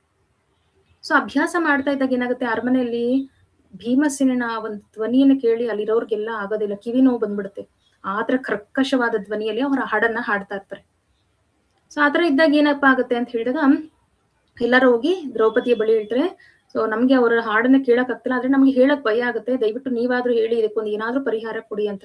ಆವಾಗ ದ್ರೌಪದಿ ಹೇಳ್ತಾಳೆ, ನೀವ್ ಈ ರೀತಿ ಇಲ್ಲಿ ಕುತ್ಕೊಂಡು ಎಲ್ಲರ ಮುಂದೆ ಅಭ್ಯಾಸ ಮಾಡೋದಕ್ಕಿಂತ ಒಬ್ಬರೇ ಕುತ್ಕೊಂಡು ಆ ಒಂದು ಬೆಟ್ಟಕ್ಕೆ ಹೋಗಿ ಅಲ್ಲೂ ಕುತ್ಕೊಂಡು ಅಭ್ಯಾಸ ಮಾಡಿ ಅಂತ. ಸೊ ಭೀಮಸೇನ, ಹೌದು ಕರೆಕ್ಟ್, ನೀವು ಹೇಳ್ತಿರೋದು ಕರೆಕ್ಟ್ ಇದೆ ದ್ರೌಪದಿ, ನಾವು ಅಲ್ಲೇ ಹೋಗಿ ನಾನು ಅಭ್ಯಾಸವನ್ನ ಮಾಡ್ತೀನಿ ಅಂತ ಹೇಳಿ ಭೀಮಸೇನರು ಏನ್ ಮಾಡ್ತಾರೆ, ಅಲ್ಲಿ ಹೋಗಿ ಅಭ್ಯಾಸವನ್ನ ಮಾಡ್ತಾರೆ. ಅಭ್ಯಾಸ ಮಾಡ್ತಾ ಇದ್ದಾಗ ಏನಾಗುತ್ತೆ, 2 ದಿನ ಆಗುತ್ತೆ, 3 ದಿನ ಆಗುತ್ತೆ, ಇದೇ ತರ ಬೆಳಗ್ಗೆಯಿಂದ ಸಂಜೆವರೆಗೂ ಅಭ್ಯಾಸ ಮಾಡ್ತಾ ಇರ್ತಾರೆ. ಅಭ್ಯಾಸ ಮಾಡ್ತಾ ಇದ್ದಾಗ ಒಂದಿನ ಏನಾಗುತ್ತೆ, ಯಾರೋ ಒಬ್ಬ ವ್ಯಕ್ತಿ ಅಲ್ಲಿಗೆ ಓಡಿ ಬರ್ತಾನೆ. ಓಡಿ ಬಂದಾಗ ಭೀಮಸೇನರನ್ನ ನೋಡಿ ಅವನ್ಗೆ ತುಂಬಾ ಭಯ ಆಗ್ಬಿಡುತ್ತೆ, ಶರೀರ ಎಲ್ಲ ಕಂಪಿಸ್ತಾ ಇರುತ್ತೆ. ಯಾಕಂದ್ರೆ ಅವ್ನಿಗೆ ಗೊತ್ತಿಲ್ಲ ಯಾರು ಹಾಡ್ತಾ ಇದ್ರು ಅಂತ ಹೇಳಿ. ಸಡನ್ ಆಗಿ ಭೀಮಸೇನರನ್ನ ನೋಡಿದಾಗ ಅವ್ರಿಗೆ ಭಯ ಅನ್ನೋದಾಗ್ಬಿಡುತ್ತೆ. ಯಾವಾಗ ಭೀಮಸೇನರು ಕೇಳ್ತಾರೆ, ಯಾರ್ ನೀನು, ಯಾಕೆ ಇಲ್ಲಿಗೆ ಬಂದು ಈ ತರ ನಿಂತ್ಕೊಂಡು ಭಯ ಪಡ್ತದೀಯಾ, ಏನಾಯ್ತು ನಿನ್ಗೆ ಅಂತ ಕೇಳಿದಾಗ ಆ ಒಂದು ವ್ಯಕ್ತಿ ಹೇಳ್ತಾನೆ, 2 ದಿನದಿಂದ ನನ್ನ ಕತ್ತೆ ಏನ್ ಮಾಡ್ತದೆ, ಈ ಕಡೆಗೆ ಓಡ್ ಬರ್ತಾ ಇದೆ, ಅದು ಅದಕ್ಕೆ ಇಲ್ಲೇನಾದ್ರೂ ಬಂದಿದ್ಯಾ ಅಂತ ನಾನು ಜಸ್ಟ್ ನೋಡಕ್ಕೆ ಬಂದಿದ್ದೀನಿ ಅಷ್ಟೇ ಅಂತ ಹೇಳ್ಬಿಟ್ಟು ಭಯ ಪಟ್ಕೊಂಡು ಆ ಒಂದು ಮೆಲೂ ಧ್ವನಿಯಲ್ಲಿ ಹೇಳ್ತದಾನೆ, ತುಂಬಾ ಭಯದಲ್ಲಿ. ಸೊ ಆವಾಗ ಭೀಮಸೇನರಿಗೆ ಅರ್ಥ ಆಯ್ತು, ನನ್ನ ಹಾಡು ಎಷ್ಟು ಕೆಟ್ಟದಾಗಿದೆ ಅಂತ ಹೇಳಿ ಅರ್ಥ ಆಗುತ್ತೆ, ಇದು ನನ್ನ ವ್ಯರ್ಥ ಪ್ರಯತ್ನ, ಇದು ಆಗೋ ಕೆಲಸ ಅಲ್ಲ, ಸೊ ನಾನು ಇದನ್ನ ಮಾಡೋದನ್ನ ಇಲ್ಲಿಗೆ ನಿಲ್ಸೋಣ ಅಂತ ಹೇಳ್ಬಿಟ್ಟು ಅವರ ಪ್ರಯತ್ನವನ್ನ ನಿಲ್ಲಿಸ್ತಾರೆ. ವಾಪಸ್ ಅರಮನೆಗೆ ಹೋಗ್ತಾರೆ. ಅರಮನೆಗೆ ಹೋದ್ಮೇಲೆ ಯುಧಿಷ್ಠಿರ ಮಹಾರಾಜರು ಹೇಳ್ತಾರೆ, ಕೃಷ್ಣನನ್ನ ನಾನು ಮಾತಾಡೋದಿದೆ ಕೃಷ್ಣನ ಬಳಿ, ಅವರನ್ನ ಕರಿ ಅಂತ ಹೇಳ್ಬಿಟ್ಟು ಹೇಳ್ತಾರೆ. ಅವಾಗ ಸರಿ ಆಯ್ತು, ನಾನು ಊಟವನ್ನ ಮುಗಿಸ್ಕೊಂಡು ಹೋಗಿ ಕೃಷ್ಣನನ್ನ ಕರ್ದ್ಕೊಂಡು ಬರ್ತೀನಿ ಅಂತ ಹೇಳಿ ಭೀಮಸೇನರು ಹೇಳ್ತಾರೆ. ಸರಿ ಊಟ ಮಾಡ್ತಾರೆ. ಹೋಗಿ ಊಟ ಮಾಡಿದ ತಕ್ಷಣ ಅವ್ರು ತುಂಬಾ ನಿದ್ದೆ ಬಂದ್ಬಿಡುತ್ತೆ, ಹೋಗಿ ಮಲ್ಕೊಂಡು ಚೆನ್ನಾಗಿ ನಿದ್ದೆ ಮಾಡ್ಬಿಡ್ತಾರೆ. ಸೊ ನಿದ್ದೆ ಮಾಡಿ ಸಂಜೆ ಎದ್ದೇಳ್ತಾರೆ. ಅವಾಗ ಸೇವಕರು ಯಾರೋ ಬಂದು ಸಹಾಯಕರು ಇರ್ತಾರಲ್ವ, ಅವರು ಭೀಮಸೇನರನ್ನ ಕರೀತಾರೆ, ಯುಧಿಷ್ಠಿರ ಮಹಾರಾಜರು ಕರೀತಿದ್ದಾರೆ ಬನ್ನಿ ಅಂತ ಹೇಳ್ಬಿಟ್ಟು. ಅವಾಗ ಅವರು ಅಲ್ಲಿ ಹೋಗಿ ಕೇಳ್ತಾರೆ, ಕೃಷ್ಣನನ್ನ ಕರೆದಿದ್ಯಾ ಅಂತ ಹೇಳ್ಬಿಟ್ಟು ಕೇಳಿದಾಗ, ಅಯ್ಯೋ ಮರ್ತು ಬಿಟ್ಟೆ ಅಣ್ಣ, ಕ್ಷಮಿಸ್ಬಿಡು ನನ್ನಣ್ಣ ಅಂತ ಹೇಳ್ಬಿಟ್ಟು ಭೀಮಸೇನರು ಹೇಳ್ತಾರೆ. ಆವಾಗ ಭೀಮಸೇನರಿಗೆ ತುಂಬಾ ಬೇಜಾರಾಗ್ಬಿಡುತ್ತೆ, ಅಣ್ಣ ಹೇಳಿರೋ ಕೆಲಸವನ್ನ ನಾನು ಮಾಡ್ಲಿಲ್ಲ, ಎಂತ ಕೆಲಸ ಮಾಡ್ಬಿಟ್ಟೆ ನಾನು ಅಂತ ಹೇಳ್ಬಿಟ್ಟು ಅವರು ಆ ಒಂದು ಕೋಣೆಗೆ ಹೋಗಿ ಅವರ ಕೋಣೆಯಲ್ಲಿ ತುಂಬಾ ಪಶ್ಚಾತ್ತಾಪ ಪಡ್ತಾ ಇರ್ತಾರೆ. ಕೃಷ್ಣ ಅಂತ ಹೇಳ್ಬಿಟ್ಟು, ಕೃಷ್ಣ ಕೃಷ್ಣ ಅಂತ ಹೇಳಿ. ಆಮೇಲೆ ನೀನ್ ಯಾರ ಕರೆದ್ರು ಬರ್ತೀಯಾ, ಅರ್ಜುನ ಕರೆದ್ರೆ ಬರ್ತೀಯಾ, ದ್ರೌಪದಿ ಕರೆದ್ರು ಬರ್ತೀಯಾ, ಸೊ ನಾನಿನ್ ಕರಿಬೇಕಾಗಿತ್ತು, ನಾನು ಬರ್ಬೇಕಾಗಿತ್ತು, ನನ್ನ ಅಣ್ಣ ನನ್ಗೊಂದ್ ಕೆಲಸ ಹೇಳಿದ್ರು, ಆದ್ರೆ ನಾನು ಬರ್ಲಿಲ್ಲ ಕೃಷ್ಣ, ನನ್ನಿಂದ ತುಂಬಾ ದೊಡ್ಡ ತಪ್ಪಾಗೋಗಿದೆ ಅಂತ ಹೇಳಿ ತುಂಬಾ ಆ ಒಂದು ಭಾವುಕತೆಯಿಂದ ಕೃಷ್ಣನನ್ನ ಕರೀತಾ ಇದಾರೆ. ಆ ಪ್ರೀತಿ ಭಕ್ತಿ ಎಲ್ಲವೂ ಅದ್ರಲ್ಲಿ ಸೇರ್ಕೊಂಡಿದೆ. ಸೊ ಈಗ ಮತ್ತೆ ಇನ್ನೊಂದ್ ಬಾರಿ ಆ ಸಹಾಯಕರು ಬಂದು ಕರೀತಾರೆ, ಅಣ್ಣ ಕರೀತಿದಾರೆ ಯುಧಿಷ್ಠಿರ ಮಹಾರಾಜರು ಅಂತ ಹೇಳ್ಬಿಟ್ಟು. ಅವಾಗ ಅಲ್ಲಿ ಬಂದು ನೋಡಿದಾಗ ಕೃಷ್ಣ ಬಂದಿರ್ತಾರೆ. ಆವಾಗ ಯುಧಿಷ್ಠಿರ ಮಹಾರಾಜರು ಹೇಳ್ತಾರೆ, ಆಗ್ಲೇ ನಾನು ಕರ್ದ ನೀನ್ ಕೃಷ್ಣನನ್ನ ಅಂತ ಹೇಳಿದಾಗ ಇಲ್ಲ ಅಂತ ಹೇಳಿದೆ, ಆಲ್ರೆಡಿ ನೀನ್ ಕೃಷ್ಣನನ್ನ ಕರ್ದಿರೋದಕ್ಕೆ ಅವ್ರು ಬಂದಿದ್ದಾರೆ ಆಲ್ರೆಡಿ ಅಂತ ಹೇಳಿದಾಗ ಭೀಮಸೇನರು ಹೇಳ್ತಾರೆ, ನಾನು ಕೃಷ್ಣನನ್ನ ಕರ್ದೇ ಇಲ್ಲ ಅಂತ ಹೇಳಿ. ಆವಾಗ ಕೃಷ್ಣ ಹೇಳ್ತಾರೆ, ನೀನು ಇವಾಗ ನನ್ನ ಕರ್ದೆ ಅಲ್ವಾ, ನೀನು ಆ ಕೋಣೆಯಲ್ಲಿ ಕುಳಿತುಕೊಂಡು ಕೃಷ್ಣ ಅಂತ ಹೇಳ್ಬಿಟ್ಟು ಕರ್ದೆ ಅಲ್ವಾ ಅಂತ ಹೇಳ್ಬಿಟ್ಟು ಹೇಳ್ತಾರೆ. ಅಂದ್ರೆ ಕೃಷ್ಣ ಎಕ್ಸ್ಪೆಕ್ಟ್ ಮಾಡೋದಷ್ಟೇ ಆ ಒಂದು ಪ್ರೀತಿ, ಆ ಒಂದು ಭಕ್ತಿ. ನಾವು ಆ ಒಂದು ಆರ್ಟಿಫಿಷಿಯಲ್ ಆಗಿ ಏನೋ ಕಲ್ತು ನಾವು ಇಂಪ್ರೆಸ್ ಮಾಡ್ಬಿಡ್ತೀವಿ ಅಂತ ಹೇಳಿದ್ರೆ ಅದು ನಿಜವಾಗ್ಲೂ ಅದನ್ನ ಬಯಸ್ತಾ ಇಲ್ಲ ಕೃಷ್ಣ. ನಮ್ಮಲ್ಲಿ ನಿಜವಾದಂತಹ ಪ್ರೀತಿಯನ್ನ, ನಿಜವಾದಂತಹ ಭಕ್ತಿಯನ್ನ ಬಯಸ್ತಾ ಇದಾರೆ. ಸೊ ಎಲ್ರು ಇಲ್ಲಿ ಸಿಂಗರೇ ಆಗ್ಬೇಕು, ಎಲ್ಲ ಒಂದು ಪ್ರೊಫೆಷನಲಿ ಸಿಂಗರ್ಸ್, ಪ್ರೊಫೆಷನಲಿ ಚೆನ್ನಾಗಿ ಕ್ಲಾಸ್ ಮಾಡೋರು ಅವ್ರು ಮಾತ್ರ ಕೃಷ್ಣನನ್ನ ಇಂಪ್ರೆಸ್ ಮಾಡಬಹುದು, ಅವ್ರು ಮಾತ್ರ ಭಕ್ತರಾಗ್ಬೋದು ಅಂತ ಹೇಳಿದ್ರೆ ಇಲ್ಲಿ ತುಂಬಾ ಜನ ಯಾರು ಭಕ್ತರೇ ಆಗ್ತಾ ಇರ್ಲಿಲ್ಲ. ಸೊ ಕೃಷ್ಣ ಯಾವ್ದನ್ನ ನೋಡ್ತಾರೆ ಅಂತ ಹೇಳಿದ್ರೆ ಆ ಒಂದು ಭಾವವನ್ನ ನೋಡ್ತಿದ್ರೆ, ಆ ಪ್ರೀತಿಯನ್ನ ನೋಡ್ತಿದ್ರೆ, ಆ ಭಕ್ತಿಯನ್ನ ನೋಡ್ತಿದ್ರೆ. ಅದನ್ನೇ ಇಲ್ಲಿ ಕೃಷ್ಣ ನೋಡುವಂಥದ್ದು. ಈ ಒಂದು ಕೀರ್ತನಂನ ಆಚಾರ್ಯರು ಯಾರಪ್ಪ ಅಂದ್ರೆ ಶುಕಮುನಿಗಳು, ಶುಕದೇವ ಗೋಸ್ವಾಮಿಗಳವರು ಏನ್ ಮಾಡ್ತಾರೆ, ಈ ಒಂದು ಭಾಗವತವನ್ನ ಸಂಪೂರ್ಣವಾಗಿ 7 ದಿನ ಹಗಲು ಮತ್ತೆ ರಾತ್ರಿ ಪರೀಕ್ಷಿತ ಮಹಾರಾಜರಿಗೆ ಹೇಳ್ತಾರೆ. ಭಗವಂತನ ಒಂದು ಆ ಲೀಲೆಗಳು, ಭಗವಂತನ ಭಕ್ತ ಲೀಲೆಗಳನ್ನ ಎಲ್ಲವನ್ನ ಸಹ ಹೇಳ್ತಿದ್ರೆ. ಆ ಗಂಗಾ ನದಿಯ ದಡದಲ್ಲಿ ಕುಳಿತುಕೊಂಡು ಪರೀಕ್ಷಿತ ಮಹಾರಾಜರ ಜೊತೆ ಬೇರೆ ಎಲ್ಲ ಮುನಿಗಳೆಲ್ಲ ಸಹ ಅದನ್ನ ಕೇಳಿಸ್ಕೊಳ್ತದೆ. ಸೊ ಆ ರೀತಿ ಅವರು ಭಗವಂತನ ಈ ಒಂದು ಕೀರ್ತನೆ ಮಾಡ್ತಾ ಒಂದು ಭಗವತ್ ಪ್ರೀತಿಗೆ ಪಾತ್ರರಾಗ್ತಾರೆ. ಇನ್ನ ಇವರು ಶುಕಮುನಿಗಳು, ಅವರ ತಂದೆ ತಾಯಿ ಯಾರಪ್ಪ ಅಂದ್ರೆ ವ್ಯಾಸ ಮಹರ್ಷಿಗಳು ಮತ್ತೆ ವಾಟಿಕ. ಈ ವಾಟಿಕ ಅವ್ರಿಗೆ ಶುಕಮುನಿಗಳು ಅವ್ರ ಗರ್ಭದಲ್ಲಿ ಇದ್ದಾಗ 16 ವರ್ಷಗಳ ಕಾಲ ಅವರು ಹೊಟ್ಟೆಯಿಂದ ಬರೋದೇ ಇಲ್ಲ ಅಂತ ಹಠ ಮಾಡ್ತಾ ಇರ್ತಾರೆ. ಗರ್ಭದಲ್ಲೇ ಇರ್ತಾರೆ. ಯಾಕಪ್ಪ ಅಂತ ಹೇಳಿದ್ರೆ ನಾನು ಆಚೆಗೆ ಬಂದ್ರೆ ಮಾಯೆ ಎಲ್ಲಿ ನನ್ನ ಮೇಲೆ ಅಟ್ಯಾಕ್ ಮಾಡ್ಬಿಡುತ್ತೆ. ನಮ್ಗೆಲ್ಲರಿಗೂ ಅಷ್ಟೇ, ತಾಯಿ ಗರ್ಭದಿಂದ ನಾವು ಈಚೆ ಬಂದಿದೀವಿ, ಒಂದು ಮಗು ಜನ್ಮವನ್ನ ಪಡ್ಕೊಂಡಿದೆ ಅಂದಿದ ತಕ್ಷಣ ಈ ಒಂದು ಮಾಯೆಯ ಪ್ರಭಾವ ಆ ಕ್ಷಣದಲ್ಲೇ ನಮ್ಮ ಮೇಲೆ ಪ್ರಭಾವವನ್ನ ಬೀರುತ್ತೆ. ಆ ಸತ್ವಗುಣ, ರಜೋಗುಣ, ತಮೋಗುಣ ನಮ್ಮ ಮೇಲೆ ಆ ಪ್ರಭಾವವನ್ನ ಬೀರೋದಕ್ಕೆ ಸ್ಟಾರ್ಟ್ ಮಾಡ್ಬಿಡುತ್ತೆ. ಸೊ ಅದಕ್ಕೆ ಈ ಒಂದು ಶುಕಮುನಿಗಳು ಯಾವ ಕಾರಣಕ್ಕೂ ನಾನು ಆಚೆ ಬರೋದಿಲ್ಲ, ಅಲ್ಲೇ ಅವರು ಈ ಒಂದು ಭಗವಂತನ ಒಂದು ಸೇವೆಯನ್ನ, ಸ್ಮರಣೆಯನ್ನ ಮಾಡ್ತಾ ಇರ್ತಾರೆ. ಆಚೆ ಬಂದ್ರೆ ಎಲ್ಲಿ ಭಗವಂತನ ಮರ್ತು ಬಿಡ್ತೀನೋ ನಾನು ಅಂತ ಹೇಳ್ಬಿಟ್ಟು ಅವರು 16 ವರ್ಷಗಳ ಕಾಲ ತಾಯಿಯ ಗರ್ಭದಲ್ಲೇ ಇರ್ತಾರಂತೆ. ಅದಾದ್ಮೇಲೆ ಸ್ವತಃ ಭಗವಂತನೇ ಬಂದು ಕೃಷ್ಣ ಅವ್ರಿಗೆ ಪ್ರಾಮಿಸ್ ಮಾಡ್ತಾರಂತೆ, ನಿನ್ನ ಮೇಲೆ ಯಾವ ಮಾಯೆಯ ಪ್ರಭಾವ ಸಹ ಬೀರೋದಿಲ್ಲ, ಇದು ನಾನು ನಿನಗೆ ಕೊಡ್ತಾ ಇರುವಂತ ಮಾತು ಅಂತ ಹೇಳಿದಾಗ ಅವರು ತಾಯಿಯ ಗರ್ಭದಿಂದ ಆಚೆ ಬರ್ತಾರಂತೆ. ಈ ತರ ಶುಕಮುನಿಗಳು ಈ ಒಂದು ಕೀರ್ತನ ಮಾಡೋ ಮಾತ್ರದಿಂದಲೇ ಅವ್ರು ಏನಪ್ಪಾ ಮಾಡಿದ್ರು ಅಂತ ಹೇಳಿದ್ರೆ ಭಗವತ್ ಪ್ರೀತಿಗೆ ಪಾತ್ರರಾಗ್ತಾರೆ, ಭಗವದ್ ಧಾಮವನ್ನ ಪಡ್ಕೊಳ್ತಾರೆ.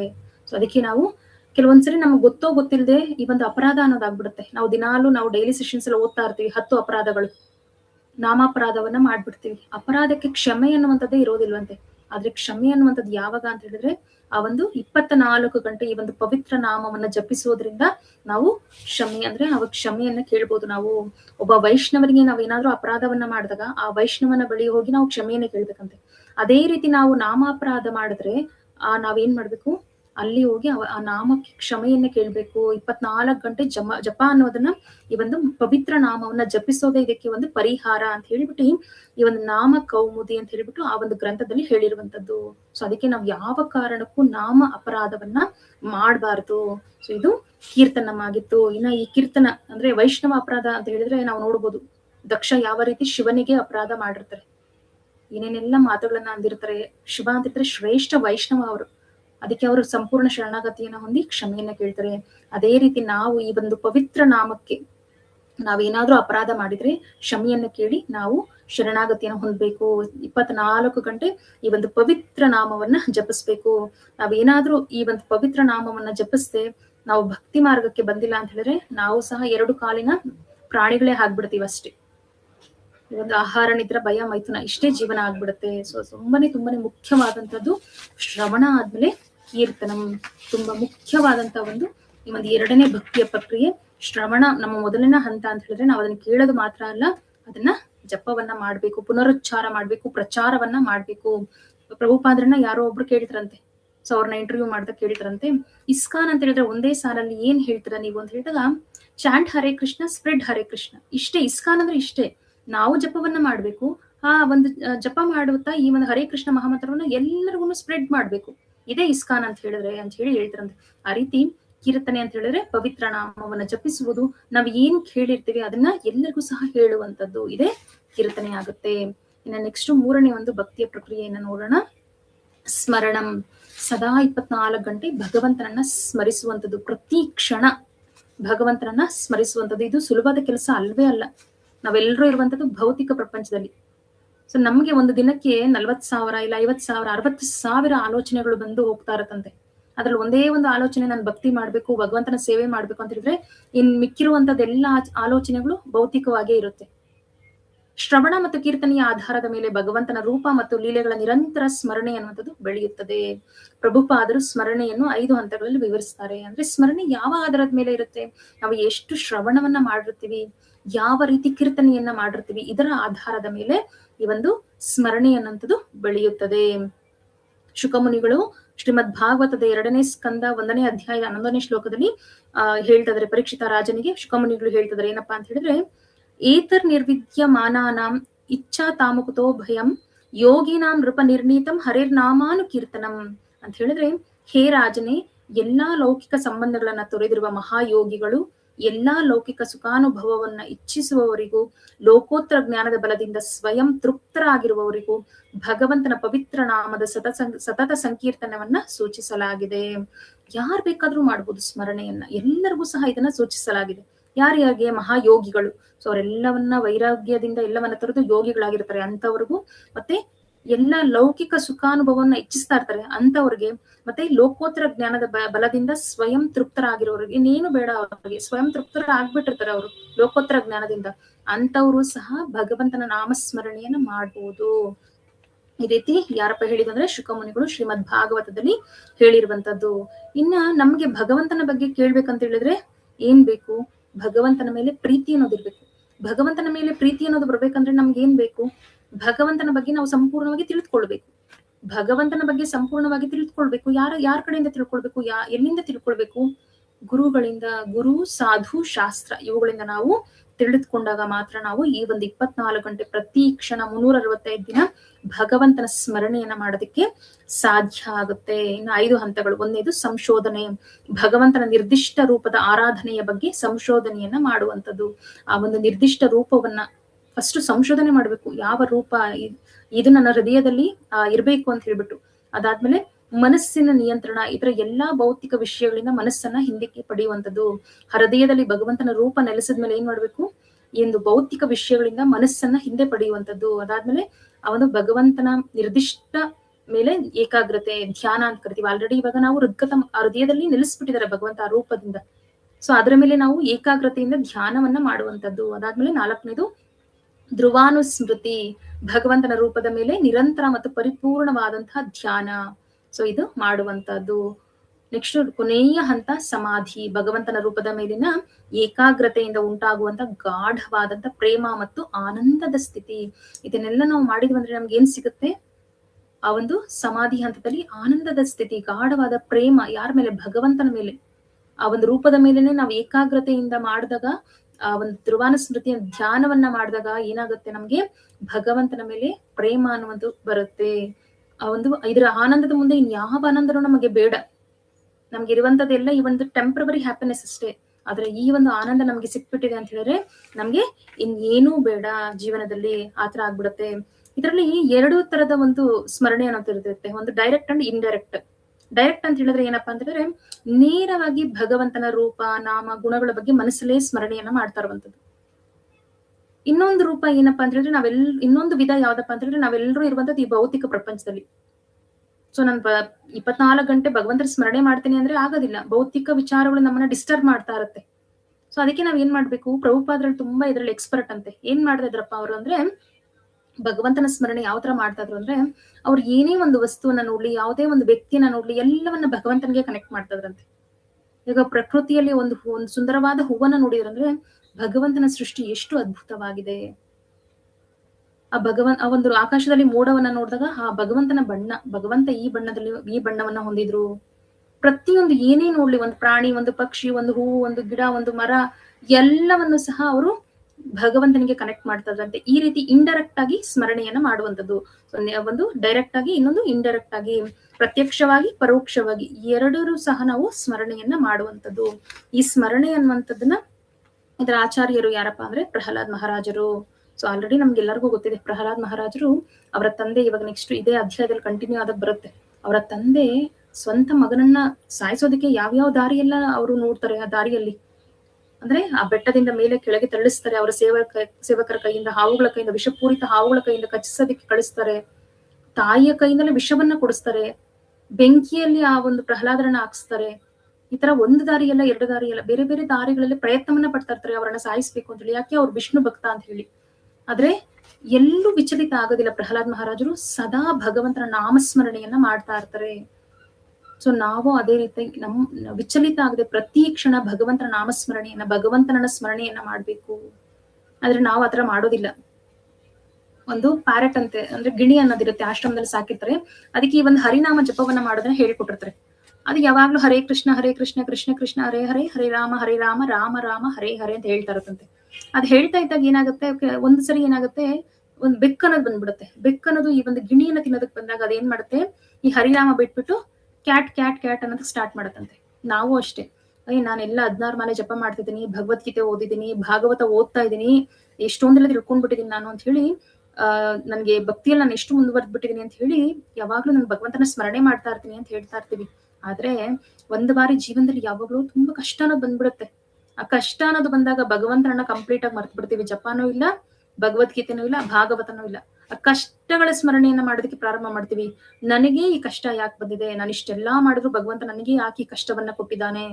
ಸೊ ಅಲ್ಲಿ ಭಗವಂತನ ಸ್ಮರಣೆ ಸ್ಟಾಪ್ ಆಯ್ತು, ಇಲ್ಲಿ ಕಷ್ಟಗಳ ಸ್ಮರಣೆ ಅನ್ನೋದು ಶುರುವಾಯ್ತು. ಸೊ ಆ ರೀತಿ ಯಾವ ಕಾರಣಕ್ಕೂ ಇರಬಾರ್ದು, ಎಲ್ಲೂ ವಿಚಲಿತನಾಗಬಾರ್ದು. ಪ್ರಹ್ಲಾದ್ ಮಹಾರಾಜರು ಎಲ್ಲೂ ವಿಚಲಿತ ಅನ್ನೋದು ಆಗ್ಲೇ ಇಲ್ಲ. ಸೊ ಆ ರೀತಿ ನಾವು ಸಹ ವಿಚಲಿತ ಆಗದೆ ಭಕ್ತಿಯನ್ನ ಮಾಡ್ಬೇಕು. ಇನ್ನ 4ನೆಯ ಒಂದು ಭಕ್ತಿಯ ಅಂತ ಪಾದ ಸೇವನಂ, ಭಗವಂತನ ಚರಣ ಕಮಲಗಳ ಸೇವೆಯನ್ನ ಮಾಡುವಂಥದ್ದು. ಭಗವಂತನ ಪಾದ ಕಮಲಗಳ ನಿರಂತರ ಸ್ಮರಣೆಯು ಪಾದ ಸೇವನಕ್ಕೆ ದಾರಿ ಮಾಡಿಕೊಡುತ್ತದೆ. ಇದು ಕೇವಲ ಭೌತಿಕ ಸೇವೆಯಲ್ಲ, ಇದು ವಿಸ್ತೃತವಾದ ಭಕ್ತಿ. ಇದರ ಒಂದು ಆಚಾರ್ಯರು ಯಾರಪ್ಪ ಅಂದ್ರೆ ಲಕ್ಷ್ಮೀ ದೇವಿ. ಸೊ ಲಕ್ಷ್ಮೀ ದೇವಿ ನೋಡ್ಬೋದು, ಯಾವಾಗ್ಲೂ ಭಗವಂತನ ಚರಣಗಳ ಬಳಿ, ಅಂದ್ರೆ ಆ ಒಂದು ಪಾದಾರವಿಂದಗಳ ಬಳಿ ಕುಳಿತುಕೊಂಡು ಪಾದ ಸೇವೆಯನ್ನ ಮಾಡ್ತಾ ಇರ್ತಾರೆ. ಹಾಗಾದ್ರೆ ನಾವು ಪಾದ ಸೇವೆ ಮಾಡ್ಬೇಕಂದ್ರೆ ನಾವೆಲ್ಲ ಹೋಗಿ ವೈಕುಂಠಧಾಮಕ್ಕೆ ಹೋಗಿ ಪಾದ ಸೇವೆ ಮಾಡ್ಬೇಕಾ? ಖಂಡಿತವಾಗ್ಲೂ ಆತರ ಅಂತ ಅನ್ಕೊಳ್ಬಾರ್ದು. ಇದರ ಅರ್ಥ ಏನಪ್ಪಾ ಅಂತ ಹೇಳಿದ್ರೆ, ಲಕ್ಷ್ಮೀ ದೇವಿ ಬರೀ ಜಸ್ಟ್ ಪಾದ ಸೇವೆ ಅನ್ನೋದು ಮಾಡ್ತಾ ಇರೋದಿಲ್ಲ, ಅಲ್ಲಿ ಆ ವೈಕುಂಠ ಧಾಮದಲ್ಲಿ ಭಗವಂತನ ಪಾದ ಸ್ಪರ್ಶ ಆಗುವಂತ ಜಾಗಗಳೆಲ್ಲವನ್ನ ಸಹ ಅವರೇ ಶುದ್ಧೀಕರಣ ಮಾಡ್ತಾ ಇರ್ತಾರಂತೆ, ಸ್ವಚ್ಛ ಮಾಡ್ತಾ ಇರ್ತಾರಂತೆ. ಅಲ್ಲಿ ಎಷ್ಟೊಂದ್ ಜನ ದಾಸಿಯರು ಇರ್ತಾರೆ, ಸೇವಕಿಯರು ಇರ್ತಾರೆ, ಆದ್ರೂ ಸ್ವತಃ ಲಕ್ಷ್ಮೀ ದೇವಿನ ಇದೆಲ್ಲವನ್ನ ಮಾಡ್ತಾ ಇರ್ತಾರಂತೆ. ಸೊ ಇವಾಗ ಅರ್ಥ ಆಗಿರುತ್ತೆ, ಪಾದ ಸೇವೆ ಅಂತ ಹೇಳಿದ್ರೆ ದೇವಾಲಯದ ಸೇವೆ, ಭಗವಂತನ ವಿಗ್ರಹ ದರ್ಶನ ಪಡೆಯುವುದು, ದೇವಾಲಯವನ್ನ ಪ್ರದಕ್ಷಿಣೆಯನ್ನ ಮಾಡುವಂತದ್ದು, ಪವಿತ್ರ ಸ್ಥಳಗಳ ದರ್ಶನ, ಜಗನ್ನಾಥಪುರಿ, ದ್ವಾರಕಾ ಮತ್ತು ಮಥುರಾದಂತಹ ಪವಿತ್ರ ಕ್ಷೇತ್ರಗಳಿಗೆ ಭೇಟಿಯನ್ನ ನೀಡುವಂಥದ್ದು. ಅಂದ್ರೆ ಪವಿತ್ರ ಸ್ಥಳಗಳಿಗೆ ಭೇಟಿ ಕೊಡುವಂಥದ್ದು. ಯಾಕೆಂದ್ರೆ ಭಗವಂತನ ಭೂಮಿಗೆ ಆ ಒಂದು ಭಗವಂತನ ಸ್ಪರ್ಶ ಅನ್ನುವಂತಹ ಜಾಗ, ಅದು ಆಗಿರುವಂತಹ ಜಾಗ. ಬೃಂದಾವನ ಆಗಿರ್ಬೋದು, ಪುರಿ ಜಗನ್ನಾಥ್ ಆಗಿರ್ಬೋದು, ದ್ವಾರಕಾ ಆಗಿರ್ಬೋದು, ಮಥುರಾ ಆಗಿರ್ಬೋದು, ಇದೆಲ್ಲ ಭಗವಂತ ಓಡಾಡಿರುವಂತಹ ಸ್ಥಳ. ಸೊ ಅಂತ ಜಾಗಕ್ಕೆ ಯಾತ್ರೆಯನ್ನ ಕೈಗೊಳ್ಳುವಂಥದ್ದು, ಅಲ್ಲಿ ಭೇಟಿ ಕೊಟ್ರೆ ಸಹ ಅದನ್ನು ಸಹ ಪಾದ ಸೇವನ ಅನ್ಸ್ಕೊಳ್ಳುತ್ತೆ. ತದೀಯ ಉಪಾಸನಂ ಅಂತ ಹೇಳ್ತೀವಿ. ಹಾಗಂತ ಹೇಳಿದ್ರೆ ಭಗವಂತನಿಗೆ ಸಂಬಂಧಿಸಿದ ಏನೆಲ್ಲ ಇದೆ ಅದನ್ನೆಲ್ಲವನ್ನ ಪೂಜಿಸುವಂಥದ್ದು, ಸೇವೆ ಮಾಡುವಂಥದ್ದು, ಅದೇ ಪಾದ ಸೇವನಂ. ಇವತ್ತು ನರಸಿಂಹ ಒಂದು ಅಭಿಷೇಕ ಅನ್ನೋದು ಇದೆ, ಸೆಕೆಂಡ್ ಸ್ಯಾಟರ್ಡೆ ಆಗಿರೋದ್ರಿಂದ. ಸೊ ಅದರಿಂದ ಏನ್ ಮಾಡ್ಬೇಕು, ಅಲ್ಲೋಗಿ ನಾವ್ ಏನೆಲ್ಲ ಸೇವೆಯನ್ನ ಮಾಡ್ತೀವಿ ಅದೆಲ್ಲವೂ ಸಹ ಪಾದ ಸೇವನೆಗೆ ಬರುತ್ತೆ. ಅಲ್ಲಿ ಹೋಗಿ ಒಂದು ಹೂವನ್ನ ಬಿಡಿಸೋದಾಗಿರ್ಬೋದು, ಇಲ್ಲ ಒಂದು ಕುಕಿಂಗ್ ಸರ್ವಿಸ್ ಮಾಡೋದಾಗಿರ್ಬೋದು, ಒಂದ್ ತರಕಾರಿ ಕಟ್ ಮಾಡ್ತೀವಿ, ಪ್ರಭುಗಳು ಹೇಳ್ತಾ ಇರ್ತಾರೆ, ಒಂದೇ ಒಂದು ಕೊತ್ತಂಬರಿ ಸೊಪ್ಪನ್ನಾದ್ರೂ, ಒಂದ್ ಕಡ್ಡಿಯನ್ನಾದ್ರೂ ಬಿಡಿಸಿ, ನಿಮ್ಮ ಸೇವೆ ಅನ್ನುವಂಥದ್ದಲ್ಲಿ ಭಗವಂತನ ಹತ್ರ ಲೆಕ್ಕ ಇರುತ್ತೆ, ಸೇವೆ ಮಾಡಿ ಅಂತ. ಒಂದು ಕ್ಲೀನಿಂಗ್ ಸರ್ವಿಸ್ ಆಗಿರ್ಬೋದು, ಸರ್ವಿಂಗ್ ಆಗಿರ್ಬೋದು, ಈ ತರ ಎಲ್ಲ ನಾವ್ ಏನೆಲ್ಲ ಸೇವೆ ಮಾಡ್ತೀವಿ ಇದೆಲ್ಲವೂ ಸಹ ಇವತ್ತು ಪಾದ ಸೇವನಮಲ್ಲಿ ಬರುವಂತದ್ದು. ಇನ್ನು ಕೆಲವೊಂದಷ್ಟು ಪಾದ ಸೇವನಮಲ್ಲಿ ಇದೆ. ಯಾವ್ದಪ್ಪ ಅಂದ್ರೆ ಶುದ್ಧ ವೈಷ್ಣವರ ಸೇವೆ. ಶುದ್ಧ ವೈಷ್ಣವರ ಸೇವೆ ಯಾಕೆ? ಅವರ ಹೃದಯದಲ್ಲಿ ಸ್ವತಃ ಭಗವಂತ ನೆಲೆಸಿರ್ತಾರೆ, ಆದ್ರಿಂದ ಶುದ್ಧ ವೈಷ್ಣವರ ಸೇವೆಯನ್ನ ಮಾಡ್ಬೇಕು. ಅದಾದ್ಮೇಲೆ ತುಳಸಿ ಮಹಾರಾಣಿಯ ಸೇವೆ. ತುಳಸಿ ಮಹಾರಾಣಿ ಯಾವಾಗ್ಲೂ ಎಲ್ಲಿರ್ತಾರೆ? ಭಗವಂತನ ಪಾದದಲ್ಲಿ ಇರ್ತಾರೆ. ಸೊ ಆದ್ರಿಂದ ಅವರ ಸೇವೆಯನ್ನ ಮಾಡ್ಬೇಕು. ಅದಾದ್ಮೇಲೆ ಗಂಗಾ ಮತ್ತೆ ಯಮುನಾ ನದಿಗಳಲ್ಲಿ ಸ್ನಾನವನ್ನ ಮಾಡುವಂತದ್ದು. ಅಂದ್ರೆ ಆ ಒಂದು ನದಿಗಳಲ್ಲಿ ಸ್ನಾನ ಮಾಡಿದ್ರು ಸಹ ಅದು ಸಹ ಸ್ವತಃ ಭಗವಂತನ ಪಾದದಿಂದ ಬಂದಿರುವಂತದ್ದು. ಅದಕ್ಕೆ ಅದನ್ನು ಸಹ ಪಾದ ಸೇವನಂ ಅಂತ ಹೇಳಿ ಅನ್ಸ್ಕೊಳ್ಳುತ್ತೆ. ಸೊ ಇದನ್ನೆಲ್ಲ ನಾವ್ ಏನಕ್ ಮಾಡ್ಬೇಕು ಅಂತ ಹೇಳಿ ಒಂದು ಪ್ರಶ್ನೆ ಏನ ಬರ್ಬೋದು. ಏನಕ್ಕಪ್ಪ ಅಂತ ಹೇಳಿದ್ರೆ ಈ ಎಲ್ಲ ಪ್ರಕ್ರಿಯೆಗಳು ಆಧ್ಯಾತ್ಮಿಕ ಜೀವನದಲ್ಲಿ ಬಹಳ ಬೇಗನೆ ಮುಂದುವರಿಯಲು ನೆರವನ್ನ ನೀಡುತ್ತದೆ. ಸೊ ನಮ್ಗೆ ಸಹಾಯ ಮಾಡುತ್ತೆ. ನಾವೊಂದು ಭಕ್ತಿಯಲ್ಲಿ ಮುಂದುವರಿಯೋದಕ್ಕೆ ಇವೆಲ್ಲ ಸಹ ನಮ್ಗೆ ಸಹಾಯವನ್ನ ಮಾಡುತ್ತೆ. ಸೊ ಅದರಿಂದ ನಾವು ದೇವಸ್ಥಾನಗಳಿಗೆ ಭೇಟಿ ಕೊಟ್ಟು ಅಲ್ಲಿ ನಮ್ಮ ಗುರುಗಳು ಏನ್ ಹೇಳಿರ್ತಾರೆ ಆ ಸೇವೆಯನ್ನೆಲ್ಲ ಮಾಡಿದಾಗ, ವೈಷ್ಣವರ ಸೇವೆ ಮಾಡಿದಾಗ, ತುಳಸಿ ಮಹಾರಾಣಿಯ ಸೇವೆಯನ್ನ ಮಾಡಿದಾಗ, ಈ ತರ ಸೇವೆಗಳನ್ನ ಮಾಡಿದಾಗ ನಾವು ಭಗವಂತನ ಪಾದ ಸೇವನೆ, ಆ ಪಾದ ಸೇವೆ ಮಾಡಿದ ರೀತಿ ಆಗುತ್ತೆ. ಚರಣ ಕಮಲಗಳ ಸೇವೆ. ಸೊ ಅದು ಈ ಒಂದು 4ನೇ ಒಂದು ಭಕ್ತಿಯ ಪ್ರಕ್ರಿಯೆ ಆಗಿದೆ. ಇನ್ನು 5ನೇದು ಅರ್ಚನಂ ಅಂದ್ರೆ ವಿಗ್ರಹಾರಾಧನೆ, ದೇವ ಪೂಜೆ. ಈ ವಿಗ್ರಹಾರಾಧನೆ ಇದ್ರ ಬಗ್ಗೆ ನಾನು ಆಲ್ರೆಡಿ ಒಂದು ಕ್ಲಾಸ್ ಕೊಟ್ಟಿದ್ದೆ ನಾನು. ಯಾಕಂದ್ರೆ ಅದರಲ್ಲಿ ವಿಗ್ರಹಾರಾಧನೆಯಲ್ಲಿ ತುಂಬಾ ವಿಷಯಗಳಿದೆ, ಆಳವಾದ ಒಂದು ವಿಷಯ ಇದು. ಇದು ಯಾರಿಗಪ್ಪ ಹೇಳಿದ್ರೆ ಮುಖ್ಯವಾಗಿ ಅಂತ ಹೇಳಿದ್ರೆ ಗೃಹಸ್ಥರಿಗೆ ಗೃಹಸ್ಥಾಶ್ರಮದಲ್ಲಿ ಇರುವಂತವ್ರಿಗೆ. ಅವ್ರು ಯಾವ ರೀತಿ ಪೂಜೆಯನ್ನ ಮಾಡ್ಬೇಕು? ಅವರೇ ಮಾಡೋದಕ್ಕಾಗತ್ತಾ? ಖಂಡಿತ ಇಲ್ಲ. ಸದ್ಗುರುವಿನ ಆಶ್ರಯವನ್ನ ಪಡೆದು ಅರ್ಚನ ಪ್ರಕ್ರಿಯೆಯನ್ನ ಕಲಿಯಬೇಕು. ಸೊ ಇದನ್ನ ಎಲ್ಲಿ ಸೂಚಿಸಿದೆ, ನಾವೇನ್ ಮಾಡ್ಬೇಕು, ಹೇಗೆ ಮಾಡ್ಬೇಕು, ವಿಧಿ ವಿಧಾನಗಳೆಲ್ಲ ಎಲ್ಲಿ ಸೂಚಿಸಿದ್ದಾರೆ ಅಂದ್ರೆ ನಾರದ ಪಂಚರಾತ್ರ ಅನ್ನುವಂತ ಒಂದು ಪುಸ್ತಕದಲ್ಲಿ ಸೂಚಿಸಲಾಗಿದೆ. ಇದರಲ್ಲಿ 2 ವಿಧಗಳಿದೆ ಅರ್ಚನಮಲ್ಲಿ. ಒಂದು ಭಾಗವತ ಸಂಪ್ರದಾಯ, 2ನೇದು ಪಾಂಚರಾತ್ರಿಕ ವಿಧಿ. ಭಾಗವತ ಸಂಪ್ರದಾಯ ಅಂತ ಹೇಳಿದ್ರೆ ಈ ಒಂದು ಶ್ರೀಮದ್ ಭಾಗವತಂದಲ್ಲಿ ಇದನ್ನ ಹೇಳ್ತಾರೆ. ಅಂದ್ರೆ ಶ್ರವಣ ಕೀರ್ತನ ಸ್ಮರಣ ಪಾದಸೇವನೆ ಮಾಡುವಂಥದ್ದು. ಪಾದಸೇವೆ ಮಾಡ್ಕೊಂಡಿದ್ ಮಾತ್ರಕ್ಕೆ ಭಾಗವತ ಪ್ರಕ್ರಿಯೆ ಮೊದಲನೇದು. ಯಾಕಂದ್ರೆ ಕಲಿಯುಗಕ್ಕೆ ಇರುವಂತದ್ದು ಇದೆ ಅಲ್ವಾ. 2ನೇ ಒಂದು ಸಂಪ್ರದಾಯ ಯಾವ್ದಪ್ಪ ಅಂದ್ರೆ ಪಾಂಚರಾತ್ರಿಕ ವಿಧಿ ವಿಧಾನಗಳಲ್ಲಿ ಮನೆಯಲ್ಲೂ ಪೂಜೆಯನ್ನ ಮಾಡ್ಬೋದು, ಅಥವಾ ದೇವಾಲಯದಲ್ಲೂ ಭಗವಂತನ ವಿಗ್ರಹವನ್ನ ಪೂಜಿಸುವ ಒಂದು ಪ್ರಕ್ರಿಯೆ. ಇನ್ನ ಇಲ್ಲಿ ಹೇಳ್ತಿದ್ರೆ ದೀಕ್ಷೆಯ ಕಡ್ಡಾಯತೆ. ವಿಗ್ರಹ ಆರಾಧನೆಯನ್ನು ಮಾಡಲು ಅಧಿಕೃತ ಆಧ್ಯಾತ್ಮಿಕ ಗುರುವಿನಿಂದ ದೀಕ್ಷೆ ಪಡೆಯುವುದು ಕಡ್ಡಾಯ. ನಾವ್ ಅನ್ಕೊಳ್ತೀವಿ ಯಾಕೆ ಪಡ್ಕೊಳ್ಬೇಕು ನಾವು ಅಂತ ಹೇಳ್ಬಿಟ್ಟು ದೀಕ್ಷೆಯನ್ನ. ಯಾಕೆ ಅಂತ ಹೇಳಿದ್ರೆ ಯಾವಾಗ ಬೇಕಾದ್ರೂ ನಾವು ಪತನವನ್ನ ಹೊಂದ್ಬೋದು. ಅದೇ ನಾವು ಗುರುವಿನ ಒಂದು ಮಾರ್ಗದರ್ಶನದಲ್ಲಿದ್ರೆ, ಗುರುವಿನ ಒಂದು ಕೃಪೆಯಲ್ಲಿ ಆಶೀರ್ವಾದದಲ್ಲಿದ್ರೆ, ದೀಕ್ಷೆ ಆದಾಗ ನಾವು ಅವರ ಒಂದು ಇದ್ರಲ್ಲಿ ಇರ್ತೀವಿ. ಆವಾಗ ಯಾವಾಗ ನಾವು ಪತನ ಹೊಂದೋದಕ್ಕೆ ಸಾಧ್ಯ ಇಲ್ಲ. ಸೊ ಅದರಿಂದ ಅವರ ಮಾರ್ಗದರ್ಶನವಿಲ್ಲದೆ ಅರ್ಚನೆ ಅನ್ನುವಂಥದ್ದು ಅಪೂರ್ಣ ಆಗುತ್ತೆ. ಅದರಿಂದ ದೀಕ್ಷೆ ನಾವು ಟೆಂಪಲ್ ಎಲ್ಲ ನೋಡ್ಬೋದು. ಯಾರು ಈ ಒಂದು ವಿಗ್ರಹಾರಾಧನೆ ಮಾಡ್ತಾ ಇರ್ತಾರೆ, ಪೂಜೆ ಮಾಡ್ತಾ ಇರ್ತಾರೆ, ಆರತಿ ಮಾಡ್ತಾ ಇರ್ತಾರೆ, ಇವರೆಲ್ಲರೂ ಸಹ ದೀಕ್ಷೆ ಡಿವೋಟಿಸೇ ಆಗಿರ್ತಾರೆ. ಭಗವಂತನಿಗೆ ಗಾರ್ಲೆಂಡ್ ಸರ್ವಿಸ್ ಮಾಡುವವರು, ಭಗವಂತನಿಗೆ ಈ ಒಂದು ಕುಕಿಂಗ್ ಪ್ರಸಾದವನ್ನ ತಯಾರು ಮಾಡಿ ಅರ್ಪಿಸುವಂತವ್ರು ಎಲ್ಲರೂ ಸಹ ದೀಕ್ಷಾ ಒಂದು ಡಿವೋಟಿಸೇ ಆಗಿರ್ತಾರೆ. ಯಾಕೆ ಅಂತ ಹೇಳಿದ್ರೆ ಅದನ್ನ ಮಾಡಿಲ್ಲ ಅಂದ್ರೆ ಈ ಒಂದು ವಿಗ್ರಹ ಪೂಜೆ ಅನ್ನುವಂಥದ್ದು ಅಪೂರ್ಣ ಆಗ್ಬಿಡುತ್ತೆ. ಇನ್ನು ಯಾವ ರೀತಿ ಮಾಡ್ಬೇಕು? 16 ಉಪಚಾರಗಳು, ಷೋಡಶೋಪಚಾರ ಅಂತ ಹೇಳಿ ಕರಿತೇವೆ. 16 ಬಗೆಯ ಉಪಚಾರಗಳಿಂದ ನಾವು ಭಗವಂತನಿಗೆ ಗೌರವ ಪೂರ್ವಕವಾಗಿ ಪೂಜೆಯನ್ನ ಸಲ್ಲಿಸಬೇಕು. ಯಾವ್ದಪ್ಪ ಅಂದ್ರೆ ಧ್ಯಾನ, ಆಸನ, ಪಾದ್ಯ, ಅರ್ಘ್ಯ, ಆಚಮನ, ಸ್ನಾನ, ವಸ್ತ್ರ, ಯಜ್ಞೋಪವೀತ, ಗಂಧ, ಪುಷ್ಪ, ಧೂಪ, ದೀಪ, ನೈವೇದ್ಯ, ತಾಂಬೂಲ, ನೀರಾಜನ, ಪ್ರದಕ್ಷಿಣೆ ಮತ್ತು ಮಂತ್ರ ಪುಷ್ಪಾಂಜಲಿ ಅಂದ್ರೆ ಹೂಗಳನ್ನ ಅರ್ಪಿಸಿ ಈ ರೀತಿ ನಾವು ಷೋಡಶೋಪಚಾರ ಪೂಜೆಯನ್ನ ಮಾಡ್ಬೇಕು. ಕೊನೆಯಲ್ಲಿ ಏನ್ ಮಾಡ್ಬೇಕು? ಕ್ಷಮೆ ಮತ್ತು ಆಶೀರ್ವಾದಗಳನ್ನ ಕೋರಿ ಅಂತಿಮ ಪ್ರಾರ್ಥನೆಯೊಂದಿಗೆ ಮುಕ್ತಾಯ ಮಾಡಬೇಕು. ಸರ್ವಸ್ವದ ಅರ್ಪಣೆ. ನಮ್ಮಲ್ಲಿರುವ ಪ್ರತಿಯೊಂದು ಸಂಪತ್ತು ಮತ್ತು ವಸ್ತುಗಳನ್ನು ಭಗವಂತನ ಸೇವೆಗಾಗಿ ಮಾತ್ರ ಬಳಸಬೇಕು. ಭಗವಂತನಿಗೆ ಅತ್ಯುತ್ತಮವಾದದ್ದನ್ನೇ ಅರ್ಪಿಸಬೇಕು. ನಮ್ಗೆ 4 ವರ್ಣಾಶ್ರಮಗಳನ್ನ ಭಗವಂತ ಹೇಳಿದರೆ. ಈ ಒಂದು ಆಶ್ರಮಗಳಲ್ಲಿ ಒಂದು ಬ್ರಹ್ಮಚರ್ಯ ಆಗಿರ್ಬೋದು ಅಥವಾ ಸನ್ಯಾಸ ಆಶ್ರಮದಲ್ಲಿ ಇರುವಂತವ್ರು ಭಗವಂತನ ಪ್ರಚಾರ ಕಾರ್ಯದಲ್ಲಿ ತೊಡಗಿರ್ತಾರಂತೆ. ಇನ್ನು ವಾನಪ್ರಸ್ಥ ಆಶ್ರಮದಲ್ಲಿರುವಂತವ್ರು ಈ ಒಂದು ಸನ್ಯಾಸಾಶ್ರಮಕ್ಕೆ ಸಿದ್ಧತೆಯನ್ನ ಮಾಡ್ಕೊಳ್ತಾ ಇರ್ತಾರಂತೆ. ಇನ್ನು ಉಳಿದಿರುವಂತವ್ರು ಯಾರಪ್ಪ ಅಂದ್ರೆ ಗೃಹಸ್ಥರು. ಸೊ ಅವರು ಈ ಲೌಕಿಕ ಪ್ರಪಂಚದಲ್ಲಿ ಇರ್ತಾರೆ, ತುಂಬಾ ಜವಾಬ್ದಾರಿಗಳನ್ನ ಹೊಂದಿರ್ತಾರೆ, ಸಂಪಾದನೆಯನ್ನ ಮಾಡಿರ್ತಾ ಇರ್ತಾರೆ. ಅವ್ರು ಏನ್ ಮಾಡ್ಬೇಕಂತ ಹೇಳಿದ್ರೆ ಅವರು ಈ ಲೌಕಿಕ ಪ್ರಪಂಚದಲ್ಲಿ ಇರೋದ್ರಿಂದ ಈ ಮಾಯಾದೇವಿಯ ಪ್ರಭಾವಕ್ಕೆ ತುಂಬಾ ಒಳಗಾಗಿರ್ತಾರೆ. ವಿಗ್ರಹಾರಾಧನೆ ಮಾಡೋದ್ರಿಂದ ಅವರು ಶುದ್ಧೀಕರಣವನ್ನು ಹೊಂದುತ್ತಾರೆ. ಅವರ ಸಂಪಾದನೆ ಮಾಡಿರುವಂತಹ ಒಂದು ಏನು ಇರುತ್ತೆ ಸಂಪತ್ತು, ಅದನ್ನ ಭಗವಂತನಿಗೆ ಅರ್ಪಿಸಿದಾಗ, ಡೊನೇಟ್ ಮಾಡಿದಾಗ, ಸೇವೆಗಳಲ್ಲಿ ಬಳಸ್ಕೊಂಡಾಗ ಆ ಶುದ್ಧೀಕರಣ ಅನ್ನೋದಾಗುತ್ತೆ, ಪ್ಯೂರಿಫಿಕೇಶನ್ ಅನ್ನೋದಾಗುತ್ತೆ. ಗೃಹಸ್ಥರು ಹೇಗಿರ್ಬೇಕಪ್ಪ ಅಂದ್ರೆ ಶುಚಿತ್ವಕ್ಕೆ ಉದಾಹರಣೆಗಳಾಗಿರ್ಬೇಕಂತೆ. ಸೊ ಅದರಿಂದ ಪ್ರತಿಯೊಂದು ನಾವು ಭಗವಂತನಿಗೆ ಸಮರ್ಪಿಸ್ಬೇಕು ಅಂತ ಹೇಳಿ ಇಲ್ಲಿ ಸರ್ವಸ್ವದ ಅರ್ಪಣೆ ಅಂತ ಹೇಳಿಬಿಟ್ಟು ಹೇಳ್ತಾ ಇರುವಂತದ್ದು. ಇನ್ನ ಈ ಒಂದು ಅರ್ಚನಮಲ್ಲಿ 8 ಪ್ರಕಾರದ ವಿಗ್ರಹಗಳಿವೆ. ವಿಗ್ರಹಾರಾಧನೆ ಅಂದ್ರೆ ಇಷ್ಟೊಂದು 8 ತರದಿದೆ. ಅಂದ್ರೆ ಶಿಲೆ, ಕಲ್ಲಿನಿಂದ ಮಾಡಿರೋದಾಗಿರ್ಬೋದು, ದಾರು ಅಂದ್ರೆ ಮರದಿಂದ ಆಗಿರ್ಬೋದು, 3ನೇದು ಧಾತು, ಲೋಹದಿಂದ ಮಾಡಿರುವಂತಹ ಒಂದು ವಿಗ್ರಹಗಳ ಆರಾಧನೆ, 4ನೇದು ಮಾನಸಿಕ ಪೂಜೆ, 5ನೇದು ರತ್ನಗಳಿಂದ ಮಾಡಿರುವಂತಹ ವಿಗ್ರಹಗಳು, 6ನೇದು ಫೋಟೋಗಳು, ಚಿತ್ರಪಟಗಳು, 7ನೇದು ಮರಳಿನಿಂದ ಮಾಡಿರುವಂತಹ ವಿಗ್ರಹ, 8ನೇದು ಜೇಡಿ ಮಣ್ಣಿನಿಂದ ಮಾಡಿರುವಂತಹ ವಿಗ್ರಹಗಳು. ಇದೆಲ್ಲ ಸಹ ಯಾವುದೇ ಒಂದು ವಿಗ್ರಹ ಆರಾಧನೆ ಮಾಡಿದ್ರು ಸಹ ನಾವು ಭಗವಂತನ ಪ್ರೀತಿಗೆ ಪಾತ್ರರಾಗಬಹುದು. ಇದ್ರಲ್ಲಿ ಮಾನಸಿಕ ಪೂಜೆ ತುಂಬಾನೇ ಮುಖ್ಯ ಆಗುತ್ತೆ. ಸೊ ನನ್ನ ಕೈಲಿ ಏನು ಮಾಡಕ್ಕೆ ಆಗ್ತಲ್ಲ, ನನ್ಗೆ ಅಷ್ಟೊಂದು ಶಕ್ತಿ ಇಲ್ಲ ಸೊ ಅನ್ನೋರು ಮಾನಸಿಕ ಪೂಜೆಯನ್ನ ಮಾಡಿ ಸಹ ನಾವು ಒಂದು ಭಗವತ್ ಪ್ರೀತಿಗೆ ಪಾತ್ರರಾಗಬಹುದು. ಸೊ ಆಲ್ರೆಡಿ ಈ ಕತೆ ತುಂಬಾ ಸರಿ ಕೇಳಿರ್ತೀರ, ಆ ಒಬ್ಬ ಬ್ರಾಹ್ಮಣನ ಕತೆ, ಆ ಒಬ್ಬ ಶುದ್ಧ ಬ್ರಾಹ್ಮಣ. ಇದನ್ನ ಬ್ರಹ್ಮ ವೈವರ್ತ ಪುರಾಣದಲ್ಲಿ ಹೇಳಿರುವಂತದ್ದು. ಇದು ಭಾಗವತ ಮತ್ತೆ ಶ್ರೀಮದ್ ಭಾಗವತದಲ್ಲಿ ಭಕ್ತಿ ರಸಾಮೃತ ಸಿಂಧು ಪುಸ್ತಕದಲ್ಲೂ ಸಹ ಇದರ ಒಂದು ಉಲ್ಲೇಖ ಇದೆ. ಆ ಬ್ರಾಹ್ಮಣ ಯಾವ ರೀತಿ ಮಾನಸಿಕ ಪೂಜೆಯನ್ನ ಮಾಡಿ ಭಗವಂತನ ಲೋಕಕ್ಕೆ ಅಂದ್ರೆ ಸಾಮೀಪ್ಯ ಮುಕ್ತಿಯನ್ನ ಹೊಂದುತ್ತಾನ. ಅವನು 5 ವಿಧದ ಮುಕ್ತಿಯಲ್ಲಿ ಅವನು ಸಾಮೀಪ್ಯ ಮುಕ್ತಿಯನ್ನ ಹೊಂದುತ್ತಾನೆ. ಯಾವ ರೀತಿ ಅಂದ್ರೆ ಅವನು ಮಾನಸಿಕ ಪೂಜೆಯನ್ನ ಸಲ್ಲಿಸ್ತಾ ಇರ್ತಾನೆ, ಯಾಕಂದ್ರೆ ಅವ್ನಿಗೆ ಅಷ್ಟು ಅನುಕೂಲ ಇರೋದಿಲ್ಲ. ಸೊ ದಿನಾನು ಬೆಳಗ್ಗೆ ಆ ಗೋದಾವರಿ ನದಿಯಲ್ಲಿ ಸ್ನಾನ ಮಾಡ್ತಾನೆ, ಬೆಳಗ್ಗೆ ಕಣ್ಮುಚ್ಕೊಂಡು ಕುಳಿತುಕೊಂಡು ಭಗವಂತನಿಗೆ ಆ ಒಂದು ಮಾನಸಿಕವಾಗಿ ಎಲ್ಲವನ್ನ ಪೂಜೆಯನ್ನ ಸಲ್ಲಿಸ್ತಾ ಇರ್ತಾನೆ. ಅಭಿಷೇಕ ಮಾಡುವುದು, ದೇವಾಲಯ ಶುದ್ಧೀಕರಣ ಮಾಡುವಂತದ್ದು, ಆ ಒಂದು ಪವಿತ್ರ ನದಿಗಳಿಂದ ನೀರನ್ನ ತಗೊಂಡ್ಬಂದು ಆ ಒಂದು ಭಗವಂತನ ವಿಗ್ರಹಕ್ಕೆ ಅಭಿಷೇಕ ಮಾಡುವಂತದ್ದು, ಚೆನ್ನಾಗಿ ಸುಂದರವಾಗಿ ಅಲಂಕಾರ ಮಾಡುವಂತದ್ದು, ನೈವೇದ್ಯ ಮಾಡುವಂತದ್ದು, ಈ ರೀತಿ ಎಲ್ಲ ದಿನಾಲು 1 ದಿನ 2 ದಿನ ಮಾಡಲ್ಲ, ಹಲವಾರು ವರ್ಷಗಳು ಮಾಡ್ತಾನಂತವನು. ಸೊ ಹಲವಾರು ವರ್ಷಗಳನ್ನ ಮಾಡ್ತಾ ಅವರು ಕೊನೆಗೆ ಒಂದಿನ ಅವ್ರಿಗೆ ಒಂದು ಪಾಯಸವನ್ನ ಮಾಡಿ ಇಡ್ಬೇಕು ದೇವರಿಗೆ ಅಂತ ಹೇಳಿ ಅವ್ರಿಗೆ ಅನ್ಸುತ್ತೆ.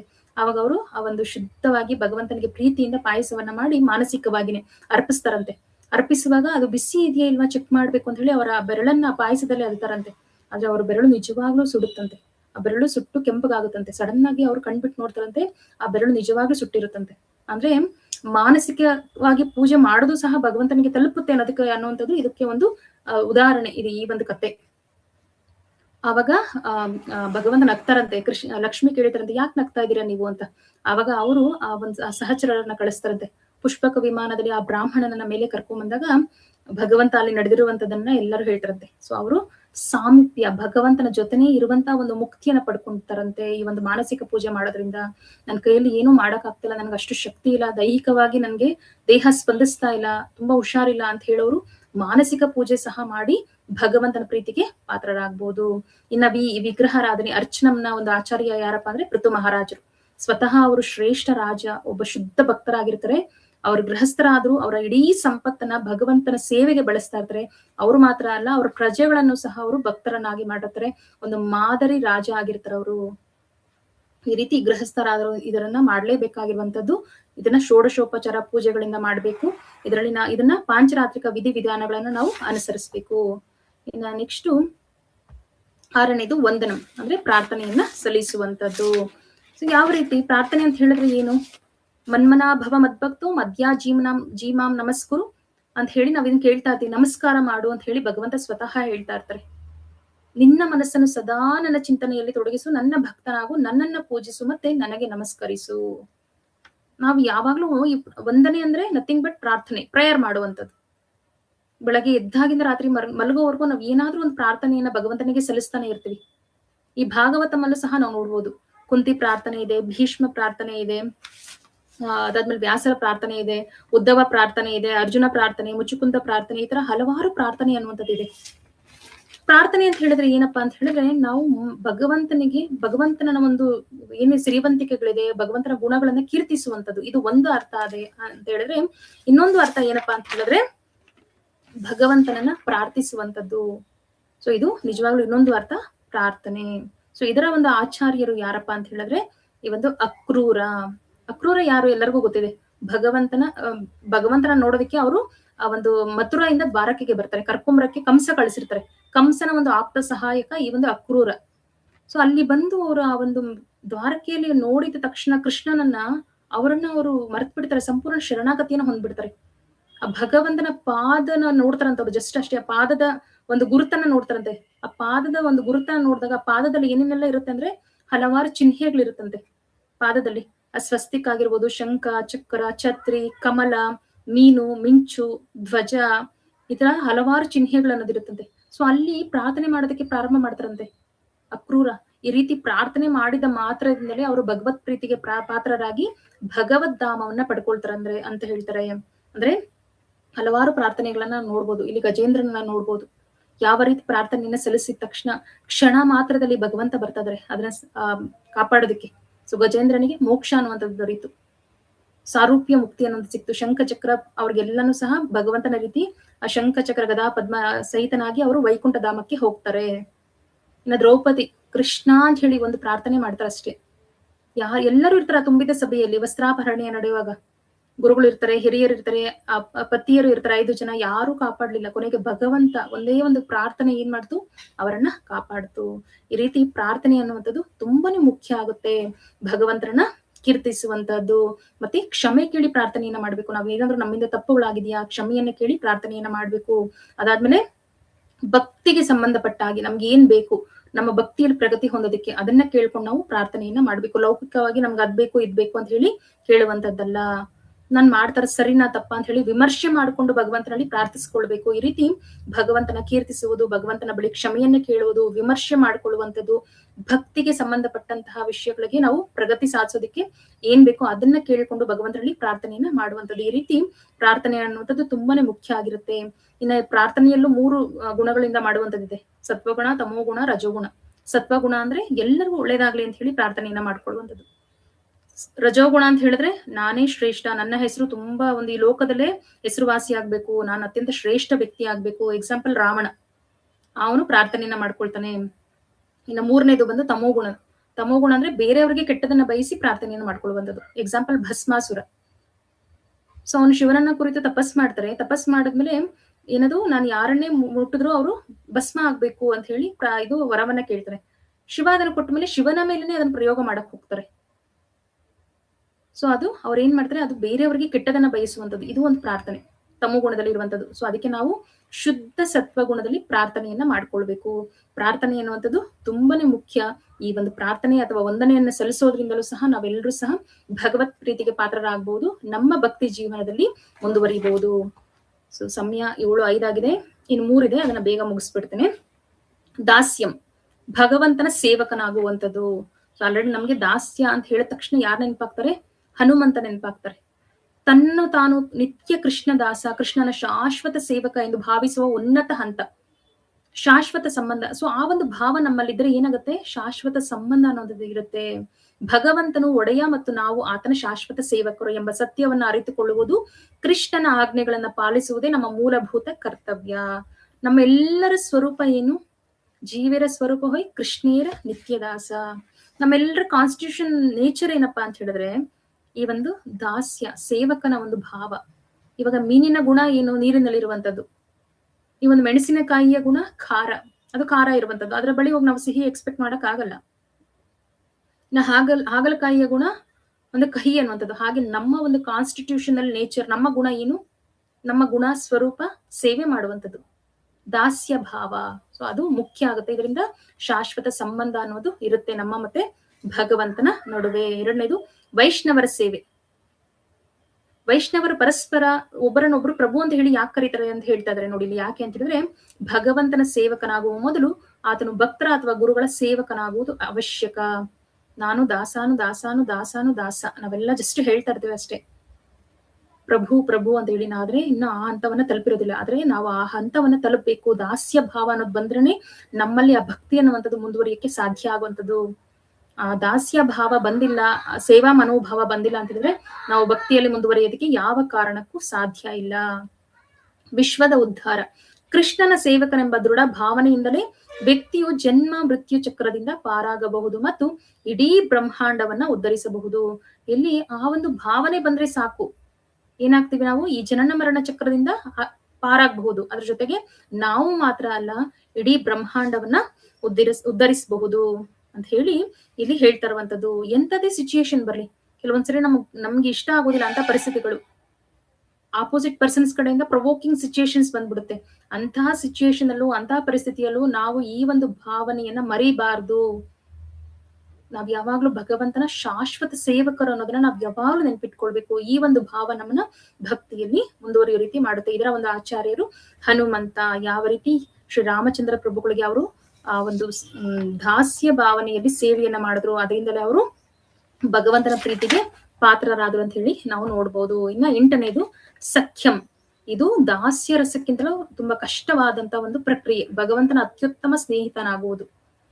ಸೊ ದಾಸ ಅನ್ನುವಂತ ಸ್ವರೂಪ ನಮ್ದು, ನಾವು ದಾಸ ಆಗ್ಬಿಡ್ತೀವಿ. ಸೇವೆ ಅನ್ನುವಂಥದ್ದು ನಾವ್ ಯಾರ್ ಬೇಕಾದ್ರೂ ಮಾಡ್ಬಿಡ್ತೀವಿ. ಕೆಲವೊಂದ್ಸರಿ ಏನಾಗುತ್ತೆ ಅಂತ ಹೇಳಿದ್ರೆ ಈ ಸೇವೆ ಅನ್ನುವಂಥದ್ದು ನಮ್ಮ ಸ್ವರೂಪ ಆಗಿರೋದ್ರಿಂದ ಅಟ್ಲೀಸ್ಟ್ ನಾವ್ ಯಾರು ಸೇವೆ ಮಾಡಿಲ್ಲ ಅಂದ್ರೂ ಮನೇಲಿ ಒಂದು ನಾಯಿ ಮರಿ ಸಾಕ್ಬಿಟ್ಟು ಅದ್ರ ಸೇವೆ ಮಾಡ್ತಾ ಇರ್ತೀವಿ, ಇಲ್ಲ ಒಂದು ಬೆಕ್ಕಿನ ಮರಿ ಸಾಕ್ಬಿಟ್ಟು ಅದನ್ನ ಸೇವೆ ಮಾಡ್ತಾ ಇರ್ತೀವಿ. ವ್ಯಕ್ತಿಗಳ ಸೇವೆ ಮಾಡ್ತಾ ಇರ್ತೀವಿ, ಇಲ್ಲ ನಾವು ಕೆಲಸ ಮಾಡೋ ಜಾಗದಲ್ಲಿ ಒಂದು ಬಾಸ್ನ ಸೇವೆಯನ್ನ ಮಾಡ್ತಾ ಇರ್ತೀವಿ. ಅದು ನಮ್ಮ ಒಂದು ಕಾನ್ಸ್ಟಿಟ್ಯೂಷನಲ್ ನೇಚರ್, ಸೇವೆ ಮಾಡುವಂಥದ್ದು. ಆದ್ರೆ ಭಗವಂತನ ಸೇವೆ ಮಾಡುವಂಥದ್ದು ತುಂಬಾನೇ ಮುಖ್ಯ ಆಗಿರುತ್ತೆ. ಇಲ್ಲಿ ದಾಸ್ಯ ಭಾವಕ್ಕಿಂತ ಮೇಲಿನ ಹಂತ ಯಾವ್ದಪ್ಪ ಅಂತ ಹೇಳಿದ್ರೆ ಈ ಒಂದು ಸಖ್ಯ ರಸ. ಇದು ಭಗವಂತನ ಸ್ನೇಹಿತನಾಗುವಂಥದ್ದು. ಆಂತರಿಕ ಭಾವನೆ, ಐಶ್ವರ್ಯದ ಮರೆವು, ಭಕ್ತನ ಹೃದಯವು ಶುದ್ಧವಾದಾಗ ಭಗವಂತನ ಮೇಲಿನ ಪ್ರೇಮವು ಸಹಜವಾಗಿ ಹೊರಹೊಮ್ಮುತ್ತದೆ. ಆಗ ಭಗವಂತನ ಐಶ್ವರ್ಯದ ಅರಿವು ಕಡಿಮೆಯಾಗಿ ಗಾಢವಾದ ಸ್ನೇಹದ ಭಾವನೆ ಮೂಡುತ್ತದೆ. ಸೊ ಇಲ್ಲಿ ಆ ಒಂದು ಸ್ಟೇಟಸ್ ಅನ್ನುವಂಥದ್ದು ಇರಬಾರ್ದು. ಹೃದಯ ಶುದ್ಧವಾಗ್ಬೇಕು. ಈಗಿನ ಕಾಲದಲ್ಲಿ ಫ್ರೆಂಡ್ಶಿಪ್ ಮಾಡ್ಕೊಳ್ಳುವಾಗ ಏನ್ ನೋಡ್ತಾರೆ? ಸ್ಟೇಟಸ್ ಅನ್ನೋದನ್ನ ನೋಡ್ತಾರೆ. ಈ ಒಂದು ಯಾರು ಶ್ರೀಮಂತರು, ಇವ್ರು ಬಡವರು, ಇವ್ರ ಮೇಲು, ಇವ್ರ ಕೀಳು, ಆತರ ಒಂದು ಇರಬಾರ್ದು ಆ ಭಾವನೆ ಅನ್ನುವಂಥದ್ದು. ಅದೇ ನಾವು ಭಗವಂತನಿಗೆ ಸಖ ಆಗ್ಬೇಕು, ಸ್ನೇಹಿತನಾಗ್ಬೇಕು ಅಂದಾಗ ನಮ್ಮ ಹೃದಯ ಶುದ್ಧೀಕರಣ ಆಗ್ಬೇಕು. ಆವಾಗ ಸಹಜವಾಗಿ ನಮ್ಗೆ ಭಗವಂತನ ಮೇಲೆ ಈ ಒಂದು ಸಹಜವಾದಂತ ಭಾವ, ಸಖ್ಯ ಭಾವ ಅನ್ನುವಂಥದ್ದು ಮೂಡುತ್ತದೆ. ತುಂಬಾ ಕಷ್ಟ ಈ ಒಂದು ಭಾವ ಅನ್ನುವಂಥದ್ದು. ಬಾಹ್ಯ ಕ್ರಿಯೆ, ಪ್ರಚಾರ ಕಾರ್ಯವೇ ನಿಜವಾದ ಸ್ನೇಹ. ಕೃಷ್ಣನು ಪ್ರತಿಯೊಬ್ಬರ ಹಿತೈಷಿ, ಆದ್ದರಿಂದ ಆತನ ನೈಜ ಸ್ನೇಹಿತನಾಗಿ ಎಲ್ಲರನ್ನು ಕೃಷ್ಣನಿಗೆ ಶರಣಾಗುವಂತೆ ಪ್ರೇರೇಪಿಸುವ ಪ್ರಚಾರ ಮಾಡುವ ಕಾರ್ಯವೇ ನಿಜವಾದ ಸಖ್ಯ. ಇತರರನ್ನ ಉದ್ಧಾರ ಮಾಡ್ಬೇಕು, ನಾನ್ ಮಾತ್ರ ಉದ್ಧಾರ ಆದ್ರೆ ಸಾಕ, ಇನ್ನೊಬ್ಬರನ್ನ ಉದ್ಧಾರ ಮಾಡುವಂತ ಒಂದು ಪ್ರಕ್ರಿಯೆ ಇದೆಯಲ್ವಾ, ಅದೇ ನಿಜವಾದಂತ ಒಂದು ಸಖ್ಯ. ಅಂದ್ರೆ ಸಖ ಆಗ್ತಾನೆ. ಪ್ರಹ್ಲಾದ್ ಮಹಾರಾಜರನ್ನ ಗುರುಕುಲಕ್ಕೆ ಷಂಡ ಮತ್ತೆ ಅಮರ್ಕರ ಬಳಿ ವಿದ್ಯೆಯನ್ನು ಕಲಿಯೋದಕ್ಕೆ ಕಳಿಸಿದಾಗ ಏನಾಗುತ್ತೆ ಅಂದ್ರೆ, ಈ ಒಂದು ಗುರುಗಳೆಲ್ಲ ಆಚೆ ಹೋದಾಗ ಇಲ್ಲ ಏನಾದ್ರು ಅವರು ಆಚೆ ಇದ್ದಾಗ ಏನ್ ಮಾಡ್ತದ್ರ ಅಂದ್ರೆ, ಇವರು ಅವರ ಸ್ನೇಹಿತರಿಗೆ ಎಲ್ಲಾರು ಗುರುಕುಲದಲ್ಲಿ ಇರ್ತಾರಲ್ಲ, ಅವ್ರ ಫ್ರೆಂಡ್ಸ್ಗೆಲ್ಲ ಹೇಳ್ತದ್ರಂತೆ ಭಗವಂತನ ಬಗ್ಗೆ, ಭಗವಂತನ ಲೀಲೆಗಳ ಬಗ್ಗೆ, ನಾವ್ ಯಾವ ರೀತಿ ಭಕ್ತಿಯನ್ನ ಮಾಡ್ಬೇಕು, ಕೀರ್ತನೆ ಮಾಡುವಂಥದ್ದು, ಆ ಕೀರ್ತನೆ ಮಾಡ್ತಾ ನೃತ್ಯ ಮಾಡುವಂಥದ್ದು, ಇದನ್ನೆಲ್ಲ ಹೇಳ್ಕೊಡ್ತದ್ರಂತೆ. ಅಂದ್ರೆ ಆತ್ಮವನ್ನ ಉದ್ಧಾರ ಮಾಡುವಂತ ಕೆಲಸ ನಿಜವಾದ ಸ್ನೇಹಿತ. ನಾವು ಎರಡು ಉದಾಹರಣೆನ ನಾವು ನೋಡ್ಬೋದು. ಒಂದು ಕೃಷ್ಣ ಸುಧಾಮ, ಆ ಒಂದು ಎಂತ ಸ್ನೇಹ ಅವ್ರದ್ದು. ಸೊ ಅಲ್ಲಿ ಇವರು ಬಡವ, ಇವ್ರು ಶ್ರೀಮಂತ ಅನ್ನುವಂಥದ್ದು ಎಲ್ಲೂ ಇಲ್ಲ. ಸುಧಾಮ ಎಷ್ಟು ವರ್ಷಗಳಾದ್ಮೇಲೆ ಗುರುಕುಲದಲ್ಲಿ ಅವ್ರಿಬ್ರು ಫ್ರೆಂಡ್ಸ್ ಆಗಿದ್ರು. ಅದಾದ್ಮೇಲೆ ನೆಕ್ಸ್ಟ್ ಭೇಟಿಯಾಗಕ್ ಹೋದಾಗ ರಾಜ ಆಗಿರ್ತಾರೆ ಕೃಷ್ಣ. ಬಟ್ ಸುಧಾಮ ಏನು ಎಂತ ಬಡವ, ತಿನ್ನೋದಕ್ಕೂ ಆ ಒಂದು ಊಟ ಇಲ್ಲ ಅಂತ ಪರಿಸ್ಥಿತಿ, ಅದನ್ನ ಹೇಳ್ಕೊಳ್ಳೋದಕ್ಕೂ ಅವ್ರಿಗೆ ಆಗ್ತಾ ಇಲ್ಲ ಅವ್ರಿಗೆ. ಆದ್ರೂ ಕೃಷ್ಣ ಅವ್ರನ್ನ ಹಗ್ ಮಾಡ್ಕೊಂಡು, ಅವ್ರು ಏನು ಹೇಳಿಲ್ಲ ಅಂದ್ರು ಅವ್ರು ತಂದಿರುವಂತ ಅವಲಕ್ಕಿನ ಸ್ವೀಕಾರ ಮಾಡ್ತಾರೆ. ಅವ್ರು ಏನು ಕೇಳಿಲ್ಲ ಅಂದ್ರು ಅವ್ರಿಗೆ ಏನ್ ಬೇಕೋ ಅದೆಲ್ಲವನ್ನ ಕೊಟ್ರು. ದೃಪದ ಮತ್ತೆ ದ್ರೋಣಾಚಾರ್ಯರನ್ನ ನೋಡ್ಬೋದು. ಅವರಿಬ್ರು ಸಹ ಗುರುಕುಲದಲ್ಲಿ ಒಟ್ಟಿಗೆ ಓದಿರ್ತಾರೆ. ದ್ರೋಣಾಚಾರ್ಯರು ಸಹಾಯವನ್ನ ಕೇಳಕ್ಕೆ ಅಂತ ದೃಪದನ ಬಳಿ ಹೋದಾಗ, ನೀನು ನನ್ನ ಸ್ನೇಹಿತನಾಗಕ್ಕೆ ಅರ್ಹತೆನೇ ಇಲ್ಲ ನಿನಗೆ, ಏನೋ ಸಹಾಯ ಮಾಡ್ಬೇಕಂತ ಹೇಳಿ ಒಂದು ಹಸುವನ್ನ ಕೊಡ್ತೀನಿ ನಿನಗೆ ದಾನವಾಗಿ ಅಷ್ಟೇ ಅಂತ ಹೇಳ್ತಾರೆ. ದ್ರೋಣಾಚಾರ್ಯರಿಗೆ ಎಂತ ಕಷ್ಟದ ಪರಿಸ್ಥಿತಿ ಅಂದ್ರೆ, ಮಗನಿಗೆ ಹಾಲು ಕೊಡೋದಕ್ಕೂ ಮನೆಯಲ್ಲಿ ಇರೋದಿಲ್ಲ. ಅವರೆಲ್ಲ ಕೇಳ್ತಿರ್ತಾರೆ, ಎಲ್ಲರೂ ಹಾಲು ಕುಡಿತಾರೆ, ಅಪ್ಪ ನನ್ಗೂ ಹಾಲು ಬೇಕು ಅಂತ ಕೇಳಿದಾಗ ಆ ಒಂದು ಅಕ್ಕಿ ಹಿಟ್ಟನ್ನ ನೀರಲ್ಲಿ ಕಲಸಿ ಕುಡಿಸ್ತಾ ಇರ್ತಾರಂತೆ ಆ ಮಗುಗೆ. ಅಷ್ಟು ಕಡು ಬಡತನದ ಒಂದು ಪರಿಸ್ಥಿತಿಯಲ್ಲಿ ಸಹಾಯ ಕೇಳಕ್ಕೆ ಅಂತ ಹೇಳಿದಾಗ ಅವ್ರು ಹೇಳಿರ್ತಾರೆ, ಸಹಾಯ ಕೇಳು, ನಿನ್ಗೆ ಏನೇ ಬೇಕಂದ್ರೆ ನನ್ಗೆ ಬಂದು ಕೇಳು ಅಂತ ಹೇಳಿ ಚಿಕ್ಕ ವಯಸ್ಸಲ್ಲಿ ಗುರುಕುಲದಲ್ಲಿ ಓದುವಾಗ ಹೇಳಿರ್ತಾರೆ. ಆದ್ರೆ ಅವರು ಅದನ್ನ ಮರೆತು ಯಾವ ರೀತಿ ನಡ್ಕೊಂಡ್ರು ಅಂದ್ರೆ, ಆ ಒಂದು ಜಸ್ಟ್ ಒಂದು ಹಸುವನ್ನ ಕೊಡ್ತೀನಿ ನಿನಗೆ, ಅದನ್ನ ತಗೊಂಡು ಹೋಗು, ನಿನಗೂ ನನಗೂ ಫ್ರೆಂಡ್ಶಿಪ್ ಸಾಧ್ಯನೇ ಇಲ್ಲ, ಈ ತರ ಒಂದು ಹೇಳ್ತಾರೆ. ಇನ್ನ ಕರ್ಣನ ನೋಡ್ಬೋದು. ಕರ್ಣ ಮತ್ತೆ ದುರ್ಯೋಧನ ಅವರಿಬ್ರು ಫ್ರೆಂಡ್ಸ್ ಯಾಕಾದ್ರು, ಪಾಂಡವರ ಮೇಲೆ ದ್ವೇಷ ಇಬ್ರಿಗೂ ಇದ್ದಿದ್ರಿಂದ ಅವರಿಬ್ರು ಫ್ರೆಂಡ್ಸ್ ಆಗ್ತಾರೆ. ಈ ತರ ಫ್ರೆಂಡ್ಶಿಪ್ ಅನ್ನುವಂಥದ್ದು ಯಾವ ತರ ಇರುತ್ತೆ ಅಂತ ಹೇಳಿದ್ರೆ ನೋಡಿ, ಅವರು ಒಬ್ರು ಅಸೂಯೆಯಿಂದ, ಒಬ್ರು ದ್ವೇಷದಿಂದ, ಒಬ್ರು ಈ ಒಂದು ಮೇಲು ಕೀಳು ಈ ತರದೆಲ್ಲ ನೋಡ್ಕೊಂಡು ಈ ಒಂದು ಸ್ನೇಹ ಅನ್ನುವಂಥದ್ದನ್ನ ಮಾಡ್ತಾರೆ. ಆತರ ನಿಜವಾಗ್ಲೂ ಯಾರು ಸಹ ಸ್ನೇಹವನ್ನ ಮಾಡಬಾರ್ದು. ಕೃಷ್ಣ ಸುಧಾಮರ ರೀತಿ ಇರ್ಬೇಕು. ಇದರ ಒಂದು ಆಚಾರ್ಯರು ಯಾರಪ್ಪ ಅಂದ್ರೆ ಅರ್ಜುನ ಎಷ್ಟು ಒಂದು ಸಖ ಅಂತ ಹೇಳಿ ಸ್ವತಃ ಭಗವಂತನೇ ಭಗವದ್ಗೀತೆಯ 4ನೇ ಅಧ್ಯಾಯದ 3ನೇ ಶ್ಲೋಕದಲ್ಲಿ ಹೇಳ್ತಾರೆ. ನೀನು ನನ್ನ ಸಖ ಆಗಿರೋದ್ರಿಂದ ನಿನಗೆ ಈ ಒಂದು ಪ್ರಾಚೀನವಾದ ಪುರಾತನವಾದ ದಿವ್ಯ ಜ್ಞಾನವನ್ನ ಬೋಧನೆಯನ್ನ ಮಾಡ್ತಾ ಇದೀನಿ, ಭಗವದ್ಗೀತೆ ಜ್ಞಾನವನ್ನ ಬೋಧನೆಯನ್ನ ಮಾಡ್ತಾ ಇದೀನಿ. ಯಾಕೆಂದ್ರೆ ನೀನು ನನ್ನ ಸಖ, ನೀನ್ ಇದನ್ನ ಚೆನ್ನಾಗಿ ಅರ್ಥ ಮಾಡ್ಕೊಳ್ತೀಯಾ. ನಮಗೂ ಯಾವಾಗ ಈ ಭಗವದ್ಗೀತೆ ಅರ್ಥ ಆಗುತ್ತಪ್ಪ ಅಂದ್ರೆ, ನಾವು ಭಗವಂತನ ಸಖ ಆದಾಗ. ಪ್ರತಿಯೊಂದು ಜೀವಿಯ ಆತ್ಮಸಖ ಯಾರು ಅಂದ್ರೆ ಅದು ಭಗವಂತ ಮಾತ್ರ. ಜನ್ಮಕ್ಕೂ ಒಂದು ಕೆಳಮಟ್ಟದ ಒಂದು ಜೀವಿಯಿಂದ ಹಿಡಿದು ಮನದಲ್ಲಿರುವಂತಹ ಹುಳ ಆದ್ರೂ ಸಹ, ಒಂದು ಕೆಳಮಟ್ಟದ ಪ್ರಾಣಿ ಆಗಿರ್ಬೋದು, ಪಕ್ಷಿ ಆಗಿರ್ಬೋದು, ಕೀಟ ಆಗಿರ್ಬೋದು, ಅದು ಮನುಷ್ಯ ಆಗಿರ್ಬೋದು, ಪ್ರತಿಯೊಬ್ಬರ ಹೃದಯದಲ್ಲೂ ಭಗವಂತ ಪರಮಾತ್ಮನಾಗಿ ನೆಲೆಸಿದಾನೆ. ಜನ್ಮದ ಸಖ, ಸದಾ ಹಿತವನ್ನ ಬಯಸುವಂತಹ ಒಂದು ವ್ಯಕ್ತಿ ಯಾರಪ್ಪ ಅಂದ್ರೆ ಅದು ಭಗವಂತ ಮಾತ್ರ. ಸೊ ಅದನ್ನ ನಾವಿಲ್ಲಿ ಅರ್ಥ ಮಾಡ್ಕೊಳ್ಬೇಕು. ಒಂದು ಇಲ್ಲಿ ಭಗವಂತನಿಗೆ ಸಹ ತುಂಬಾ ಫ್ರೆಂಡ್ಸ್ ಇದ್ರಂತೆ. ಅವನ ಏಜ್ ಅವರು ಇದ್ರಂತೆ, ಅವರ ಏಜ್ ಅವರು, ಅವ್ರಿಗಿಂತ ದೊಡ್ಡವರು, ಅವ್ರಿಗಿಂತ ಚಿಕ್ಕವರು, ಮತ್ತೆ ಫ್ರೆಂಡ್ಸ್, ತುಂಬಾ ಬೆಸ್ಟ್ ಫ್ರೆಂಡ್ಸ್ ಇದ್ರ ಹಲವಾರು ಜನ ಫ್ರೆಂಡ್ಸು ಅವ್ರಿಗೆ ಇದ್ರಂತೆ ಬೃಂದಾವನದಲ್ಲಿ. ಅದರಲ್ಲಿ ಸುಹೃತ್ ಅಂದ್ರೆ ಅವ್ರಿಗಿಂತ ದೊಡ್ಡವರು ಆರ್ಡರ್ ಮಾಡ್ತದ್ರಂತೆ, ಹಿಂಗೆ ಇರ್ಬೇಕು ಕೃಷ್ಣ, ಇದನ್ನೇ ತಿನ್ಬೇಕು, ನೀನು ಹೀಗೆ ಇರ್ಬೇಕು ಅಂತ ಹೇಳಿ. ಅದರಲ್ಲಿ ಬಲರಾಮ ಮತ್ತೆ ಬಲಭದ್ರ ಬರ್ತಾರಂತೆ. ನೆಕ್ಸ್ಟ್ ಎರಡನೇದು ಸಖ ಅಂತ ಹೇಳಿದ್ರೆ ಕೃಷ್ಣನಿಗಿಂತ ಚಿಕ್ಕವರು, ಯಾವಾಗ್ಲೂ ಕೃಷ್ಣನ್ ಜೊತೆ ಆಟ ಆಡ್ಬೇಕು, ಕೃಷ್ಣನ್ ಜೊತೆನೇ ಇರ್ಬೇಕು ಅಂತ ಹೇಳ್ತಾ ಇರ್ತಾರಂತೆ, ಹಿಂದೆ ಓಡಾಡ್ತಾ ಇರ್ತಾರಂತೆ. ಕೃಷ್ಣ ಇನ್ನೂ ಎದ್ದೇ ಇರಲ್ಲ, ಆವಾಗ್ಲೇ ಬಂದ್ ಮನೆ ಬಾಗ್ಲಲ್ಲಿ ಕಾಯ್ಕೊಂಡ್ ಕೂತಿರ್ತಾರಂತೆ, ಕೃಷ್ಣನ ಜೊತೆ ಆಟ ಆಡ್ಬೇಕು, ಕೃಷ್ಣನ ನೋಡ್ಬೇಕು ಅಂತ ಹೇಳ್ಬಿಟ್ಟು. ಸೊ ಅದ್ರಲ್ಲಿ ಈ ಒಂದು ಓಜಸ್ ಮತ್ತೆ ವಿಶಾಲ್ ಅಂತ ಹೇಳಿ ಬರ್ತಾರೆ. ನೆಕ್ಸ್ಟ್ ಪ್ರಿಯ ಸಖ ಅಂತ ಹೇಳಿದ್ರೆ ಒಂದು ಈಕ್ವಲ್ ಏಜ್, ಅವರು ಸಮಾನ ಒಂದು ಏಜ್ ಅನ್ನ ಇರುವಂತವ್ರು. ಗುರುಕುಲದಲ್ಲಿ ಇದ್ರಲ್ಲ, ಸುಧಾಮ ಇದ್ರು, ಶ್ರೀಧಾಮ, ಧಾಮ, ಇವರೆಲ್ಲ ಸಹ ಈ ಒಂದು ಪ್ರಿಯ ಸಖರಾಗಿರ್ತಾರೆ ಕೃಷ್ಣನಿಗೆ. ಇನ್ನ ಪ್ರಿಯ ನರಮಸಕ ಅಂದ್ರೆ ಬೆಸ್ಟ್ ಫ್ರೆಂಡ್ಸ್. ನಮಗೂ ಫ್ರೆಂಡ್ಸ್ ಇರ್ತಾರೆ, ಆದ್ರೆ ಬೆಸ್ಟ್ ಫ್ರೆಂಡ್ಸ್ ಅಂದ್ರೆ ಕೆಲವೊಂದಷ್ಟು ಜನ ಮಾತ್ರ ಇರ್ತಾರೆ. ಅವರಲ್ಲಿ ಉಜ್ವಲ ಮತ್ತೆ ಸಬಲ ಇವರೆಲ್ಲ ಸಹ ಬೆಸ್ಟ್ ಫ್ರೆಂಡ್ಸ್. ಇವ್ರ ಹತ್ರ ಕೃಷ್ಣ ಎಲ್ಲವನ್ನ ಸಹ ಶೇರ್ ಮಾಡ್ಕೊಳ್ತಾರೆ. ಈ ತರ ಕೃಷ್ಣನಿಗೆ ಹಲವಾರು ಫ್ರೆಂಡ್ಸ್ ಅನ್ನೋದು ಇದ್ರಂತೆ ವೃಂದಾವನದಲ್ಲಿ. ಆ ಒಂದು ಇವರು ಗೋಪ ಬಾಲಕರು ಇವರೆಲ್ಲ ಸಹ ಕೃಷ್ಣನೊಟ್ಟಿಗೆ ಇದ್ರು. ಎಷ್ಟು ಪುಣ್ಯ ಮಾಡಿದ್ರು ಇವರೆಲ್ಲ ಸಹ. ಆ ಸಖ್ಯ ಭಾವ ಅನ್ನುವಂಥದ್ದು ನೋಡಿ, ಹೃದಯ ಶುದ್ಧೀಕರಣ ಇದ್ದಾಗ, ಹೃದಯದಲ್ಲಿ ಯಾವುದೇ ಕಲ್ಮಶಗಳು ಇಲ್ಲ ಅಂದಾಗ ನಾವು ಭಗವಂತನಿಗೆ ಸಖ ಆಗೋದಕ್ಕೆ ಸಾಧ್ಯ ಆಗುತ್ತೆ. ಆವಾಗ ನಾವು ಭಗವಂತನಿಗೆ ಫ್ರೆಂಡ್ ಆಗ್ಬೇಕು, ಸಖ್ಯರಾಗ್ಬೇಕು ಅಂತ ಹೇಳಿದ್ರೆ, ಸಖ ಆಗ್ಬೇಕು ಅಂದ್ರೆ ಏನ್ ಮಾಡ್ಬೇಕು, ನಾವು ಅಷ್ಟೇ ಹೃದಯ ಶುದ್ಧೀಕರಣ ಹೊಂದಿರ್ಬೇಕು. ಯಾವುದೇ ಕಲ್ಮಶಗಳು ಅನ್ನೋದು ನಮ್ಮ ಹೃದಯದಲ್ಲಿ ಇರಬಾರ್ದು. ಸೊ ಅದು ಮುಖ್ಯವಾಗಿ ಈ ಒಂದು ಸಖ್ಯ ಭಾವನೆಯಲ್ಲಿ ಬರುವಂತದ್ದು. ಇದರ ಒಂದು ಅರ್ಜುನನ ನಾವು ನೋಡ್ಬೋದು, ಯಾವಾಗ್ಲೂ ಆ ಕಥೆನ ನಾವು ತುಂಬಾ ಕೇಳ್ತಾ ಇರ್ತೀರ. ತುಂಬಾ ಸರಿ ನಾನು ಸಹ ಹೇಳಿದೀನಿ ಎಷ್ಟೊಂದ್ ಸರಿ ಸೆಷನ್ಸ್ ಅಲ್ಲಿ. ಅರ್ಜುನನ ದೇಹದಲ್ಲಿರುವಂತಹ ಒಂದು ರೋಮ ಸಹ, ಪ್ರತಿಯೊಂದು ರೋಮವು ಕೃಷ್ಣನ ಜಪ ಮಾಡ್ತಾ ಇರುತ್ತಂತೆ. ಕೃಷ್ಣ ಕೃಷ್ಣ ಕೃಷ್ಣ ಅಂತ ಹೇಳಿ. ಅಂತ ಒಂದು ಶುದ್ಧ ಭಕ್ತನಾಗಿರ್ತಾನೆ. ಅದಕ್ಕೆ ಭಗವಂತ ಅವನಿಗೆ ಸಖ ನೀನು, ನನ್ನ ಸಖ ನೀನು, ಸ್ನೇಹಿತ ನೀನು ಅನ್ನುವಂತ ಒಂದು ಸ್ಥಾನವನ್ನ ಕೊಟ್ಟಿರ್ತಾರಂತೆ. ಈ ತರ ಸಖ್ಯ ಭಾವನೆ ಒಂದು 9ನೇ ಭಕ್ತಿಯ ಒಂದು ಪ್ರಕ್ರಿಯೆ ಆಗಿರುತ್ತೆ. ಇನ್ನ ಕೊನೆಯದು ಯಾವ್ದಪ್ಪ ಅಂತ ಹೇಳಿದ್ರೆ, ಕೊನೆಯ ಒಂದು ಭಕ್ತಿಯ ಪ್ರಕ್ರಿಯೆ ಆತ್ಮನಿವೇದನಂ, ಸಂಪೂರ್ಣ ಶರಣಾಗತಿ.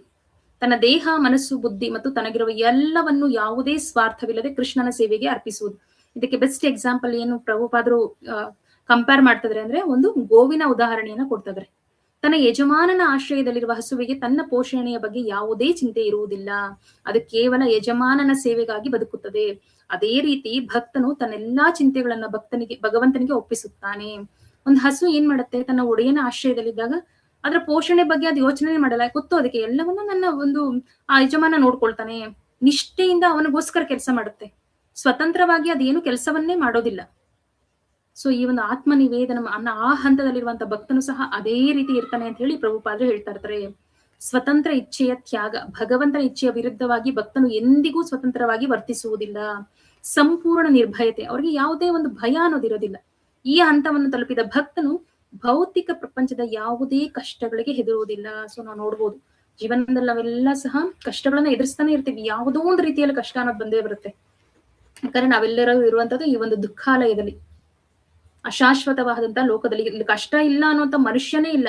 ಆದ್ರೆ ಭಕ್ತ ಆಗಿರುವಂತ ಯಾವತ್ತು ಈ ಒಂದು ಭೌತಿಕ ಕಷ್ಟಗಳಿಗೆ ಹೆದರೋದಿಲ್ಲ. ಯಾಕೆ ಅವನು ಗೊತ್ತಿರುತ್ತೆ ಭಗವಂತ ಇದ್ರೆ ನನ್ನ ಜೊತೆ ಅಂತ ಹೇಳ್ಬಿಟ್ಟು. ಆತನು ಸಂಪೂರ್ಣವಾಗಿ ಭಗವಂತನ ರಕ್ಷಣೆಯಲ್ಲಿ ಇರ್ತಾನೆ. ಸ್ವತಃ ಭಗವಂತನೇ ಹೇಳ್ತಾನಲ್ವಾ, ನಾನು ನಿಮಗೆ ರಕ್ಷಣೆಯನ್ನ ಕೊಡ್ತೀನಿ ಅಂತ ಹೇಳಿ. ಯೋಗಕ್ಷೇಮಂ ವಹಾಮ್ಯಹಂ, ನಿಮ್ಮ ಹತ್ರ ಇರೋದನ್ನ ನಾನು ರಕ್ಷಣೆ ಮಾಡ್ತೀನಿ, ನಿಮ್ಮ ಹತ್ರ ಇಲ್ಲದೆ ಇರೋದನ್ನ ನಾನು ಕೊಡ್ತೀನಿ ಅಂತ ಹೇಳಿ ಹೇಳ್ತಿದ್ದಾರೆ. ನಿಮ್ಮ ಕ್ಷೇಮದ ಜವಾಬ್ದಾರಿ ನನ್ನದು. ಯಾವಾಗ ನಾವು ಭಗವಂತನಿಗೆ ಸಂಪೂರ್ಣವಾಗಿ ಶರಣಾಗತಿನ ಹೊಂದಿದಾಗ. ನಮ್ಮ ರಕ್ಷಣೆಯನ್ನು ಅವರೇ ಮಾಡ್ತಾರೆ, ನಮ್ಮ ಹತ್ರ ಇರೋದನ್ನು ಅವರೇ ಕಾಪಾಡ್ತಾರೆ, ಇಲ್ಲದೆ ಇರೋದನ್ನು ಸಹ ನಮ್ಗೆ ಕೊಡುವಂತದ್ದು ಭಗವಂತ. ಇದರ ಒಂದು ಆಚಾರ್ಯರು ಯಾರಪ್ಪ ಅಂತ ಹೇಳಿದ್ರೆ, ಆಲ್ರೆಡಿ ನೀವು ನೋಡ್ತಾ ಇದೀರಾ, ಬಲಿ ಮಹಾರಾಜರು. ಆ ವಾಮನ ರೂಪದಲ್ಲಿ ಭಗವಂತ ಬಂದು 3 ಹೆಜ್ಜೆಯನ್ನ ಕೇಳ್ತಾರೆ. 2 ಹೆಜ್ಜೆ ಆಗ್ಬಿಡುತ್ತೆ. ಇಡೀ ಭೂಮಿ ಮೇಲಿನ ಲೋಕಗಳೆಲ್ಲ 2 ಹೆಜ್ಜೆಯಲ್ಲಿ ಆಗೋದಾಗ ಇನ್ನೊಂದು ಹೆಜ್ಜೆ ಎಲ್ಲಿಡ್ಬೇಕು ಅಂದಾಗ ಕಂಪ್ಲೀಟ್ ಆಗಿ ಅವರನ್ನೇ ಅವ್ರು ಸರೆಂಡರ್ ಮಾಡ್ಕೊಂಡ್ಬಿಡ್ತಾರೆ. ನನ್ನ ತಲೆಯ ಮೇಲೆ ಇಡು ಅಂತ ಹೇಳ್ಬಿಟ್ಟು. ಆತ್ಮ ನಿವೇದನಂ ಅಂತ ಹೇಳಿ ಇದನ್ನೇ ಕರೆಯುವಂಥದ್ದು. ಮತ್ತೆ ಅಂಬರೀಷ ಮಹಾರಾಜನನ್ನು ನಾವು ನೋಡ್ಬೋದು, ಕಂಪ್ಲೀಟ್ ಆಗಿ ಅವರ ದೇಹವನ್ನ ಭಗವಂತನ ಸೇವೆಗೆ ತೊಡಗಿಸ್ಕೊಂಡ್ಬಿಟ್ಟಿರ್ತಾರೆ. ಅಂಬರೀಷ್ ಮಹಾರಾಜರು ಸಹ ಇದಕ್ಕೆ ಒಂದು ಉದಾಹರಣೆ. ಮತ್ತೆ ರುಕ್ಮಿಣಿ ದೇವಿಯನ್ನು ಸಹ ನಾವು ನೋಡ್ಬೋದು. ಕೆಲವೊಂದು ಬಾರಿ ಅವರು ಸಹ ಅವರು ಭಗವಂತನಿಗೆ ಒಂದು ಅರ್ಪಿಸ್ಕೊಂಡು ಕಂಪ್ಲೀಟ್ ಆಗಿ ಶರಣಾಗತಿಯನ್ನು ಹೊಂದಿ ಸೇವೆಯನ್ನ ಮಾಡ್ತಾ ಇರ್ತಾರಂತೆ. ಈ ರೀತಿ ಇವರನ್ನೆಲ್ಲ ಸಹ ನಾವು ನೋಡ್ಬೋದು. ಅಂದ್ರೆ ಆತ್ಮ ನಿವೇದನಂ ಅಂತ ಹೇಳಿದ್ರೆ, ಭಕ್ತಿ ವಿವೇಕ ಅನ್ನೋ ಒಂದು ಪುಸ್ತಕದಲ್ಲಿ ಹೇಳಿದಾರಂತೆ, ಆತ್ಮದ ಸಮರ್ಪಣೆಯನ್ನು ಆತ್ಮ ನಿವೇದನ ಎಂದು ಕರೆಯುತ್ತಾರೆ. ಜಸ್ಟ್ ನಾವು ಶಾರೀರಿಕವಾಗಿ, ನಾವು ದೈಹಿಕವಾಗಿ ಭಗವಂತನ ಸೇವೆ ಮಾಡ್ಬಿಡ್ತೀವಿ ಅನ್ನೋದು ಮಾತ್ರ ಅಲ್ಲ, ನಮ್ಮ ಆತ್ಮದ ಸಮರ್ಪಣೆಯು ಸಹ ಆತ್ಮ ನಿವೇದನಂ, ಸಂಪೂರ್ಣ ಶರಣಾಗತಿ. ಅಂದ್ರೆ ಕಾಯ ವಾಚ ಮನಸ್ಸ ಭಗವಂತನಿಗೆ ನಾವು ಸಂಪೂರ್ಣ ಶರಣಾಗತಿಯನ್ನ ಹೊಂದುವಂತದ್ದು. ಅಂದ್ರೆ ಬಾಡಿ, ಮೈಂಡ್ ಅಂಡ್ ವರ್ಡ್ಸ್ ಮೂರನ್ನು ಭಗವಂತನಿಗೆ ಅರ್ಪಿಸುವಂಥದ್ದು, ಎಲ್ಲವನ್ನೂ ಭಗವಂತನಿಗೆ ಅರ್ಪಿಸಿಬಿಡುವಂಥದ್ದು. ಇದೇ ನಿಜವಾದಂತಹ ಒಂದು ಶರಣಾಗತಿ, ಆತ್ಮ ನಿವೇದನಂ ಅಂತ ಹೇಳಿ ಇಲ್ಲಿ ಹೇಳ್ತಾ ಇರುವಂತದ್ದು. ಒಟ್ಟಿನಲ್ಲಿ ಇದಿಷ್ಟು ಭಕ್ತಿಯ ಒಂದು 9 ಪ್ರಕ್ರಿಯೆಗಳಾಗಿತ್ತು. ಸೊ ಆಲ್ರೆಡಿ ಇದನ್ನೆಲ್ಲ ನಾನು ಒಂದೊಂದನ್ನೇ ಹೇಳ್ಬಿಟ್ಟಿದೀನಿ. ಶ್ರವಣಂಗೆ ಆಚಾರ್ಯರು ಅಂದ್ರೆ ಕೇಳುವುದು ಪರೀಕ್ಷಿತ ಮಹಾರಾಜರು, ಕೀರ್ತನಂ ಶುಕದೇವ್ ಗೋಸ್ವಾಮಿಗಳು, ಸ್ಮರಣಂ ಧ್ಯಾನಿಸುವುದು ಪ್ರಹ್ಲಾದ್ ಮಹಾರಾಜರು, ಪಾದಸೇವನಂ ಲಕ್ಷ್ಮೀದೇವಿ, ಅರ್ಚನಂ ಪೃಥು ಮಹಾರಾಜರು, ವಂದನಂ ಅಕ್ರೂರ, ದಾಸ್ಯಂ ಹನುಮಂತ, ಸಖ್ಯಂ ಅರ್ಜುನ, ಆತ್ಮನಿವೇದನಂ ಬಲಿ ಮಹಾರಾಜರು. ಅಂದ್ರೆ ಇವನ್ನೆಲ್ಲ ಈ ಒಂದು ಒಂದೊಂದು ಪ್ರಕ್ರಿಯೆಯಲ್ಲಿ ಯಾರ್ಯಾರು ಇದನ್ನ ಈ ಒಂದು ಆ ಭಗವತ್ ಪ್ರೀತಿಗೆ ಪಾತ್ರರಾಗಿ ಭಗವತ್ ಧಾಮಕ್ಕೆ ಹೋದ್ರು ಅಂತ ಹೇಳಿ ಇಲ್ಲಿ ಅವರವರ ಒಂದು ಇದನ್ನ ಕೊಟ್ಟಿರುವಂತದ್ದು ಶ್ರೇಷ್ಠ ಉದಾಹರಣೆಗಳು ಇವರೆಲ್ಲರೂ ಸಹ. ಇನ್ನ ಕನ್ಕ್ಲೂಷನ್ ಏನಪ್ಪಾ ಅಂದ್ರೆ ಭಕ್ತಿ ಮಾರ್ಗದ ಪರಿಪೂರ್ಣತೆ ಒಂದು ಪ್ರಕ್ರಿಯೆಯ ಶಕ್ತಿ. 9 ಪ್ರಕ್ರಿಯೆಗಳನ್ನ ಒಟ್ಟಿಗೆ ಅಭ್ಯಾಸ ಮಾಡಬೇಕೆಂಬ ಕಟ್ಟುನಿಟ್ಟಿನ ನಿಯಮವಿಲ್ಲ. ಎಲ್ಲಾನು ಮಾಡ್ಬೇಕಂತ ಹೇಳಿ ಎಲ್ಲೂ ಒಂದು ರೂಲ್ಸ್ ಅನ್ನುವಂಥದ್ದು ಇಲ್ಲ. ಒಂದರಲ್ಲಿ ಪರಿಪೂರ್ಣತೆನ ಸಾಧಿಸಬಹುದು. ಒಬ್ಬ ಭಕ್ತನು ವಿಚಲಿತನಾಗದೆ ಈ 9 ಪ್ರಕ್ರಿಯೆಗಳಲ್ಲಿ ಕೇವಲ ಒಂದನ್ನು ಪರಿಪೂರ್ಣವಾಗಿ ಪಾಲಿಸಿದರೂ ಆತನು ಸಮೋಚ್ಚ ಗುರಿಯನ್ನು ತಲುಪುತ್ತಾನೆ. ಸಂಯೋಜಿತ ಭಕ್ತಿ ಅಂದ್ರೆ ನಾವು ಸಾಮಾನ್ಯವಾಗಿ ಒಂದು ಭಕ್ತಿ ಮಾಡ್ತಿದ್ವಿ, ಇವಾಗ ಶ್ರವಣಂ ಮಾಡ್ತಿದೀವಿ ಅಂತ ಹೇಳಿದ್ರೆ ಅದರಲ್ಲಿ ಕೀರ್ತನಂ ಸ್ಮರಣಂ ಎಲ್ಲ ಸೇರ್ಕೊಳ್ಳುತ್ತೆ. ಸೊ ಸಂಯೋಜಿತ ಭಕ್ತಿ ಎಲ್ಲ ನಾವು ಒಂದು ಭಕ್ತಿ ಸ್ಟಾರ್ಟ್ ಮಾಡಿದೀವಿ ಅಂದ್ರೆ ಪ್ರಕ್ರಿಯೆಯನ್ನ ಅದರಲ್ಲಿ ಬೇರೆದು ಸಹ 2, 3 ಅದರಲ್ಲಿ ಸೇರ್ಕೊಳ್ಳುತ್ತೆ. ಆದ್ರೆ ಯಾರು ಮಾಡಕ್ಕಾಗಲ್ಲ? ಲೌಕಿಕ ಐಶ್ವರ್ಯ ಮತ್ತು ಇಂದ್ರಿಯ ತೃಪ್ತಿಯಲ್ಲಿ ಮುಳುಗಿರುವವರಿಗೆ ಈ ಶುದ್ಧ ಭಕ್ತಿ ಸೇವೆಯಲ್ಲಿ ಸ್ಥಿರವಾದ ಸಂಕಲ್ಪವನ್ನು ಹೊಂದಲು ಸಾಧ್ಯವಿಲ್ಲ.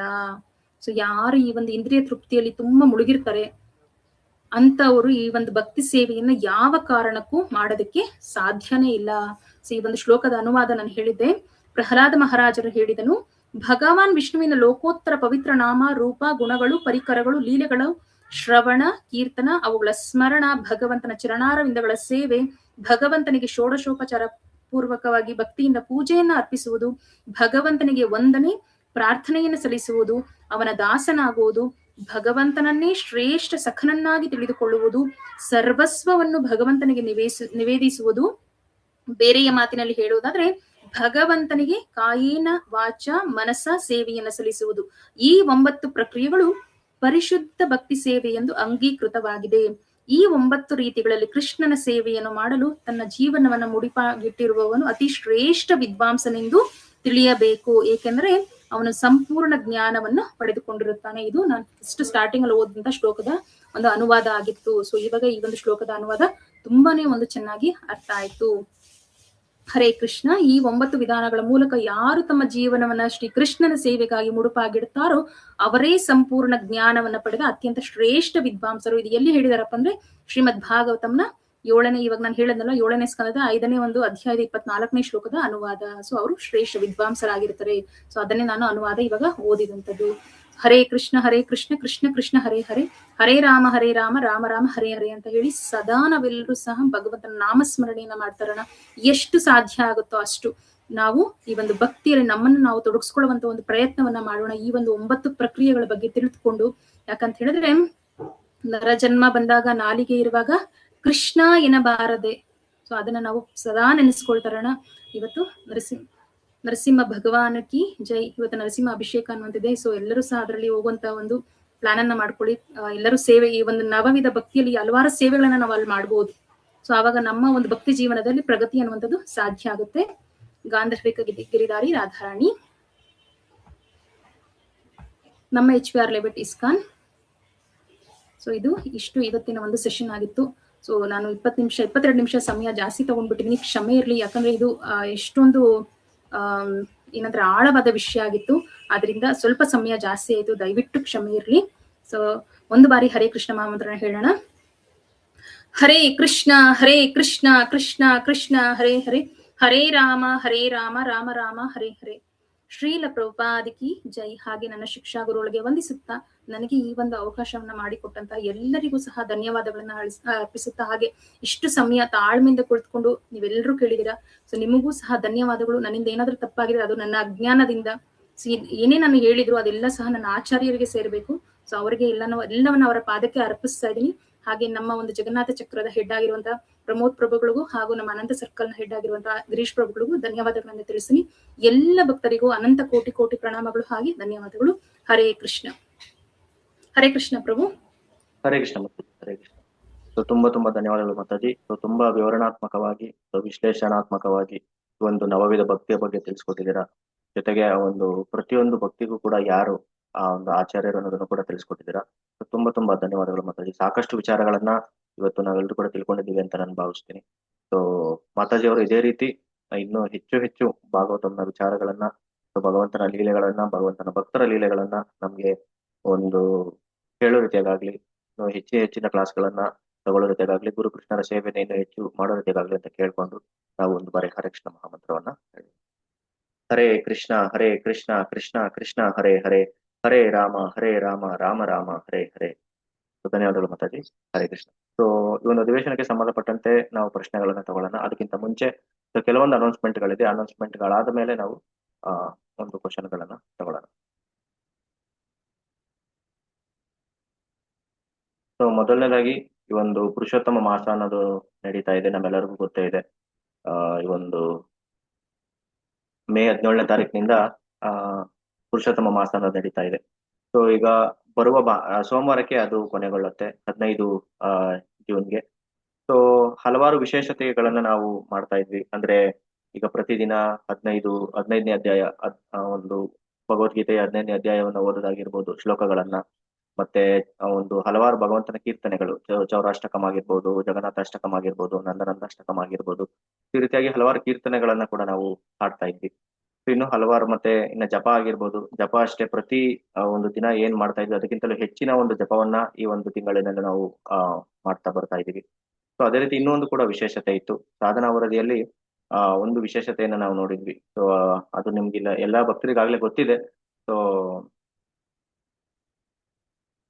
ಈ ಒಂದು ಲಾಸ್ಟ್ ಅಲ್ಲಿ ನಾವು ನೋಡ್ಬೋದು, ಈ ಒಂದು ಇಂದು ನಾನು ಹೊಸ ಭಕ್ತರನ್ನ ಹರೇ ಕೃಷ್ಣ ಮಹಾಮಂತ್ರವನ್ನ ಪಠಿಸುವಂತೆ ಪ್ರೇರೇಪಿಸಲು ಸಾಧ್ಯವಾಯಿತು. ಸೊ ಈ ಒಂದು ಫೀಲ್ಡ್ ಅನ್ನೋದು ಇತ್ತು ಅಲ್ವಾ. ಅಂದ್ರೆ ಸುರನಾಥ ಪ್ರಭುಗಳ ಒಂದು ಮಾರ್ಗದರ್ಶನದಲ್ಲಿ ನಾವು ಇದನ್ನ ಮಾಡ್ತಾ ಬರ್ತಿದ್ವಿ. ಅಂದ್ರೆ ನಾವು ಎಷ್ಟು ಹೊಸ ಭಕ್ತರನ್ನ ಭೇಟಿ ಮಾಡಿ ಸೊ ಅವ್ರ ಹತ್ರ ಹರೇ ಕೃಷ್ಣ ಮಹಾಮಂತ್ರವನ್ನ ಹೇಳಿಸ್ತೀವಿ, ಸೊ ಹೊಸೊಬ್ರನ್ನ ಭೇಟಿ ಮಾಡಿ ಹೇಳಿಸ್ತೀವಿ ಅನ್ನೋದಾಗಿತ್ತು. ಸೊ ಅದನ್ನ ಎಲ್ಲಾ ಗ್ರೂಪ್ಗಳನ್ನು ಕೂಡ ಮಾಡ್ತಾ ಬರ್ತಾ ಇದೀವಿ. ಅದೇ ರೀತಿ ಇನ್ನೂ ಯಾರಾದ್ರೂ ಮಾಡಿಲ್ಲ ಅಂತಂದ್ರೆ, ಸೊ ಇನ್ನು 2 ದಿನಗಳ ಕಾಲ ಅವಕಾಶ ಇದೆ, ಇವತ್ತು ನಾಳೆ ಮತ್ತೆ ನಾಡಿದ್ದು, ಇನ್ನು 3 ದಿವಸ ಅವಕಾಶ ಇದೆ. ಸೊ ಈ 3 ದಿನದಲ್ಲಿ ಇವತ್ತು ಶನಿವಾರ ಆಗಿದೆ, ನಾಳೆ ಭಾನುವಾರ ಆಗಿದೆ. ಸೊ ಹತ್ತಿರದ ದೇವಸ್ಥಾನಗಳಾಗಿರ್ಬೋದು, ಸೊ ಬೇರೆ ಬೇರೆ ಸ್ಥಳಗಳಿಗೆ ಹೋಗಿ ದಯವಿಟ್ಟು ಹೊಸ ಹೊಸ ಜನಗಳನ್ನ ಭೇಟಿ ಮಾಡಿ ಅವ್ರ ಹತ್ರ ಹರೇ ಕೃಷ್ಣ ಮಹಾಮಂತ್ರವನ್ನ ನಾವು ಹೇಳ್ಸೋಣ ಅಂತ ನಾನು ಪ್ರತಿಯೊಬ್ಬರಲ್ಲೂ ಕೂಡ ಕೇಳ್ಕೊಳ್ತೀನಿ. ಸೊ ಇದಕ್ಕೆ ಸಂಬಂಧಪಟ್ಟಂತೆ 5 ಸರ್ಕಲ್ದು ನಾನು ಜಸ್ಟ್ ಕ್ವಿಕ್ ಆಗಿ ಒಂದು ಶೇರ್ ಮಾಡ್ಬಿಡ್ತೀನಿ. 17ನೇ ತಾರೀಕಿನಿಂದ ಸೊ ನಿನ್ನೆವರೆಗೂ ಏನಾಗಿತ್ತು ಅಂತ. ಸೊ ಇದು ಬಂದು ಗೌರಾಂಗ ಸರ್ಕಲ್ದು. ಸೊ ನೋಡ್ಬೋದು, ಸಾಕಷ್ಟು ಭಕ್ತರು ಹರೇ ಕೃಷ್ಣ ಮಹಾಮಂತ್ರವನ್ನ ಹೇಳ್ತಿದ್ದಾರೆ ಹೊಸಬರ ಕೈನಲ್ಲಿ. ಪುಟ್ಟ ಜುಂಜಯ ಪ್ರಭು 20 ಭಕ್ತರ ಕೈನಲ್ಲಿ ಹೇಳ್ತಿದ್ದಾರೆ, ಕರುಣಾಕುಮಾರಿ ಮಾತಾಜಿ 10 ಭಕ್ತರ ಕೈನಲ್ಲಿ, ಹನುಮಂತಪ್ಪ ಪ್ರಭು 4 ಭಕ್ತರ ಕೈನಲ್ಲಿ. ಸೊ ಈ ರೀತಿಯಾಗಿ ಇಷ್ಟು ಭಕ್ತರು ಗೌರಾಂಗ ಸರ್ಕಲ್ ನಿಂದ ಇಲ್ಲಿವರೆಗೂ ಹೇಳ್ತಿದ್ದಾರೆ. ಸೊ ಅದೇ ರೀತಿ ನಾವು ನೋಡ್ಬೋದು, ಇದು ದಾಮೋದರ ಸರ್ಕಲ್ದು. ಸೊ ಗುರು ರಾಘವೇಂದ್ರ ಶೆಟ್ಟಿ ಪ್ರಭು 61 ಭಕ್ತರು ಮೇ ತಿಂಗಳಲ್ಲಿ, ಜೂನ್ ತಿಂಗಳಲ್ಲಿ ಸೊ 50 ಭಕ್ತರ ಕೈನಲ್ಲಿ ಹೇಳ್ತಿದ್ದಾರೆ. ಅದೇ ರೀತಿ ಇನ್ನೂ ಸಾಕಷ್ಟು ಭಕ್ತರನ್ನ ನಾವು ನೋಡ್ಬೋದು. ಇದು ದಾಮೋದರ ಸರ್ಕಲ್ದು. ಮತ್ತೆ ಇನ್ನ ಇದು ಮುಕುಂದ ಸರ್ಕಲ್ದು. ಸೊ ನೋಡ್ಬೋದು, ಮಮತಾ ಮಾತಾಜಿ, ಪರಿಮಳ ಮಾತಾಜಿ ಇವರೆಲ್ಲ 81 ಭಕ್ತರು, 70 ಭಕ್ತರು. ಸೊ ಒಟ್ಟಾರೆಯಾಗಿ 58 ಭಕ್ತರು. ಈ ರೀತಿಯಾಗಿ ಹೊಸಬರ ಕೈನಲ್ಲಿ, ಇಷ್ಟು ಜನಗಳ ಕೈನಲ್ಲಿ ಇವರು ಹರೇ ಕೃಷ್ಣ ಮಹಾಮಂತ್ರವನ್ನ ಇಲ್ಲಿವರೆಗೂ ಹೇಳ್ತಿದ್ದಾರೆ. ಅದೇ ರೀತಿ ಇದು ಗೌರಾಂಗ ಸರ್ಕಲ್ದು. ಸೊ ಗೌರಾಂಗ ಸರ್ಕಲ್ ನೋಡ್ಬೋದು, ವಿಜಯಮ್ಮ ಮಾತಾಜಿ ಅವರು ಜೂನ್ ತಿಂಗಳಲ್ಲಿ 110 ಭಕ್ತರ ಕೈನಲ್ಲಿ ಹೊಸಬರ ಕೈನಲ್ಲಿ ಹೇಳ್ತಿದ್ದಾರೆ. ಸೊ ಮೇ ತಿಂಗಳಲ್ಲಿ 60 ಜನಗಳ ಕೈನಲ್ಲಿ ಹೇಳ್ತಿದ್ದಾರೆ. ಸೊ ಈ ರೀತಿಯಾಗಿ ಇನ್ನೂ ನೋಡ್ತಾ ಹೋಗ್ಬೋದು. ಇನ್ನ ಇದು ಕೇಶವ ಸರ್ಕಲ್ದು, ಮಂಜುಳಾ ಮಾತಾಜಿ ಅವರು 58, ಶಾಂತರಾಜ್ ಪ್ರಭು 54. ಈ ರೀತಿಯಾಗಿ ನೋಡ್ಬೋದು ಲಿಸ್ಟ್. ಎಲ್ಲಾ ಗ್ರೂಪ್ಗಳಲ್ಲೂ, ಎಲ್ಲಾ ಕೃಷ್ಣ ಸೇವಕದಲ್ಲೂ ಕೂಡ ಹೋಗ್ತಾ ಇದೆ. ಸೊ ಭಕ್ತರು ಈ ಒಂದು ಲಿಸ್ಟ್ ಅನ್ನ ಅಬ್ಸರ್ವ್ ಮಾಡ್ತಿದ್ದೀರಾ ಅಂತ ದಯವಿಟ್ಟು ಪ್ರತಿದಿನ ಮೊದಲು ಏನಪ್ಪಾ ಅಂತಂದ್ರೆ ಎಲ್ಲರೂ ಕೂಡ ಸಾಧನಾ ವರದಿನ ಸಬ್ಮಿಟ್ ಮಾಡ್ತಾ ಬರಬೇಕು. ಯಾಕಂದ್ರೆ ಸಾಧನಾ ವರದಿ ಅದು ಜೊತೆಗೆ ನಮ್ಮ ಒಂದು ಕೃಷ್ಣ ಪ್ರಜ್ಞೆಯಲ್ಲಿ ನಾವು ಪ್ರಗತಿಯನ್ನು ಹೊಂದೋದಕ್ಕೆ ಅದು ನಮ್ಗೆ ಸಹಕಾರಿಯಾಗಿರುತ್ತೆ. ಸೊ ಆದ ಕಾರಣ ನಮಗೆ ನಾವೇ ಕಂಪೇರ್ ಮಾಡ್ಕೊಳ್ಬಹುದು. ಈಗ ನಿನ್ನೆ ಯಾವ ತರ ಇತ್ತು ನನ್ನ ಸಾಧನೆ, ಅಥವಾ ಹಿಂದಿನ ವಾರ ಯಾವ ರೀತಿ ಸಾಧನೆ, ಅಥವಾ ಹಿಂದಿನ ತಿಂಗಳು ನನ್ನ ಒಂದು ಸಾಧನೆ ಅಂತ ಹೇಳಿ ನಾವು ಕಂಪೇರ್ ಮಾಡ್ಕೊಂಡು ಏನ್ ಮಾಡ್ಬೋದು, ಸೊ ನಮ್ಮನ್ನ ನಾವು ಕೃಷ್ಣ ಪ್ರಜ್ಞೆಯಲ್ಲಿ ಪ್ರಗತಿಯನ್ನ ಹೊಂದೋ ರೀತಿಯಾಗಿ ನಾವು ಮಾಡ್ಕೊಳ್ಬಹುದು. ಸೊ ಅದಕ್ಕೆ ಸಾಧನಾ ವರದಿ ತುಂಬಾ ಮುಖ್ಯ ಆಗುತ್ತೆ. ಆದ ಕಾರಣ ಪ್ರತಿದಿನ ಎಲ್ಲ ಭಕ್ತರು, ಎಲ್ಲಾ ಸರ್ಕಲ್ನ ಎಲ್ಲ ಭಕ್ತರು ಕೂಡ ಒಂದು ಸಾಧನಾ ವರದಿನ ಸಬ್ಮಿಟ್ ಮಾಡ್ಬೇಕು ಅಂತ ನಾನು ಕೇಳ್ಕೊಳ್ತೀನಿ. ಸೊ ಒಂದ್ ವೇಳೆ ಮಾಡ್ತಾ ಇಲ್ಲ, ಅಥವಾ ನಿಮ್ಗೆ ಯೂಸರ್ ನೇಮ್ ಪಾಸ್ವರ್ಡ್ ಗೊತ್ತಿಲ್ಲ ಅಂತಂದ್ರೆ ದಯವಿಟ್ಟು ನಿಮ್ಮ ಸರ್ಕಲ್ ಲೀಡರ್ ಗಳನ್ನ ಕೇಳಿ. ಸೊ ಅವರು ನಿಮ್ಗೆ ಅದನ್ನ ಒದಗಿಸ್ಕೊಡ್ತಾರೆ. ಸೊ ಒಟ್ಟಿನಲ್ಲಿ ಪ್ರತಿದಿನ ಸಾಧನಾ ವರದಿನ ಸಬ್ಮಿಟ್ ಮಾಡಿ. ಒಂದ್ ವೇಳೆ ಇನ್ನು ಯಾರಾದ್ರೂ ಮಾಡಿಲ್ಲ ಅಂತಂದ್ರೆ ದಯವಿಟ್ಟು ನಿಮ್ಮ ಸರ್ಕಲ್ ಲೀಡರ್ ಗಳನ್ನ ಭೇಟಿ ಮಾಡಿ ಅವ್ರ ಹತ್ರ ನೀವು ಕೇಳ್ಕೋಬಹುದು. ಸೊ ಸಾಧನಾ ವರದಿ ಸಬ್ಮಿಟ್ ಮಾಡೋದು ತುಂಬಾ ಮುಖ್ಯ ಆಗಿರುತ್ತೆ. ಸೊ ಅದೊಂದನ್ನ ನೆನ್ಪಿಟ್ಕೊಳ್ಳೋಣ. ಹರೇ ಕೃಷ್ಣ. ಸೊ ಸಾಧನಾ ವರದಿಯಲ್ಲೇ ಈ ಒಂದು ಇದು ಇರುವಂತದ್ದು. ಸೊ ಅಂದ್ರೆ ಎಷ್ಟು ಹೊಸ ಬರಕೈನಲ್ಲಿ ನಾವು ಹರೇ ಕೃಷ್ಣ ಮಹಾಮಂತ್ರದ ಜಪವನ್ನ ನಾವು ಹೇಳ್ತಿರ್ತೀವಿ ಅನ್ನುವಂಥದ್ದು ಅಂತ. ಓಕೆನಾ? ಹರೇ ಕೃಷ್ಣ. ಇದಿಷ್ಟು ಮೊದಲನೇ ಅನೌನ್ಸ್ಮೆಂಟ್ ಆಗಿತ್ತು. ಇನ್ನು 2ನೇ ಅನೌನ್ಸ್ಮೆಂಟ್ ಬಂದು ಸೊ ಗೀತಾ ದರ್ಶನ ಇದೆ. ಸೊ ಈಗ ಬರುವ ಒಂದು ಸೋಮವಾರದಿಂದ ಗೀತಾ ದರ್ಶನ ಅನ್ನೋದಿದೆ. ಸೊ ಸುರನಾಥ್ ಪ್ರಭುಗಳು ಏನಕ್ಕೆ ಅವಾಗ 15ನೇ ತಾರೀಕಿಂದ ಇಟ್ಟರು ಅಂತಂದ್ರೆ, ಈ ಒಂದು ತಿಂಗಳು ಪೂರ್ತಿ ಪುರುಷೋತ್ತಮ ಮಾಸದಲ್ಲಿ ನಾವು ಹೊಸಬರ ಹತ್ರ ಭೇಟಿ ಮಾಡ್ತೀವಿ, ಅವ್ರ ಹತ್ರ ಹರೇ ಕೃಷ್ಣ ಮಹಾಮಂತ್ರವನ್ನ ಹೇಳಿಸ್ತೀವಿ. ಅದೇ ರೀತಿ ಆ ಅವರನ್ನ ಕೃಷ್ಣ ಈ ಒಂದು ಗೀತಾ ದರ್ಶನಕ್ಕೂ ಕೂಡ ಸೇರಿಸಬಹುದು ಅನ್ನೋ ಒಂದು ಕಾರಣಕ್ಕೋಸ್ಕರ ಸೊ ಪ್ರಭುಗಳು 15ನೇ ತಾರೀಕಿಂದ ಇಟ್ಟಿದ್ದಾರೆ. ಸೊ ಬರುವ ಸೋಮವಾರದಿಂದ ಇನ್ನು ನಮ್ಗೆ 2 ದಿನ ಅಥವಾ 3 ದಿನ ಅವಕಾಶ ಇದೆ. ಸೊ ದಯವಿಟ್ಟು ಇನ್ನು ಯಾರಾದ್ರೂ ಇನ್ನು ಪ್ರಚಾರ ಮಾಡಿಲ್ಲ, ಸೊ ಸೇರ್ಸಿಲ್ಲ ಅಂತಂದ್ರೆ ದಯವಿಟ್ಟು ಇನ್ನೂ ಸಮಯಾವಕಾಶ ಇದೆ, ಅವರನ್ನ ಸೇರಿಸಬಹುದು. ಸೊ ಯಾಕೆಂತಂದ್ರೆ ಸೊ ಬೇರೆಯವ್ರಿಗೂ ಕೂಡ ಕೃಷ್ಣ ಪ್ರಜ್ಞೆಯನ್ನ ಆ ಕೊಡೋದು ತುಂಬಾ ಮುಖ್ಯ ಆಗುತ್ತೆ. ಸೊ ಆದ ಕಾರಣ ಎಷ್ಟು ಜನಗಳಿಗೆ ಸಾಧ್ಯ ಆಗುತ್ತೆ ಅಷ್ಟು ಜನಗಳಿಗೂ ಕೃಷ್ಣ ಪ್ರಜ್ಞೆಯನ್ನ ಕೊಡೋಣ. ಸೊ ಅವರನ್ನ ಗೀತಾ ದರ್ಶನಕ್ಕೆ ಸೇರ್ಸೋಣ ಅಂತ ನಾನು ಕೇಳ್ಕೊಡ್ತೀನಿ. ಹರೇ ಕೃಷ್ಣ. ಇದು 2ನೇ ಅನೌನ್ಸ್ಮೆಂಟ್. ಇನ್ನು 3ನೇ ಅನೌನ್ಸ್ಮೆಂಟ್ ಬಂದು ನಮ್ಮ ಇಸ್ಕಾನ್ HBR ಲೇಔಟ್ ಇಂದ 28ನೇ ಜೂನ್ ಚಂದ್ರಾವನ ಆಶ್ರಮ ಶ್ರೀರಂಗಪಟ್ಟಣ, ಸೊ ಇಲ್ಲಿಗೆ 1 ದಿನದ ಆಧ್ಯಾತ್ಮಿಕ ಪ್ರವಾಸ ಅನ್ನೋದಿದೆ. ಸೊ ಆಧ್ಯಾತ್ಮಿಕ ಪ್ರವಾಸ ಏನಪ್ಪಾ ಅಂತಂದ್ರೆ, ಸೊ ಪಣಿಹಾಟಿ ಫೆಸ್ಟಿವಲ್ ನಮ್ಗೆಲ್ಲರಿಗೂ ಗೊತ್ತೇ ಇದೆ. ಸೊ ಪಣಿಹಾಟಿ ಫೆಸ್ಟಿವಲ್ ನ ತಾವೊಂದು ಇದರಲ್ಲಿ ಆಚರಣೆ ಅನ್ನೋದನ್ನ ಮಾಡ್ಲಾಗ್ತಾ ಇದೆ. ಸೊ ಇಲ್ಲಿ ಶ್ರೀರಂಗಪಟ್ಟಣ ಈ ಒಂದು ಚಂದ್ರಾವನ ಆಶ್ರಮದಲ್ಲಿ ಆಚರಣೆ ಮಾಡ್ಲಾಗ್ತಾ ಇದೆ. ಸೊ ಕಳೆದ 7-8 ವರ್ಷಗಳಿಂದಲೂ ಟೆಂಪಲ್ ನಲ್ಲೇ ಮಾಡ್ಲಾಗ್ತಾ ಇತ್ತು. ಬಟ್ ಅದಕ್ಕಿಂತ ಮುಂಚಿತವಾಗಿ ಈ ರೀತಿಯಾಗಿ ಹೋಗ್ತಾ ಇದ್ರು. ಶ್ರೀರಂಗಪಟ್ಟಣ ಆಗಿರ್ಬೋದು ಅಥವಾ ತಲಕಾಡ್ ಆಗಿರ್ಬೋದು, ಈ ರೀತಿಯಾಗಿ ಹೋಗಿ ಆಚರಣೆ ಮಾಡ್ತಾ ಇದ್ರು. ಬಟ್ ಕಳೆದ 7-8 ವರ್ಷ ಈ ಒಂದು ಕೊರೋನಾ ಬಂದಾಗಲಿಂದ ಈ ಒಂದು ಟೆಂಪಲ್ ನಲ್ಲೇನೆ ಮಾಡ್ಲಾಗ್ತಾ ಇತ್ತು. ಮತ್ತೆ ಇವಾಗ ಶ್ರೀರಂಗಪಟ್ಟಣಕ್ಕೆ ಟ್ರಿಪ್ ಹಾಕಿ ಅಲ್ಲಿ ಪಣಿಹಾಟಿ ಫೆಸ್ಟಿವಲ್ ಒಂದು ಚಂದ್ರಾವನ ಆಶ್ರಮದಲ್ಲಿ ಮಾಡ್ಲಾಗ್ತಾ ಇದೆ. ಸೊ ದಯವಿಟ್ಟು ಯಾರಿಗೆಲ್ಲ ಸಾಧ್ಯ ಆಗುತ್ತೆ ಅವ್ರು ಬನ್ನಿ. ಸೊ ನಾವು ಲಾಸ್ಟ್ ಭಾನುವಾರ ಪೋಲ್ ಕೂಡ ಹಾಕಿದ್ವಿ. ಎಲ್ಲಾ ಸರ್ಕಲ್ ಅಲ್ಲೂ ಎಲ್ಲಾ ಗ್ರೂಪ್ ಗಳಲ್ಲೂ ರಾಜುಪ್ರಭು ಪೋಲ್ ಅನ್ನೋದನ್ನ ಹಾಕಿದ್ರು. ಅಂದ್ರೆ ಅಂದ್ರೆ ಟೆಂಪಲ್ ಕಡೆಯಿಂದನೇ ಬಸ್ ವ್ಯವಸ್ಥೆ ಇದೆ. ಸೊ ಯಾರು ಬಸ್ಸಲ್ಲಿ ಬರ್ತೀರಾ ಅಥವಾ ಯಾರು ಓನ್ ವೆಹಿಕಲ್ ಅಲ್ಲಿ ಬರ್ತೀರಾ ಅನ್ನೋದು ಕೇಳಲಾಗಿತ್ತು. ಇದರ ಮುಂದಿನ ಡೀಟೇಲ್ಸ್ ಅನ್ನ ಬರೋ ದಿನಗಳಲ್ಲಿ ತಿಳಿಸಲಾಗುತ್ತೆ. ಅಂದ್ರೆ ಇಲ್ಲಿ ನೋಡ್ಬೋದು, ಟೆಂಪಲ್ ಕಡೆಯಿಂದ ಏನ್ ಬಸ್ ವ್ಯವಸ್ಥೆ ಇದೆ ಅದರಲ್ಲಿ ಬರೋರಿಗೆ 1099 ರೂಪಾಯಿ ಕೊಡ್ಬೇಕಾಗತ್ತೆ. ಸೊ ಓನ್ ಟ್ರಾನ್ಸ್ಪೋರ್ಟ್ ಅಲ್ಲಿ ಬರೋರು 599 ರೂಪಾಯಿ ಕೊಡ್ಬೇಕಾಗುತ್ತೆ. ಸೊ ಇದನ್ನ ಮುಂದಿನ ದಿನಗಳಲ್ಲಿ ತಿಳಿಸ್ಕೊಡ್ತಾರೆ ಯಾವ ರೀತಿ ಏನು ಎತ್ತ ಅಂತ. ಓಕೆನಾ? ಹರೇ ಕೃಷ್ಣ. ಸೊ ಇನ್ನೊಂದು ಅನೌನ್ಸ್ಮೆಂಟ್ ಏನಪ್ಪಾ ಅಂದ್ರೆ, ಸೊ ನಮ್ಮ ಮಧುಸೂದನ ಸರ್ಕಲ್ ನಿಂದನೂ ಕೂಡ 1 ದಿನದ ಆಧ್ಯಾತ್ಮಿಕ ಪ್ರವಾಸ ಇದೆ. ಸೊ ನಮ್ಮ ಮಧುಸೂದನ ಸರ್ಕಲ್ ನಿಂದ ಜುಲೈ 5ನೇ ತಾರೀಕು ಆ 1 ದಿನದ ಆಧ್ಯಾತ್ಮಿಕ ಪ್ರವಾಸ ಇದೆ. ಅದು ಸ್ಥಳ ಬಂದ್ಬಿಟ್ಟು ಶ್ರೀ ಸುದರ್ಶನ ನರಸಿಂಹಸ್ವಾಮಿ ದೇವಸ್ಥಾನ, ಗುಮ್ಮಲಾಪುರಂ, ಹೊಸೂರಲ್ಲಿ ಇರುವಂತಕ್ಕಂತಹ ಗುಮ್ಮಲಾಪುರಂನಲ್ಲಿ ಇರುವಂತಕ್ಕಂತಹ ಶ್ರೀ ಸುದರ್ಶನ ಲಕ್ಷ್ಮೀ ನರಸಿಂಹಸ್ವಾಮಿ ದೇವಸ್ಥಾನಕ್ಕೆ ಸೊ ಜುಲೈ 5ನೇ ತಾರೀಕು ಅಂದ್ರೆ 28 ಜೂನ್ ಆಗಿ 1 ವಾರಕ್ಕೆ ಸೊ 1 ದಿನದ ಆಧ್ಯಾತ್ಮಿಕ ಪ್ರವಾಸ ಇದೆ. ಸೊ ದಯವಿಟ್ಟು ಎಲ್ಲರೂ ಕೂಡ ಬರೋಣ, ಬಂದು ಆ ಒಂದು ಟ್ರಿಪ್ ಅನ್ನ ಯಶಸ್ವಿ ಮಾಡೋಣ ಅಂತ ನಾನು ಪ್ರತಿಯೊಬ್ಬರಲ್ಲೂ ಕೂಡ ಕೇಳ್ಕೊಳ್ತೀನಿ. ಬರುವ ಭಕ್ತರು ದಯವಿಟ್ಟು ಈ ಒಂದು ವಾಟ್ಸ್ಆಪ್ ಗ್ರೂಪ್ಗೆ ಜಾಯಿನ್ ಆಗಿ ಈ ಒಂದು ಮೆಸೇಜ್ ಅನ್ನ ಪ್ರತಿದಿನ ಸರ್ಕಲ್ ಲೀಡರ್ಸ್ ಗಳು ಅವರವರ ಒಂದು ಕೃಷ್ಣ ಸೇವಕನಲ್ಲಿ ಪೋಸ್ಟ್ ಮಾಡ್ತಿದ್ದಾರೆ. ಸೊ ಡಿವೋಟೀಸ್ ದಯವಿಟ್ಟು ಕೃಷ್ಣ ಸೇವಕದಲ್ಲಿ ಆಕ್ಟಿವ್ ಆಗಿ ನೋಡ್ತಾ ಇರಿ ಮೆಸೇಜಸ್ ಗಳು. ಯಾಕಂದ್ರೆ ಗುರುಗಳ ಕಡೆಯಿಂದ ಏನ್ ಸೂಚನೆಗಳು ಬರುತ್ತೆ, ಸೊ ಅದೆಲ್ಲ ಟೆಂಪಲ್ ಕಡೆಯಿಂದ ಏನ್ ಬರುತ್ತೆ ಅದೆಲ್ಲವೂ ಕೂಡ ಕೃಷ್ಣ ಸೇವಕದಲ್ಲೇ ಹಂಚ್ಕೊಳ್ಳಾಗುತ್ತೆ. ಆದ ಕಾರಣ ಸೊ ಯಾರೆಲ್ಲ ಬರ್ತಿದ್ದೀರಾ ಅವರು ದಯವಿಟ್ಟು ವಾಟ್ಸ್ಆಪ್ ಗ್ರೂಪ್ಗೆ ಜಾಯಿನ್ ಆಗಿ. ಸೊ ಜೊತೆಗೆ ಇಲ್ಲಿ ಗೂಗಲ್ ಮ್ಯಾಪ್ ಲೊಕೇಶನ್ ಕೂಡ ಕೊಟ್ಟಿದ್ದಾರೆ. ಸೊ ನಿಮ್ಮ ಸ್ಥಳಗಳಿಂದ ಎಷ್ಟು ದೂರ ಆಗುತ್ತೆ ಅನ್ನೋದನ್ನು ಕೂಡ ನೀವು ನೋಡ್ಕೋಬಹುದು. ಅದ್ರ ಪ್ರಕಾರ ನೀವು ಪ್ಲಾನ್ ಮಾಡಬಹುದು. ಇನ್ನು ಹೆಚ್ಚಿನ ಮಾಹಿತಿಗಾಗಿ ನೀವು ಮನುಪ್ರಭುಗಳನ್ನ ನೀವು ಕಾಂಟ್ಯಾಕ್ಟ್ ಮಾಡಬಹುದು. ಸೊ ಬಲದೇ ಚಕ್ರ ಲೀಡರ್ ಮನುಪ್ರಭು ಆಗಿದ್ದಾರೆ. ಸೊ ಅವರನ್ನ ನೀವು ಹೆಚ್ಚಿನ ಒಂದು ಮಾಹಿತಿಗಾಗಿ ಅವರನ್ನ ನೀವು ಕಾಂಟ್ಯಾಕ್ಟ್ ಮಾಡಬಹುದಾಗಿದೆ. ಓಕೆನಾ? ಹರೇ ಕೃಷ್ಣ. ಮತ್ತಿನ್ನ ಇವತ್ತು ಬಂದು ಸೆಕೆಂಡ್ ಸ್ಯಾಟರ್ಡೆ ಅಲ್ವಾ? ಮಾತಾಜಿಯವರು ಕೂಡ ಈಗಾಗಲೇ ಹೇಳಿದ್ದಾರೆ. ಸೊ ಇವತ್ತು 2ನೇ ಶನಿವಾರ ನಮ್ಮ HBR ಲೇಔಟ್ ನಲ್ಲಿ ನಮ್ಮ ಲಕ್ಷ್ಮೀ ನರಸಿಂಹ ದೇವರಿಗೆ ಅಭಿಷೇಕದ ಪೂಜೆ ಅನ್ನೋದಿರುತ್ತೆ. 11 ಗಂಟೆಯಿಂದ ಶುರು ಆಗುತ್ತೆ. ಬಟ್ ಯಾರಿಗೆಲ್ಲ ಸೇವೆ ಮಾಡ್ಬೇಕು ಅನ್ನೋ ಇಚ್ಛೆ ಇದೆ ನೀವು ದಯವಿಟ್ಟು 9 ಗಂಟೆ ಅಥವಾ 9:15 ಅಷ್ಟೊತ್ತಿಗೆ ಬರ್ಬೋದು. ಬಂದು ಅಲ್ಲಿ ಹಲವಾರು ಸೇವೆಗಳನ್ನೋದಿರುತ್ತೆ. ಸೇವೆಗಳಲ್ಲಿ ಭಾಗಿಯಾಗ್ಬೋದು. ಇಲ್ಲ ನಾನು ಅಭಿಷೇಕವನ್ನ ನೋಡ್ಲಿಕ್ಕೆ ಬರ್ತೀನಿ, ನನ್ಗೆ ಸಮಯ ಇಲ್ಲ ಅನ್ನತಕ್ಕಂಥವ್ರು 11 ಗಂಟೆಗೆ ಬಂದ್ರು ನಡೆಯುತ್ತೆ. ಯಾಕಂದ್ರೆ 11 ಗಂಟೆಯಿಂದ ಅಭಿಷೇಕ ಶುರು ಆಗುತ್ತೆ. 11 ಗಂಟೆಗೆ ಬಂದ್ರೆ ನಡೆಯುತ್ತೆ. ಸೊ ದಯವಿಟ್ಟು ಎಲ್ಲರೂ ಕೂಡ ಬರೋಣ. ಬಂದು ಅಲ್ಲಿ ಸೇವೆಯಲ್ಲಿ ಪಾತ್ರರಾಗೋಣ. ಯಾಕಂದ್ರೆ ಮಾತಾಜಿ ಅವರು ಪಾದಸೇವೆ ನಮ್ಮ ಬಗ್ಗೆ ಹೇಳಿದ್ರು. ಅವಾಗ ಯಾಕೆ ನಾವು ಅಲ್ಲಿ ಹೋಗಿ ಎಲ್ಲ ಸೇವೆನ ಮಾಡ್ಬೇಕು ಅನ್ನೋದನ್ನು ಕೂಡ ತಿಳಿಸ್ಕೊಟ್ಟಿದ್ದಾರೆ. ಸೊ ಆದ ಕಾರಣ ಹೆಚ್ಚು ಅಂದ್ರೆ ಇದು ಅವಕಾಶಗಳು ನಮ್ಗೆ ಗುರುಗಳ ಮೂಲಕ ಭಗವಂತನ ಮೂಲಕ ಸಿಗ್ತಾ ಇರುತ್ತೆ.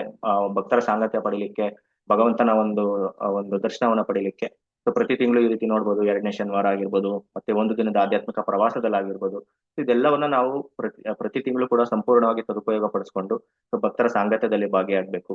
ಮತ್ತೆ ಭಗವಂತನ ದರ್ಶನವನ್ನು ಕೂಡ ನಾವು ಪಡೆದು ಭಗವಂತನ ಕೃಪೆಗೆ ಪಾತ್ರರಾಗ್ಬೋದು.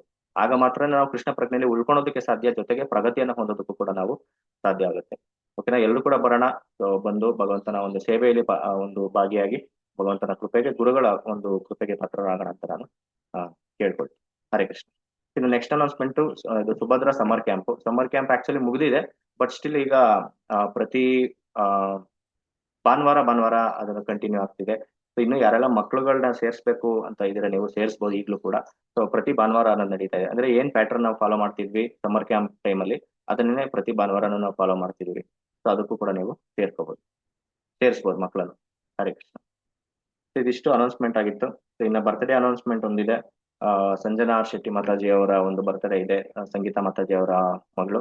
ಮತ್ತೆ ಇನ್ನು ಯಾರೆಲ್ಲ ನಮ್ಮ ಈ ಒಂದು ಸುಭದ್ರ ಚಕ್ರದಲ್ಲಿ, ಮತ್ತೆ ಜಗನ್ನಾಥ್ ಚಕ್ರದಲ್ಲಿ, ಬಲದೇವ ಚಕ್ರದಲ್ಲಿ, ಇಡೀ ಪ್ರಹ್ಲಾದ್ ಸರ್ಕಲ್ ನಲ್ಲಿ ಯಾರೆಲ್ಲ ಈ ಒಂದು ಹುಟ್ಟುಹಬ್ಬ ಮತ್ತೆ ಮದುವೆ ವಾರ್ಷಿಕೋತ್ಸವನ ಆಚರಿಸ್ಕೊಳ್ತಿದ್ದಾರೆ, ಅವರೆಲ್ಲರಿಗೂ ಭಗವಂತ ಆಯುರ ಆರೋಗ್ಯವನ್ನು ಕೊಟ್ಟು ಕಾಪಾಡ್ಲಿ. ಮತ್ತೆ ಅವರ ಭೌತಿಕ ಜೀವನ, ಆಧ್ಯಾತ್ಮಿಕ ಜೀವನ ಎರಡೂ ಕೂಡ ಸುಗಮವಾಗಿರ್ಲಿ. ಅವರು ಹೆಚ್ಚು ಹೆಚ್ಚು ಗುರು ಕೃಷ್ಣರ ಒಂದು ಸೇವೆಯನ್ನ ಮಾಡೋ ರೀತಿಯಾಗಲಿ ಅಂತ ಕೇಳ್ಕೊಂಡು, ಅವರಿಗಾಗಿ ನಾವು ಒಂದು ಬಾರಿ ಹರೇ ಕೃಷ್ಣ ಮಹಾಮಂತ್ರವನ್ನ ಹೇಳೋಣ. ಹರೇ ಕೃಷ್ಣ ಕೃಷ್ಣ ಕೃಷ್ಣ ಹರೇ ಹರೇ, ಹರೇ ರಾಮ ರಾಮ ರಾಮ ಹರೇ ಹರೇ.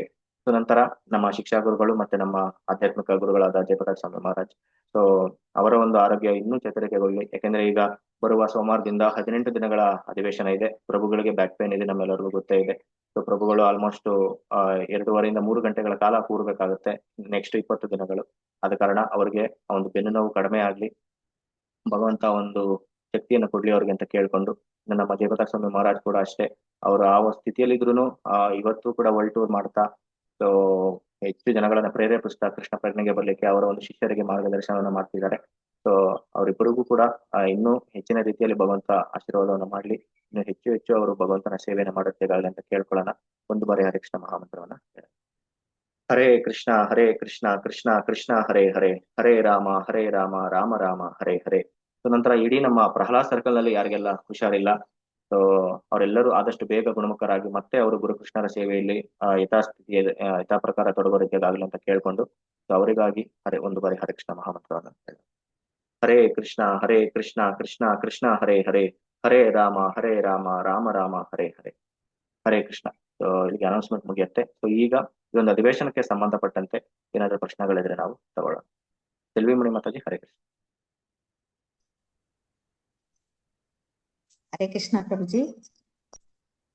ಹರೇ ಕೃಷ್ಣ ಮಾತಾಜಿ, ಭವ್ಯ ಮಾತಾಜಿ, ಹರೇ ಕೃಷ್ಣ.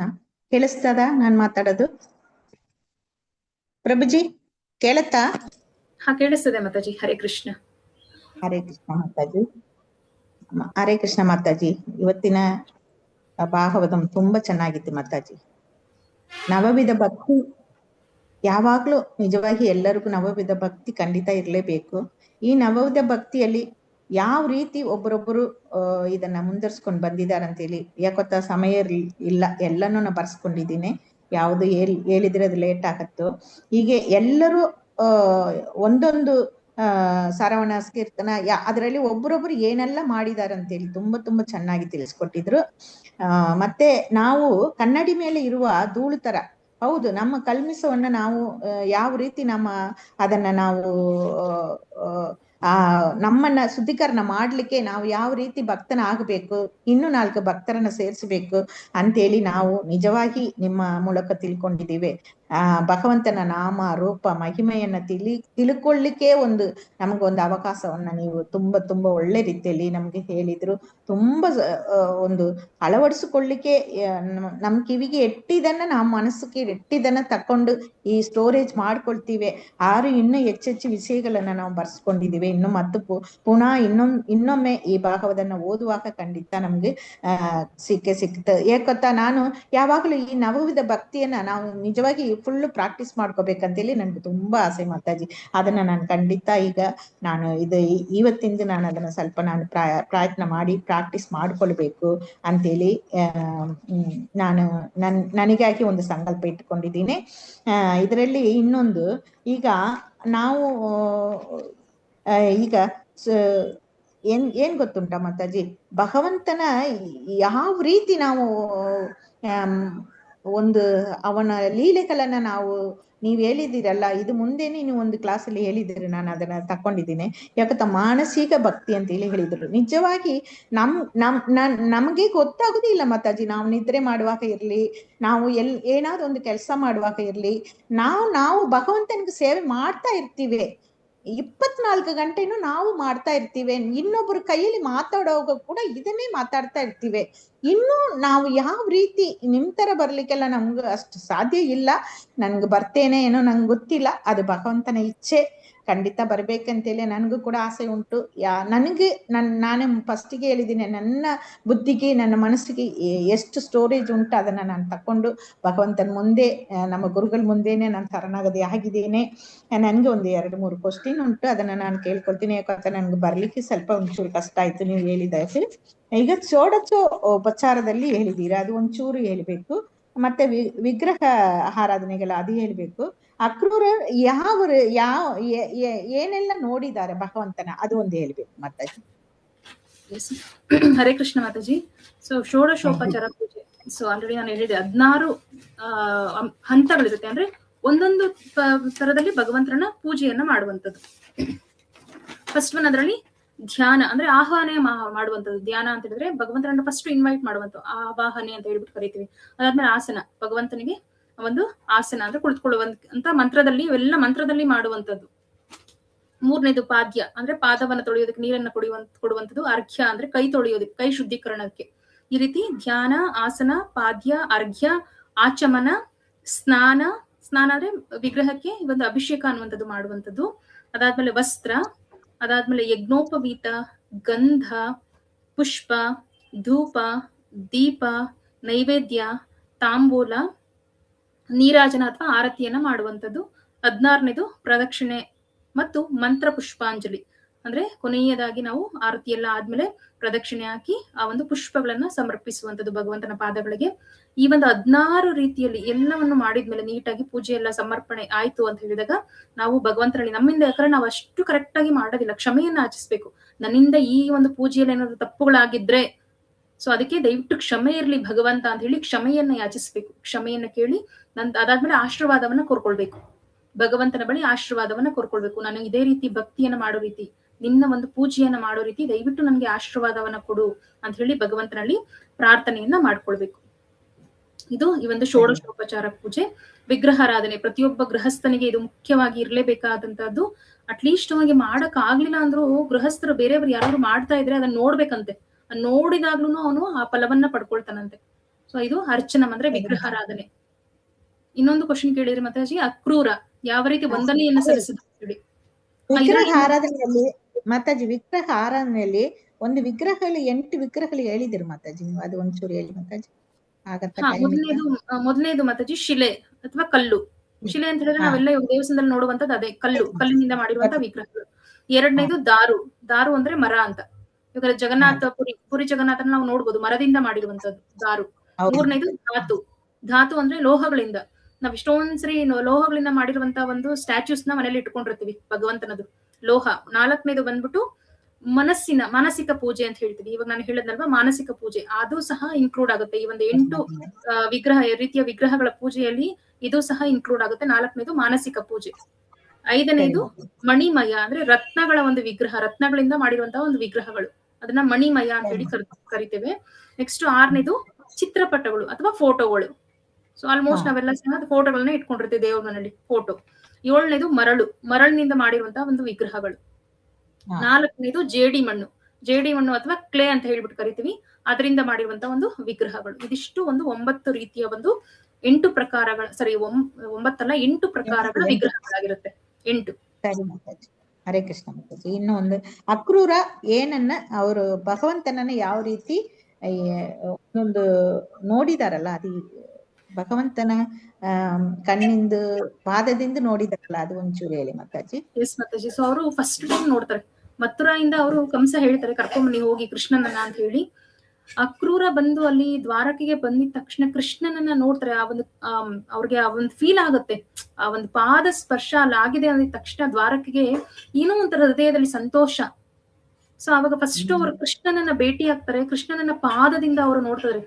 ಆ ಪಾದದಿಂದ ಒಂದು ದರ್ಶನವನ್ನ ಮಾಡ್ಕೊಂಡು ಆ ಒಂದು ಪ್ರಾರ್ಥನೆ ಅವರ ಹೃದಯದಲ್ಲಿ ಅದಾಗದೆ ಆ ಪ್ರಾರ್ಥನೆ ಅನ್ನುವಂಥದ್ದು ಬರ್ತಾ ಇದೆ. ಆ ಪಾದಗಳನ್ನ ಕೃಷ್ಣನ ಹಿಂದೆ ನಡ್ಕೊಂಡು ಹೋಗ್ತಾ ಇದ್ದಾಗ ಆ ಕೃಷ್ಣನ ಪಾದದ ಗುರುತುಗಳು ಇರುತ್ತಂತೆ. ಪಾದದಲ್ಲಿ ಆ ಒಂದು ಗುರುತುಗಳು ಒಂದಿರುತ್ತೆ. ನಾನು ಹೇಳೋದಲ್ವಾ, ಶಂಖ, ಚಕ್ರ, ಕಮಲ, ಅದರ ಮೆಂಚು, ಛತ್ರಿ, ಇವೆಲ್ಲ ಚಿಹ್ನೆಗಳು ಇರುತ್ತಂತೆ. ಇದನ್ನೆಲ್ಲ ನೋಡಿ ಸರಿ. ಅವ್ರಿಗೆ ಭಗವಂತನ ಬಗ್ಗೆ ಆ ಒಂದು ಏನಂತಾರೆ ಸಾಕ್ಷಾತ್ಕಾರ ಅನ್ನೋದಾಗುತ್ತೆ. ಭಗವಂತ ಇವರು ಅಂತ ಹೇಳ್ಬಿಟ್ಟು, ದೇವೋತ್ತಮ ಪರಮ ಪುರುಷ ಇವರು ಅಂತ ಹೇಳ್ಬಿಟ್ಟು ಅದಾಗದೇ ಸಾಕ್ಷಾತ್ಕಾರ ಆಗಿ ಒಂದು ರಿಯಲೈಸೇಷನ್ ಆಗಿ ಪ್ರಾರ್ಥನೆಯನ್ನ ಮಾಡೋದಕ್ಕೆ ಪ್ರಾರಂಭ ಮಾಡ್ತಾರೆ. ಸೊ ಈ ಒಂದು ಪಾದದ ಚಿಹ್ನೆಗಳ ಬಗ್ಗೆ ನಾವು ಇನ್ನೊಂದರಲ್ಲೂ ನಾವು ನೋಡ್ಬೋದು. ವೃಂದಾವನದಲ್ಲಿ ಕೃಷ್ಣ ಎಲ್ಲೂ ಓಡಾಡಿದ್ರು ಆ ಪಾದದಲ್ಲಿ ಎಲ್ಲ ಕಡೆ ಗುರುತುಗಳು ಕಾಣಿಸ್ತಾ ಇರ್ತದೆ. ಯಾರು ಅದನ್ನ ತುಳಿತಾ ಇರ್ತಿದ್ರಂತೆ, ಎಲ್ಲ ಅದನ್ನ ದಾಟ್ಕೊಂಡು ಇದು ಕೃಷ್ಣ ಇಲ್ಲೇ ಹೋಗಿದ್ದಾರೆ ಅಂತ ಹೇಳಿ ಕರೆಕ್ಟ್ ಆಗಿ ಹೇಳ್ತಾ ಇದ್ರಂತೆ. ಆ ಕಾಳಿಯ ಮರ್ದನ ಸಂದರ್ಭದಲ್ಲಿ ಕೃಷ್ಣ ಎಲ್ಲೋದ ಅಂತ ಹೇಳಿ ತಂದೆ ತಾಯಿಗಳು ಅಲ್ಲಿ ಎಲ್ಲ ಗೋಪಿಯರು ಟೆನ್ಷನ್ ಆಗಿರ್ತಾರೆ. ಅವಾಗ ಯಾರೋ ಬಂದು ಹೇಳ್ತಾರೆ ಈ ತರ ಕಾಳಿಯ ಅನ್ನುವಂತ ಒಂದು ಸರ್ಪದ ಜೊತೆ ಕೃಷ್ಣ ಅಲ್ಲಿ ಜಗಳ ಮಾಡ್ತಾ ಇದಾರೆ ಅಂತ ಹೇಳಿ, ಯಮುನಾ ನದಿಯಲ್ಲಿ ಈ ತರ ನಡೀತಾ ಇದೆ ಅಂತ ಹೇಳಿದಾಗ ಆ ಕೃಷ್ಣನ ಪಾದದ ಜಾಡನ್ನ ಹಿಡಿದು ಅವ್ರ ಕಾಳಿಯ ಒಂದು ಮರ್ದನ ನಡೀತಾ ಇರುವಂತ ಯಮುನಾ ನದಿ ಸ್ಥಳಕ್ಕೆ ಬರ್ತಾರಂತೆ. ಅಂದ್ರೆ ಇದು ಕೃಷ್ಣನ ಪಾದದ ಶ್ರೇಷ್ಠತೆ. ಆ ಪಾದದ ದರ್ಶನ ಮಾತ್ರದಿಂದಲೇ ಅಕ್ರೂರ ತಮ್ಮ ಪ್ರಾರ್ಥನೆಯನ್ನ ಭಗವಂತನಿಗೆ ಸಲ್ಲಿಸ್ತಾರಂತೆ. ಸರಿ ಮಾತಾಜಿ, ತುಂಬಾ ಚೆನ್ನಾಯ್ತು ಮಾತಾಜಿ. ಮಾತಾಜಿ ಒಂದೇ ಒಂದು ನಂಗೆ ಇದು ಈ ಖಂಡಿತ ಈ ಒಂದು 9 ಭಕ್ತಿಯಲ್ಲಿ ನಾವು ಶ್ರೇಷ್ಠರು ಆಗಬೇಕು ಮಾತಾಜಿ. ಆಗ್ಲಿಕ್ಕೆ ಏನೆಲ್ಲ ನಮ್ದು ನಿಮ್ ತರ ಒಂದು ಒಳ್ಳೆ ವ್ಯಕ್ತಿ ಮುಂದೆ, ಒಂದು ಭಕ್ತರ ಮುಂದೆ, ಒಂದು ಗುರುಗಳ ಮುಂದೆ ನಾವು ಖಂಡಿತ ನಾವು ಶರಣಾಗತಿ ಆಗಿದ್ರೆ ಖಂಡಿತ ಇದು ಶ್ರೇಷ್ಠವಾಗತ್ತಂತೇಳಿ ನಿನ್ನ ಮಾತುಗಳಿಗೆ ನಾನು ಶರಣಾಗತಿ ಆಗ್ತೀನಿ. ಕೋಡಾನ ಕೋಡಿ ನಮನಗಳನ್ನು ನಿಮ್ಗೆ ಸಲ್ಲಿಸುತ್ತೇನೆ. ಹರೇ ಕೃಷ್ಣ. ಇನ್ನೂ ಹೆಚ್ಚೆಚ್ಚಾಗಿ ಒಳ್ಳೆ ರೀತಿಯಲ್ಲಿ ಕ್ಲಾಸ್ ಕೊಡಿರಿ, ಒಳಿತಾಗಲಿ, ಶುಭವಾಗಲಿ, ಮಂಗಳವಾಗಲಿ ಅಂತೇಳಿ ಬೇಡಿಕೊಂಡು ನಿಮಗಾಗಿ ಮತ್ತು ಮಂಜುನಾಥ್ ಪ್ರಭುಕ್ಕಾಗಿ ಒಂದು ಹರೇ ಕೃಷ್ಣ ಮಾವಂತರವನ್ನು ಹೇಳಿ ಮುಗಿಸ್ತೇನೆ. ಹರೇ ಕೃಷ್ಣ ಕೃಷ್ಣ ಕೃಷ್ಣ ಹರೇ ಹರೇ, ಹರೇ ರಾಮ ರಾಮ ರಾಮ ಹರೇ. ಧನ್ಯವಾದಗಳು ಮಾತಾಜಿ, ತುಂಬಾ ಚೆನ್ನಾಗಿತ್ತು. ಹರೇ ಕೃಷ್ಣ ಪ್ರಭುಜಿ. ಹರೇ ಕೃಷ್ಣ ಮಾತಾಜಿ. ಹರೇ ಕೃಷ್ಣ ಮಾತಾಜಿ, ಧನ್ಯವಾದಗಳು. ಹರೇ ಕೃಷ್ಣ ಕುಬೇರಪ್ಪ ಪ್ರಭು.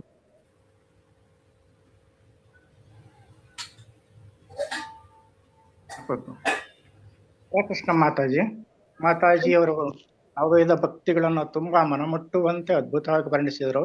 ಮಾತಾಜಿ 5ನೇದು ಅರ್ಚನಂ ಅಂತ ಬರುತ್ತಲ್ಲ, ವಿಗ್ರಹ ಆರಾಧನೆ ಏನ್ ಬರುತ್ತಲ್ಲ, ಅಲ್ಲಿ ವಿಗ್ರಹ ಆರಾಧನೆ ಮಾಡ್ಬೇಕು ಅಂದ್ರೆ ಅವರು ಆಧ್ಯಾತ್ಮಿಕ ಗುರುವಿನಿಂದ ದೀಕ್ಷೆ ಪಡಿಬೇಕು ಅಂತ ಹೇಳ್ತೀವಿ. ಆದ್ರೆ ನಾವು ಮನೆಯಲ್ಲಿ ವಿಗ್ರಹ ಆರಾಧನೆ ಮಾಡ್ತೀವಿ, ದೇವರ ಪೂಜೆ ಮಾಡ್ತೀವಿ. ಆ ರೀತಿ ನಾವು ಗುರುಗಳಿಂದ ಆಧ್ಯಾತ್ಮಿಕ ಗುರುಗಳಿಂದ ದೀಕ್ಷೆನೂ ಪಡೆದಿರಲಿಲ್ಲ, ಮಾಡ್ತಾ ಇದೀವಿ. ಅದು ತಪ್ಪಾಗುತ್ತಾ ಏನು? ಹರೇ ಕೃಷ್ಣ ಪ್ರಭು, ತುಂಬಾ ಒಳ್ಳೆ ಪ್ರಶ್ನೆಯನ್ನ ಕೇಳಿದ್ರ. ಇಲ್ಲಿ ಅಂತ ಹೇಳಿದ್ರೆ ನಾನು ಆ ದೀಕ್ಷೆ ಅನ್ನುವಂಥದ್ದು ಎಲ್ಲರಿಗೂ ಸಹ ಬೇಕು. ಅದು ಯಾಕೆ ನಮ್ಗೆ ಮುಖ್ಯ ಅಂತ ಹೇಳಿದ್ದು ಅದರ ಪ್ರಾಮುಖ್ಯತೆನ. ಯಾಕಂದ್ರೆ ಎಷ್ಟೊಂದ್ ಜನ ದೀಕ್ಷೆಗೆ ಅಷ್ಟೊಂದು ಇಂಪಾರ್ಟೆನ್ಸ್ ಕೊಡೋದಿಲ್ಲ, ಭಕ್ತಿನ ಮಾಡ್ತಾ ಇರ್ತಾರೆ, ಬಟ್ ದೀಕ್ಷೆಗೆ ಯಾವುದೇ ಕಾರಣಕ್ಕೂ ಅವರು ಇನ್ನ ಮುಂದೂಡ್ತಾ ಇರ್ತಾರೆ ದೀಕ್ಷೆ ತಗೊಳ್ಳೋದನ್ನ. ಆದ್ರೆ ನಾವು ಮನೆಯಲ್ಲಿ ಪೂಜೆ ಮಾಡುವಂಥದ್ದು ಇದು ಅಭ್ಯಾಸ. ನಮ್ಗೆ ಕಂಪ್ಲೀಟ್ ಆಗಿ ಗುರುಗಳ ಒಂದು ಕೃಪೆ ಅನ್ನುವಂಥದ್ದು ನಮ್ಗೆ ಸಿಕ್ಕೋದಿಲ್ಲ. ಆವಾಗ ಗುರುಗಳ ಮಾರ್ಗದರ್ಶನ ಪಡ್ಕೊಂಡು ನಾವು ಅಭ್ಯಾಸ ಮಾಡ್ತಾ ಇರ್ತೀವಿ ಅಷ್ಟೇ. ಇವಾಗ ನಾವೇನೆಲ್ಲ ಮಾಡ್ತಾ ಇದೀವಿ ಇದೆಲ್ಲ ಒಂದು ಅಭ್ಯಾಸ ಅಷ್ಟೇ. ಅದೇ ನಾವು ದೀಕ್ಷೆಯನ್ನ ಪಡ್ಕೊಂಡಾಗ ಕಂಪ್ಲೀಟ್ ಆಗಿ ನಾವು ಗುರುಗಳ ಒಂದು ಇದಕ್ಕೆ ಬರ್ತೀವಿ, ಕೃಪೆಗೆ ಒಳಗಾಗ್ತೀವಿ. ನಮ್ಮ ಜೀವನದಲ್ಲಿ ಏನೇ ಆದ್ರೂ ಸಹ ಅದೆಲ್ಲ ಸಹ ಗುರುಗಳಿಗೆ ತಲುಪುತ್ತೆ. ಆದ್ರೆ ಮನೇಲಿ ನಾವ್ ಇದ್ ಮಾಡೋದಕ್ಕೆ ದೀಕ್ಷೆ ಆಗಿರ್ಬೇಕು ಅಂತ ಏನು ರೂಲ್ಸ್ ರೆಗ್ಯುಲೇಷನ್ಸ್ ಅಂತ ಏನು ಇಲ್ಲ. ನಾವು ನೀಟಾಗಿ ಪೂಜೆನ ಅಭ್ಯಾಸ ಮಾಡ್ಬೇಕು. ವಿಗ್ರಹಾರಾಧನೆಯನ್ನ ಇವಾಗ ಯಾವ ರೀತಿ ಹೇಳಿದರೆ, ಇವಾಗ ನಾನು ಹೇಳದ್ನಲ್ವಾ, ಪಂಚರಾತ್ರಿಕ ವಿಧಿ ವಿಧಾನಗಳಲ್ಲಿ ಷೋಡಶೋಪಚಾರ ಪೂಜೆಯನ್ನ ಮಾಡ್ಬೋದು, ಏನ್ ತೊಂದರೆ ಇಲ್ಲ. ಆದ್ರೆ ದೇವಸ್ಥಾನಗಳಲ್ಲಿ ನಾನು ಹೇಳಿದ್ದು, ದೇವಸ್ಥಾನಗಳಲ್ಲಿ ಅಥವಾ ಭಕ್ತಿ ಸೆಂಟರ್ ಇರುತ್ತಲ್ವ, ಅಲ್ಲಿ ಯಾರು ವಿಗ್ರಹಾರಾಧನೆ ಮಾಡ್ತಾರೆ, ಭಗವಂತನಿಗೆ ಆ ಒಂದು ಅರ್ಚ ವಿಗ್ರಹಕ್ಕೆ ಪೂಜೆಯನ್ನ ಮಾಡ್ತಾ ಇರ್ತಾರೆ, ಅವರೆಲ್ಲರೂ ಸಹ ದೀಕ್ಷೆಯನ್ನ ತಗೊಂಡಿರ್ತಾರೆ. ಅವರು ಒಂದು ಸದ್ಗುರಿನ ಆಶ್ರಯವನ್ನ ಪಡೆದು ಆ ಸದ್ಗುರು ಏನ್ ಹೇಳ್ತಾ ಇರ್ತಾರೆ ಅವರ ಮಾರ್ಗದರ್ಶನದಲ್ಲಿ ಅವರು ಪೂಜೆಯನ್ನ ಮಾಡ್ತಾ ಇರ್ತಾರೆ. ಸೊ ಅದು ಅಲ್ಲಿ ದೀಕ್ಷೆ ಅನ್ನುವಂಥದ್ದು ದೇವಸ್ಥಾನಗಳಲ್ಲಿ ತುಂಬಾನೇ ಮುಖ್ಯ ಆಗಿರುತ್ತೆ. ಮನೆಗಳಲ್ಲಿ ಇಲ್ಲ. ಆದ್ರೆ ಅಭ್ಯಾಸ ಮಾಡ್ಕೊಂಡು ಆದಷ್ಟು ಬೇಗ ದೀಕ್ಷೆಯನ್ನ ಪಡ್ಕೊಂಡ್ರೆ ಒಳ್ಳೇದು ಅಂತ ನಾನು ಹೇಳಿದ್ದು. ಹರೇ ಕೃಷ್ಣ. ಹರೇ ಹರೇ ಕೃಷ್ಣ. ಕೃಷ್ಣ. ಹರೇ ಕೃಷ್ಣ. ಹರೇ ಕೃಷ್ಣ ಪ್ರಭು, ಧನ್ಯವಾದಗಳು. ಧನ್ಯವಾದಗಳು. ಹರೇ ಕೃಷ್ಣ. ಇನ್ನ ಬೇರೆ ಯಾರ್ದು ಏನು ಪ್ರಶ್ನೆಗಳಿಲ್ಲ. ಸೊ ನಾವು ಅಧಿವೇಶನವನ್ನು ಮುಕ್ತಾಯಗೊಳಿಸೋಣ. ಹರೇ ಕೃಷ್ಣ ಮಾತಾಜಿ, ಧನ್ಯವಾದಗಳು ನಮ್ಮ ಒಂದು ಚಕ್ರಕ್ಕೆ ಬಂದು ಕ್ಲಾಸ್ ಕೊಟ್ಟಿದ್ದಕ್ಕೆ. ಸೊ ಈಗ ನಾವು ಒಂದು ಬಾರಿ ಹರೇ ಕೃಷ್ಣ ಮಂತ್ರವನ್ನು ಹೇಳ್ತಾ, ವೈಷ್ಣವರ ಮಂತ್ರವನ್ನು ಹೇಳ್ತಾ ಇವತ್ತಿನ ಅಧಿವೇಶನ. ಹರೇ ಕೃಷ್ಣ ಕೃಷ್ಣ ಕೃಷ್ಣ ಹರೇ ಹರೇ, ಹರೇ ರಾಮ ರಾಮ ರಾಮ ಹರೇ ಹರೇ. ವಂಚಾಕಲ್ಪತರುಭ್ಯಶ್ಚ ಕೃಪಾ ಸಿಂಧುಭ್ಯ ಏವ ಚ ಪತಿತನಾಂ ಪಾವನೇಭ್ಯೋ ವೈಷ್ಣವೇಭ್ಯೋ ನಮೋ ನಮಃ. ಅನಂತಕೋಟಿ ವೈಷ್ಣವ ಭಕ್ತವೃಂದಕ್ಕೆ ಜೈ. ಪತಿತ ಪಾವನ ಶ್ರೀ ಪ್ರಭುಪಾದಕ್ಕೆ ಜೈ. ಶ್ರೀ ಚೈತನ್ಯ ಮಹಾಪ್ರಭುಕ್ಕೆ ಜೈ. ಜೈ ಜೈ ಶ್ರೀ ರಾಧೆ ರಾಧೆ. ಹರೇ ಕೃಷ್ಣ. ಎಲ್ಲ ಭಕ್ತರಿಗೂ ಕೂಡ ಧನ್ಯವಾದಗಳು ಇವತ್ತಿನ ಅಧಿವೇಶನಕ್ಕೆ ಅಟೆಂಡ್ ಮಾಡಿದ್ದಕ್ಕೆ. ಈಗ ಎಲ್ಲರಿಗೂ ಅನ್ಮ್ಯೂಟ್ ಆಪ್ಷನ್ ಕೊಡ್ಲಾಗುತ್ತೆ. ಒಂದು ಬಾರಿ ಹರೇ ಕೃಷ್ಣವನ್ನು ಹೇಳ್ತಾ ತಾವು ಇವಾಗ ಹರೇ ಕೃಷ್ಣ. ಹರೇ ಕೃಷ್ಣ ಪ್ರಭು, ಹರೇ ಕೃಷ್ಣ ಮಾತಾಜಿ. ಧನ್ಯವಾದಗಳು. ಹರೇ ಕೃಷ್ಣ ಪ್ರಭು, ಹರೇ ಹರೇ ಕೃಷ್ಣ ಕೃಷ್ಣ ಮಾತಾಜಿ. ಹರೇ ಕೃಷ್ಣ ಪ್ರಭು ಧನ್ಯವಾದಗಳು. ಹರೇ ಕೃಷ್ಣ ಮಾತಾಜಿ. ಪ್ರಭು, ಹರೇ ಕೃಷ್ಣ ಹರೇ ಕೃಷ್ಣ ಎಲ್ಲರಿಗೂ ಹರೇ ಕೃಷ್ಣ. ಹರೇ ಕೃಷ್ಣ ಮಾತಾಜಿ. ಹರೇ ಕೃಷ್ಣ ಮಾತಾಜಿ. ಪ್ರಭು ಸುಂದರ ಮಾತಾಜಿ ಹರೇ ಕೃಷ್ಣ ಪ್ರಭು, ಧನ್ಯವಾದಗಳು. ಹರೇ ಕೃಷ್ಣ ಮಾತಾಜಿ. ಕೃಷ್ಣ ಪ್ರಭು, ಹರೇ ಕೃಷ್ಣ ಪ್ರಭು, ದಂಡವತ್ ಪ್ರಣಾಮ್. ಪದ್ಮಾ ಮಾತಾಜಿ ಹರೇ ಕೃಷ್ಣ ಗೌರಿ ಹರೇ ಕೃಷ್ಣ ಪ್ರಭು, ಹರೇ ಕೃಷ್ಣ ಮಾತಾಜಿ. ಧನ್ಯವಾದಗಳು ಪ್ರಭು. ನಾರಾಯಣ ಸ್ವಾಮಿ ಆರ್ ಪ್ರಭು ಹರೇ ಹರೇ ಕೃಷ್ಣ ಯಶೋದಾ ಮಾತಾಜಿ ಹರೇ ಕೃಷ್ಣ. ಹರೇ ಕೃಷ್ಣ ಪ್ರಭು, ಧನ್ಯವಾದಗಳು. ರೇಣುಕಾ ಹರೇ ದೇವಿ ಕೃಷ್ಣ ಮಾತಾಜಿ ಮಾತಾಜಿ. ಹರೇ ಕೃಷ್ಣ ಶಾರದಾ ಹರೇ ಮಾತಾಜಿ ಕೃಷ್ಣ ಹರೇ ಕೃಷ್ಣ. ಪ್ರಭು, ಹರೇ ಕೃಷ್ಣ ಮಾತಾಜಿ. ಹರೇ ಕೃಷ್ಣ ಮಾತಾಜಿ. ಹರೇ ಕೃಷ್ಣ ಹರೇ ಕೃಷ್ಣ ಮಾತಾಜಿ. ಹರೇ ಕೃಷ್ಣ ಮಾತಾಜಿ ಹರೇ ಶಾರದಾ ಮಾತಾಜಿ ಹರೇ ಕೃಷ್ಣ. ಹರೇ ಕೃಷ್ಣ ಎಲ್ಲರಿಗೂ ಪ್ರಭು. ಕೂಡ ಹರೇ ಕೃಷ್ಣ. ಇಂದಿನ ದಿನ ತಮ್ಮೆಲ್ಲರಿಗೂ ಶುಭಕರವಾಗಲಿ, ಶುಭದಾಯಕವಾಗಲಿ ಅಂತ ಹರೇ ಕೃಷ್ಣ ಮಾತಾಜಿ. ತಮ್ಮೆಲ್ಲರಿಗೂ ಧನ್ಯವಾದಗಳು. ಹರೇ ಕೃಷ್ಣ ಮಾತಾಜಿ. ಇವತ್ತು ಕೂಡ ಟೆಂಪಲ್ ಅಲ್ಲಿ ಭೇಟಿ ಆಗೋಣ, ಟೆಂಪಲ್ ಅಲ್ಲಿ ಬನ್ನಿ ಎಲ್ಲರೂ ಅಂತ ನಾನು ಕೇಳ್ಕೊಳ್ತೀನಿ. ಹರೇ ಕೃಷ್ಣ. ಧನ್ಯವಾದಗಳು. ಪ್ರಭುಜಿ ಒಂದ್ ನಿಮಿಷ ಪ್ರಭುಜಿ.